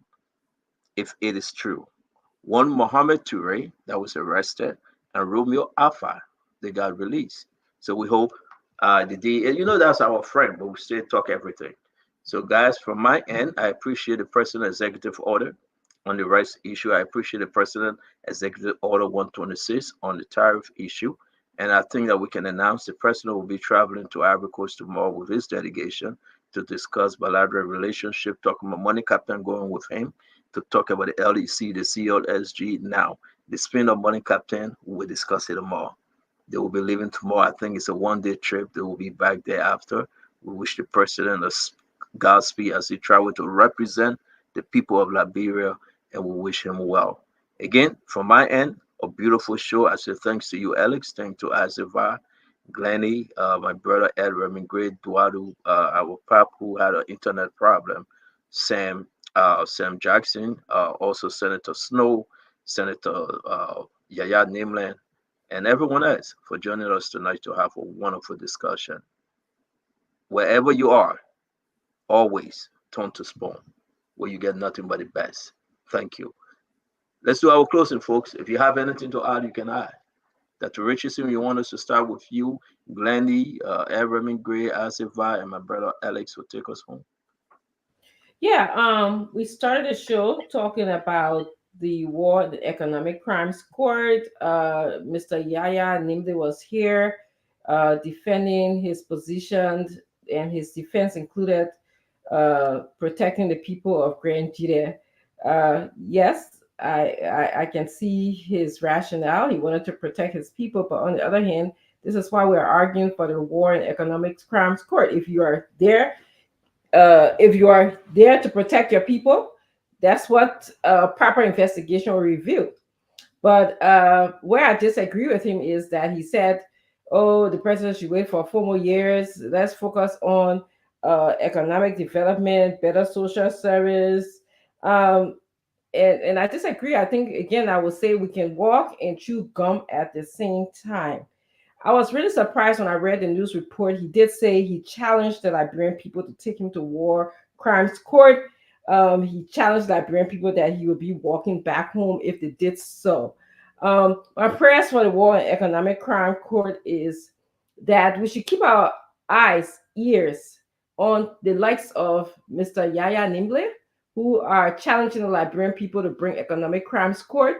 I will urge the president to make sure that the likes of Mr. Yaya Nimble are known to the public, okay, known to saying that they are not so much in for the war and economic crimes court now. They want to kick the can down the road that we have always done.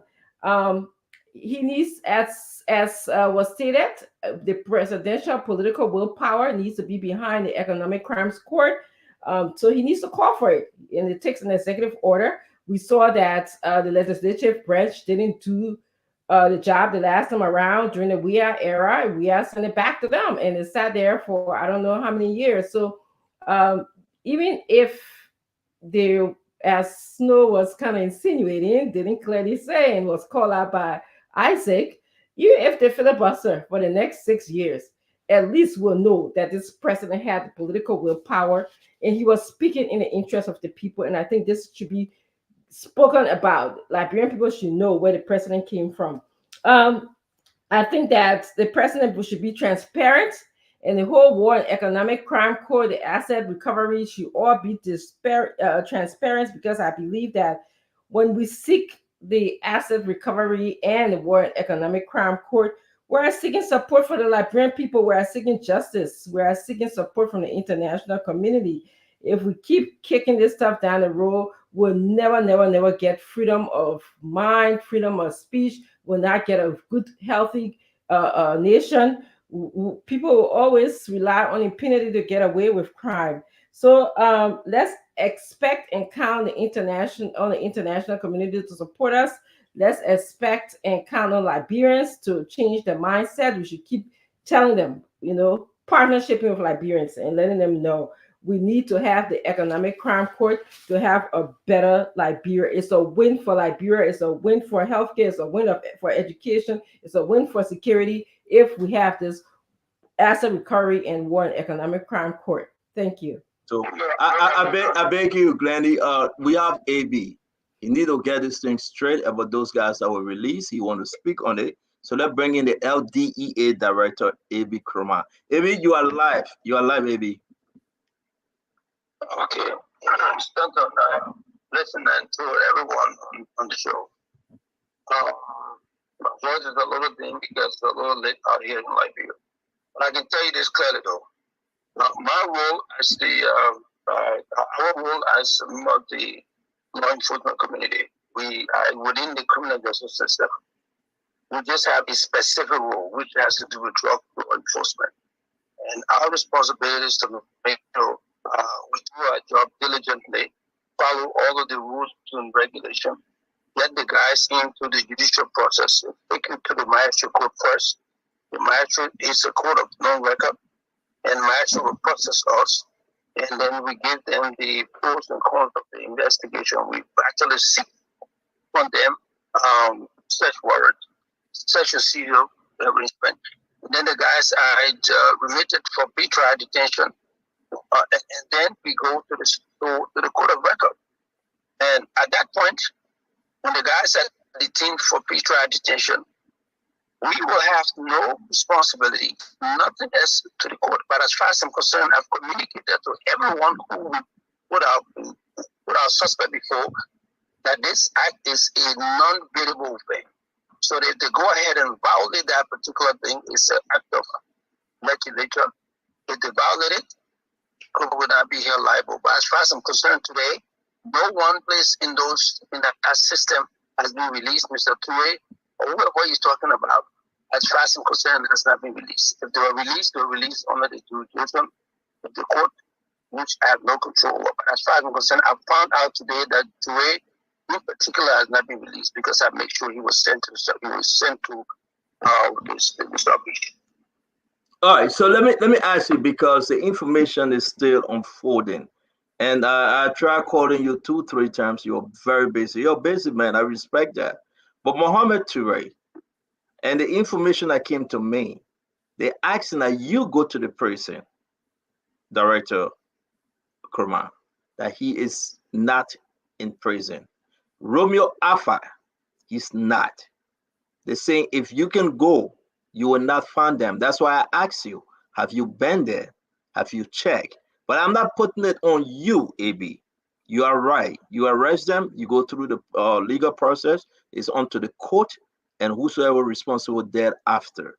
But if you can confirm tomorrow that you went there or you called and they are incarcerated, then again we'll come on the show and make it very clear. But as of tonight, we have checked and double checked, they have been released. So, but thank you for coming on. My next, yeah, yeah. Yes, sir. Yes, sir. Anyone that I would spend sleepless night to follow the pros and cons, the due process, all of those things that would lead to the arrest. We do surveillance, we do everything. We would have had proper cause to have genuine reason to get you.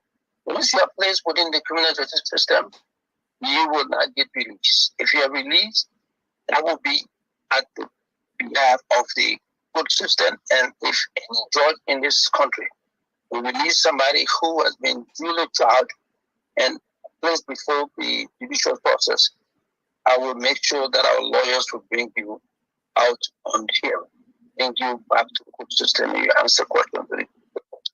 I respect you for that. I respect you for that. Let me ask you about the gun issue. The gun that was discharged, illegal gun that was discharged, and now the gentleman is in hospital fighting for his life. I hope he is recovered. We received information that we announced yesterday. The gun is illegal. Was brought into the country illegally, brought so purposely to that individual that is part of the LDA. And I do respect your ability to sensationalize your information, but I can tell you this clearly, though. To say that guns were brought into the country illegally and those stuff.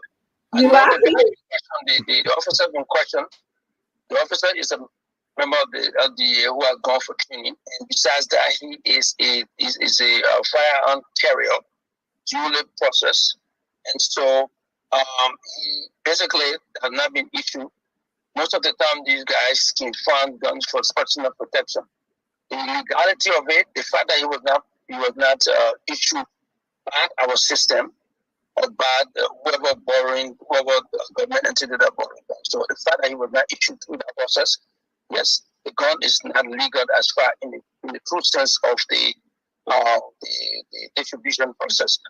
But then you can say you want to charge him for illegal possession of firearm, that's fine. But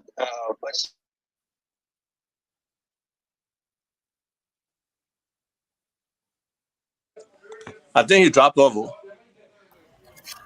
His gun went off, and then this guy is wounded. But this guy, to be honest with you too, this guy has gone through his process. He's now recovering. He's demanding now to be let to go home. Are you now investigating how many of your guys have illegal weapons? Oh yes, we've done that, and basically we have also asked we asked psychological testing of all of our guys. We put everybody through psychological tests. We want to ask folks to the system to ask to help them to go through psychological processing. And besides that, we now have had the chance to bring most of our guys to process them through all of the process that make them good officers. We talk about we inherited the system, which is barely a month or so into the job. And we're doing a painstaking process guys that are within our ranks. See that we put better people out there to execute the drug law. Thank you very much, Colonel AB. Thank you very much, LDA boss. We appreciate your time, sir. It is always a pleasant pleasure, sir. Thank you. I love to see the battery of psychological tests. Just curious. Thank you. All right, so go ahead, my friend. I think we are closing. Who's next? Glenn, it's you. I mean, I'm sorry to interrupt, but we had to just say when the information is so many, Glenny, we got to just run it through. And thank God that Colonel Kerman came on to clarify, because the two personnel, Romeo and the other gentleman, they are not in the prison. I asked the guys, say, your double check. They went there 100 times. They said, Chief, we are telling you, these guys, then they're getting them out fast as we can. Okay. So yeah. So I don't know, but talk to me. Well, great show. I think AB Command caught your scent tonight. Sensationalizing story. That's exactly who you are. That's what we're here for, man. That's what we have for. That's why you always behind me. You always calling me because you know we can make it take. You know how to make it take. We can take. Hey, man, keep running. I know, right? So you quiet, he woke up right and sleep. But great show. It was. I would hope that some of the senators will speak to Yaya and talk to Yaya to slow down. I think Yaya is running way faster than Prince Johnson right now. He has now surfaced, so we are now remembering him, and people will start talking about him. I think he overreacted today, and as a senator, he know his knee was highly hidden somewhere in the list. He now surfaced now, and so we'll start talking his stories here. But I also like that Senator Snow was able to come on and has said publicly that he will support the War and Economics Crime Court. So we're looking forward to it. I was a little bit I said disagree with you. He ain't sure about that. You see Asa's face? Yes, I know. I was taken aback when he said that. I don't know what the procedures are, but I would have thought that there would have been full disclosure between the House of Representatives and the House of Senate to say, heads up to the pro tem, we've done this is coming your way.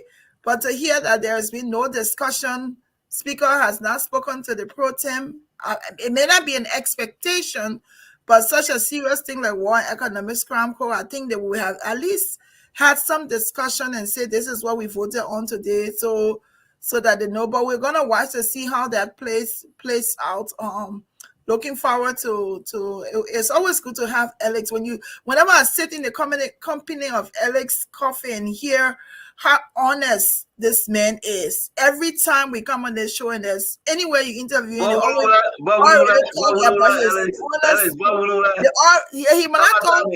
crew, you know my man crew. I'm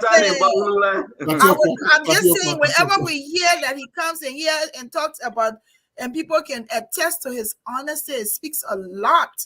It's a lot about the man and the character that you are. So we appreciate you, Alex, for standing up to your character first and then Liberia. So that's how I want to. Yeah. Thank you, Glenn. Thank you for the compliment. Yes. So great show. We're here. We're looking forward to another sensational live. So I know when Prince Johnson has a kind of an small sensation. Prince Johnson wanted to come today, but he said Glenny on the show, and he said my daughter, that's a Francine is there. But when he called your name, he said no, I was scheduled. So maybe you scared him away. All right, thank you. You know, Stanton, a great show, but I would have loved for you to start undertaking sting operation on our judges. You know, when you say they went to the court, I mean the jailhouse, you should have gone to the court. And some of these people, we need to start stinging them up. I tell you what, this just tells you that AB Kroma will do all that it takes, but our courts are very corrupt. They will let people go. Now, when we start exposing them, people will start watching over their shoulder. And no other network can do it better than Spoon. Already you have a reputation of sensationalizing issues. Imagine if you grab some issue up, which is not a bad thing in journalism. You have to spike up people so that they get excited to listen to the story. When people want to Spoon, when that go to Spoon comes on, it's because of those kinds of traits. But you know, also kudos to the president for lifting tariff. It will help local producer at least to enhance their, their own dealing within the system. Right now, those tariffs, those restrictions, those taxes, and all of that, are some of the issues that prevent our people from really moving forward. Not to forget, like I said, I can jump back to the AB issue. I think we need a special court. Here in the United States, we have draw courts. It's special because there are no judges by themselves in their jurisdiction. Some of them can be extremely corrupt. But let's go back to the issue about Yaya Nimna. I know him. I know those guys. I know some of their undertaking. Look, one of the things that yanked me out of onto the show was the fact that he said if you don't like somebody, go down and gun them. gun them down, and that war of Wild Wild West, war of impunity. You can tell that he's borrowing now the cliche because Prince Johnson got away with it for so long. I was defending my people. I was defending my people, but what were you defending? The chicken or the egg? Which one comes first? Did you hurt certain people? Now you're defending your people, or what? So, the fact that somebody will come on an internet, our people too, they're extremely difficult. You move George Bullet from there, then you go put Yaya Nimle. Come on, man. The thing, I'm not against anybody per se, but some of these people will have to have this day in court where people will exonerate themselves. This idea that I asked the Ivorian government to give us, that's the lawlessness we're talking about, the culture of impunity. For Yaya, he doesn't see anything wrong with that. You guys can affix honorable all kinds of stuff to their name. Some of these people, I'm very restrained to call them honorable. You put them in the house does not make them honorable, but their actions, their character, their traits, their past signifies that they're not anyway closer to that honorable thing. And in the late Yugoslavia, let me give you a small history. We have a guy who was referred to as the butcher of the Balkan, Slobodan Milosevic. He died in prison. Look, when the law ready to take its course, you can find yourself in a way where you probably will be Charles Taylor in all sense will die in prison. I don't care how you feel. That sometimes that's why people need to go to prison and rot. And I can guarantee you, Ambassador Buckeye has taken the bold step, and it's not going to be the most popular man, but history, posterity will judge him as one of the most boldest people that ever led our country. And it's hard to do this kind of things. But you know what? God will give him long life so that we can end this culture. Thank you. Can hear you. Thank you. Thank you. I'm sorry I wasn't here when Yaya Nimle or Thomas Nimle was on the call or on the show. I would really have wanted to question him on his specific acts that he's trying to run away from. And I hope the public out there, for those who know, because I know there's a lot of living witnesses to some of the nonsense he did, some of the, butchering he did, some of the murderous acts he did during this war, for them to just share the information. And I'm not asking anybody to lie on him, because we need honesty and truth in this process. We need those who are guilty to be, get their opportunity on the stand, where they can either exonerate themselves or they can be proven guilty. So it's very important that people come with the truth about these different atrocities that were committed and who committed them. They don't have to make it sensational or anything like that, but seriously, they need to come forward. It's very important that some people put this behind them. A lot of people are still living with it. That's why I keep talking about a whole holistic process. Yeah, every day is talking about psychological evaluation of his people. But the entire Liberia, if not 60 to 70% or something from post-traumatic stress disorder, and sometimes even some bipolarity, if you want to ask me, based on the actions of people. So we need that holistic process that Madam Ellen Johnson Sirleaf and some of the other people skipped in the early processes after the year, where we really needed to have rehabilitation that we did not have. So those who are going to the table today to discuss the War Economic Crimes Court is not operating in a vacuum. It has to be with some attending, solutions to some of our other problems, or again, things will get worse. So, I applaud the effort from the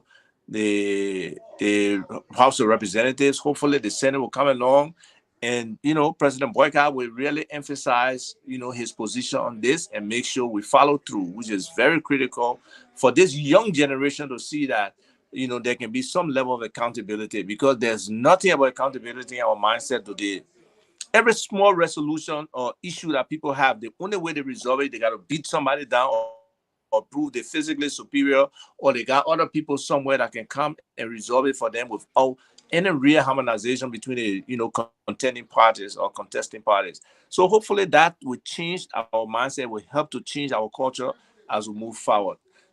And again, with asset recovery, there's huge opportunity there to make a difference for Liberia, again, to hold people accountable. So Joseph Boyka is leading the right way, and I hope he continues to do so. I hope he puts into those critical positions people of integrity who will ensure that we move forward the right way.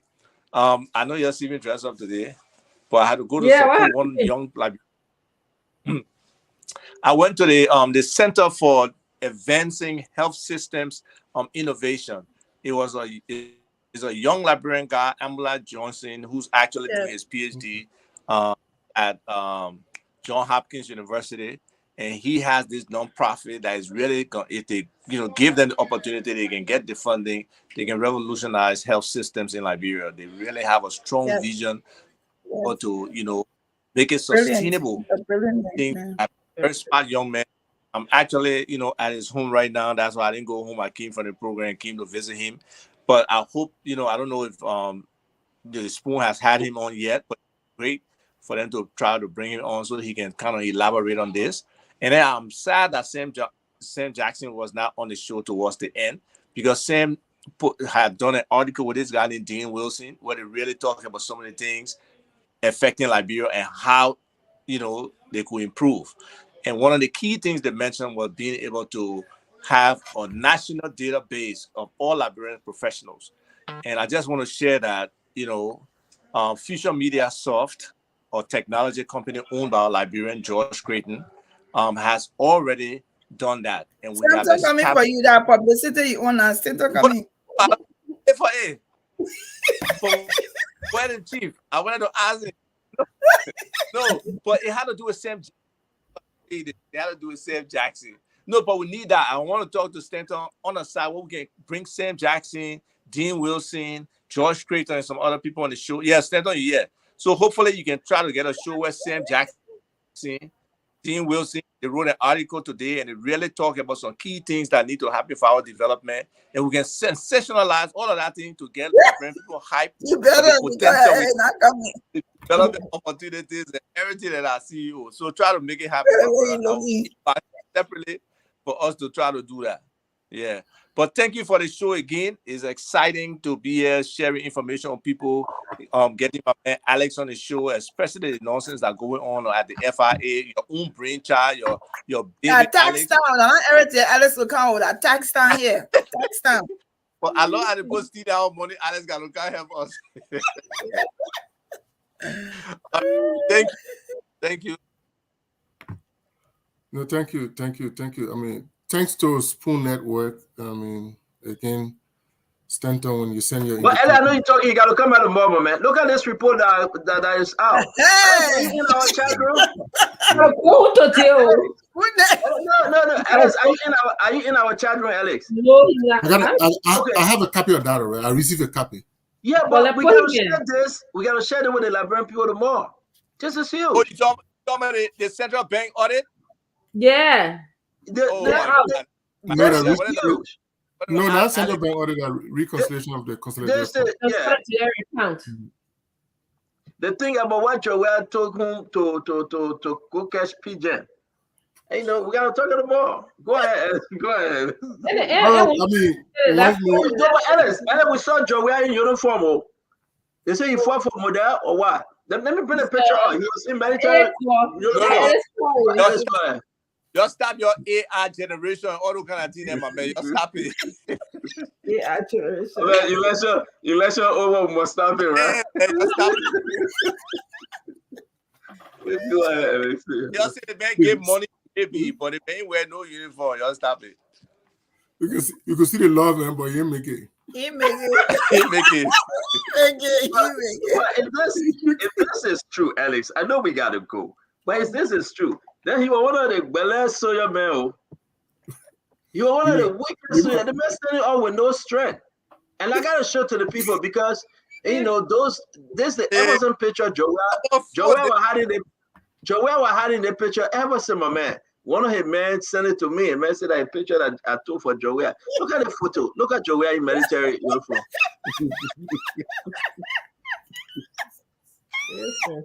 When Joey was supported, so actually the war crime code is coming for Joey too, and the economic crime code coming for Joey both.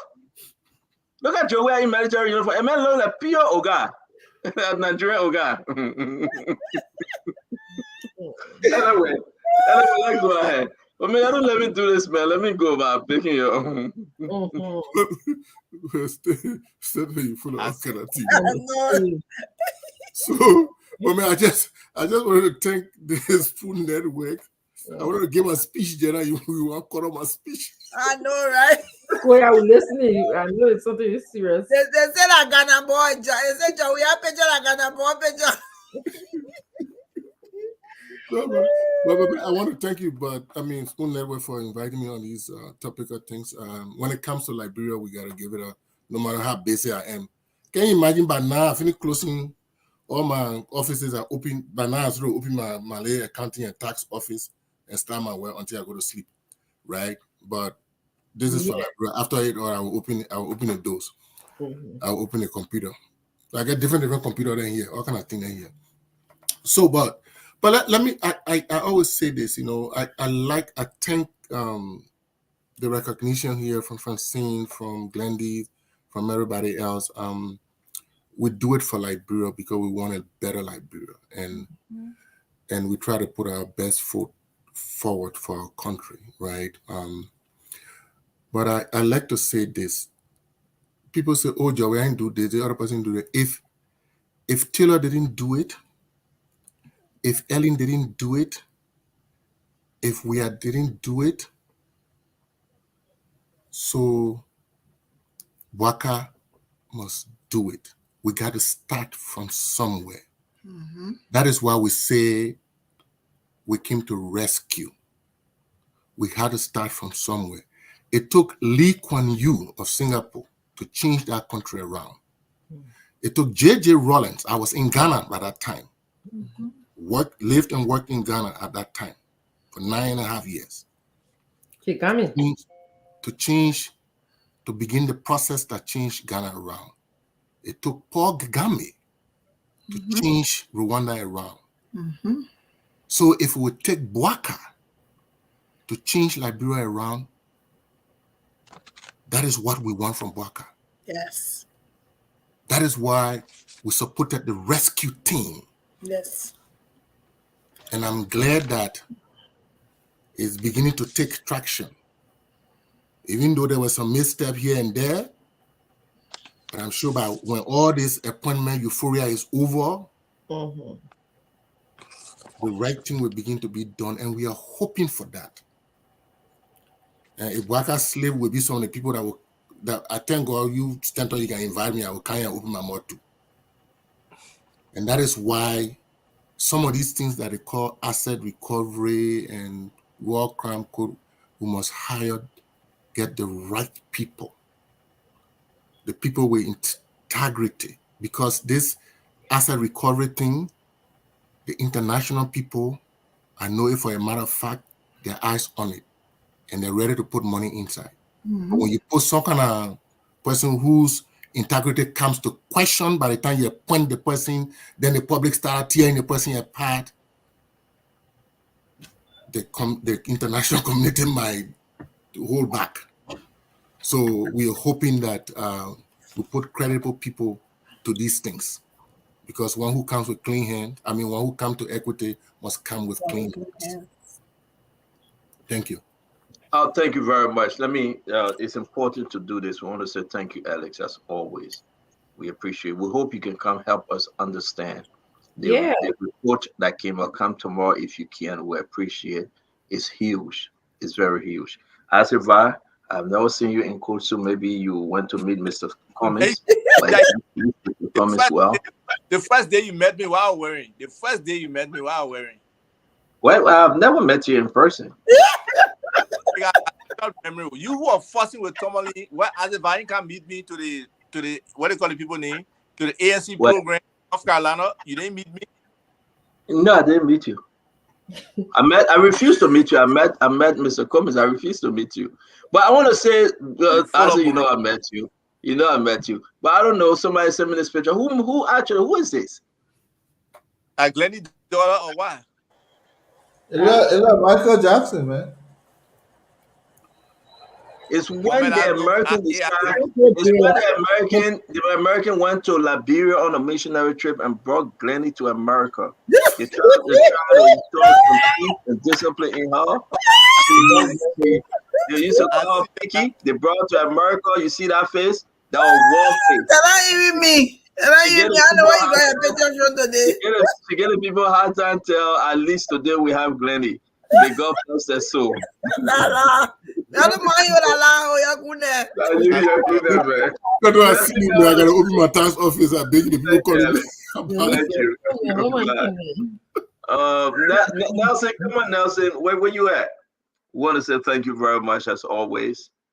And I can guarantee you, Nelson is still sleeping. Somebody need to call him.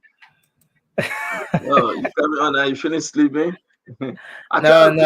Nelson, because I know you start your program at 8 p.m. I try to beat your time. It was a wonderful show today. A lot of good people. We have fun. So many. That's why I'm scared though, man. There's a lot of things happening. Yeah, so many things happening, and we can only wish for the best, hoping that everything will fall in place, everything will go on smooth.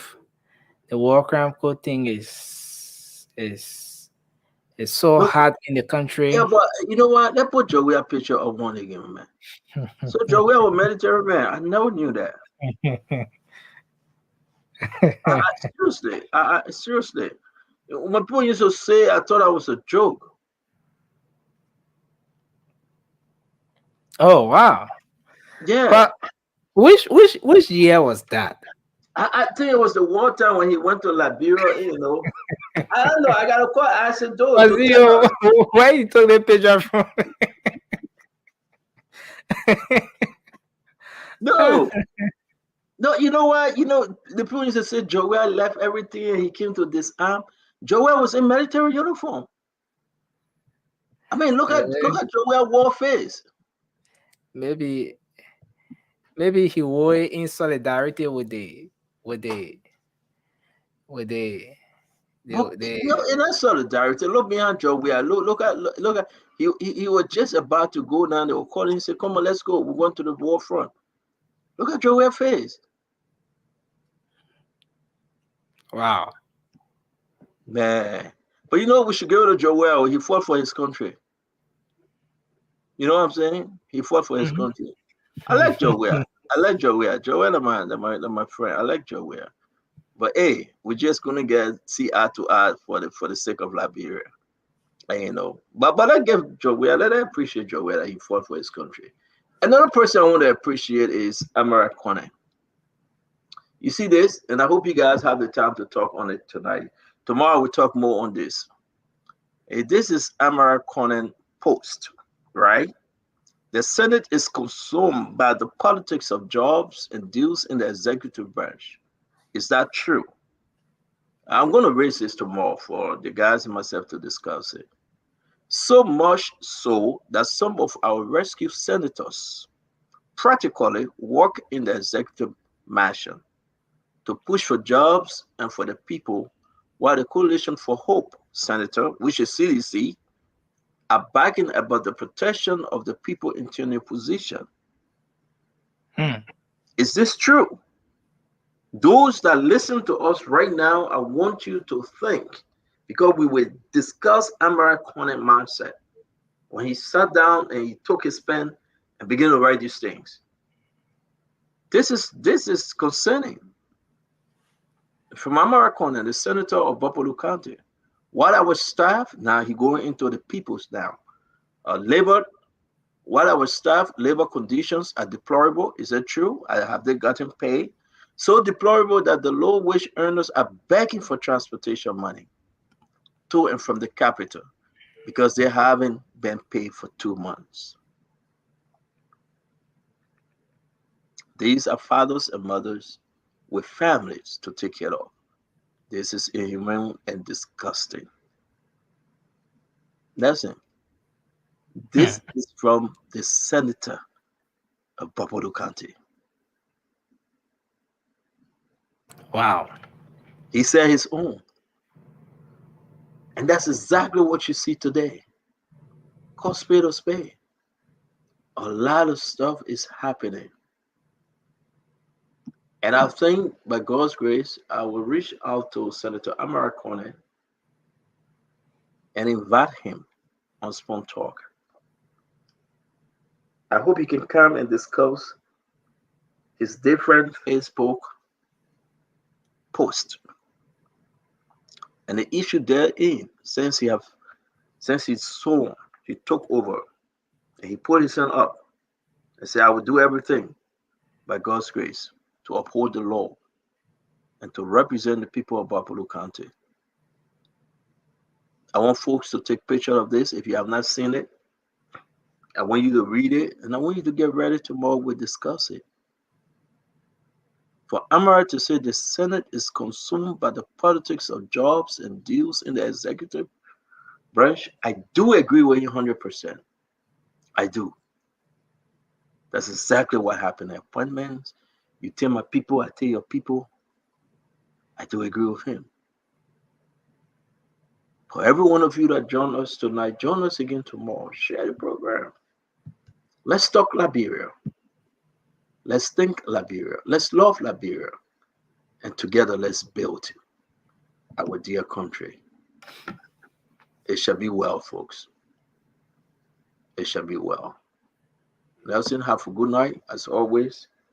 How many more weeks we got, Nelson? 1 more or 2 more weeks. See you. How many more weeks? Megan to all. Well, I asked you to. I didn't say how many more weeks. We're still waiting for 1 or 2 years, but maybe 1 or 2 years. 1 or 2 yet. Maybe 2 weeks. I said explain anything. I said how many more weeks we got. Hey, Piggy, don't explain it. I'll be so happy here to see you. Okay. The Bible said those that have an ear, let him hear. Have a good night. Okay, sir. All right, good night. Piggy. Well, folks out there, we want to say thanks to everyone tonight. Thanks for being here tonight. Thanks for being a part of the program Spoon Talk. This is Liberia's biggest talk show on radio and online. This is where Liberians around the world gather every single day to get authentic information about the happenings across the country. And Spoon Talk has absolutely no borders. Regardless of where you are, you can always make up time to follow the program. So maybe you're in Liberia, you're in Australia, you're in Canada, you're in Japan, you're in Uganda, across the world, across Liberia, you can always make up time to join us here. It's been a great show today.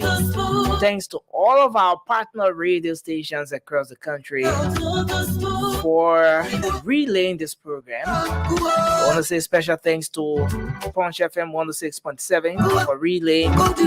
Thanks to the folks there in Kakata, Gibi County, Gibi FM 90.9. Thanks to the folks in Grand Crew County, Trend Radio 104.7 for relaying this program as well. We also want to say thanks to the folks in Bombing County on Trust FM 88.7, Premium FM in Bond County. We appreciate all of you for being a part of this journey, a journey to ensure that Liberians are informed every single day. And of course, we've been live across the Spoon Network, Spoon FM 107.5, Fabric FM 101.1, and Super 95.5 FM. Thanks to our online audience, we are always streaming across the internet. on YouTube. The handle is Spoon Talk Live. Thanks to all of you there on Facebook. We are streaming live on Spoon TV, Fabric TV, and Super TV. I want to say thanks to all of you there. They will come your way again. My name is Nelson Colette. Have a good night. Liberia is all we have, so let's remember to keep the peace. Let's keep the peace alive. Coming up shortly will be the late night show, the late night politics on Spoon. You don't want to miss that. It's going to be very interesting. So you can make up time to come back, join us on the late night show. Until then, have a good night. Spoon Talk will be back on your radio tomorrow with another great show. Bye-bye for now.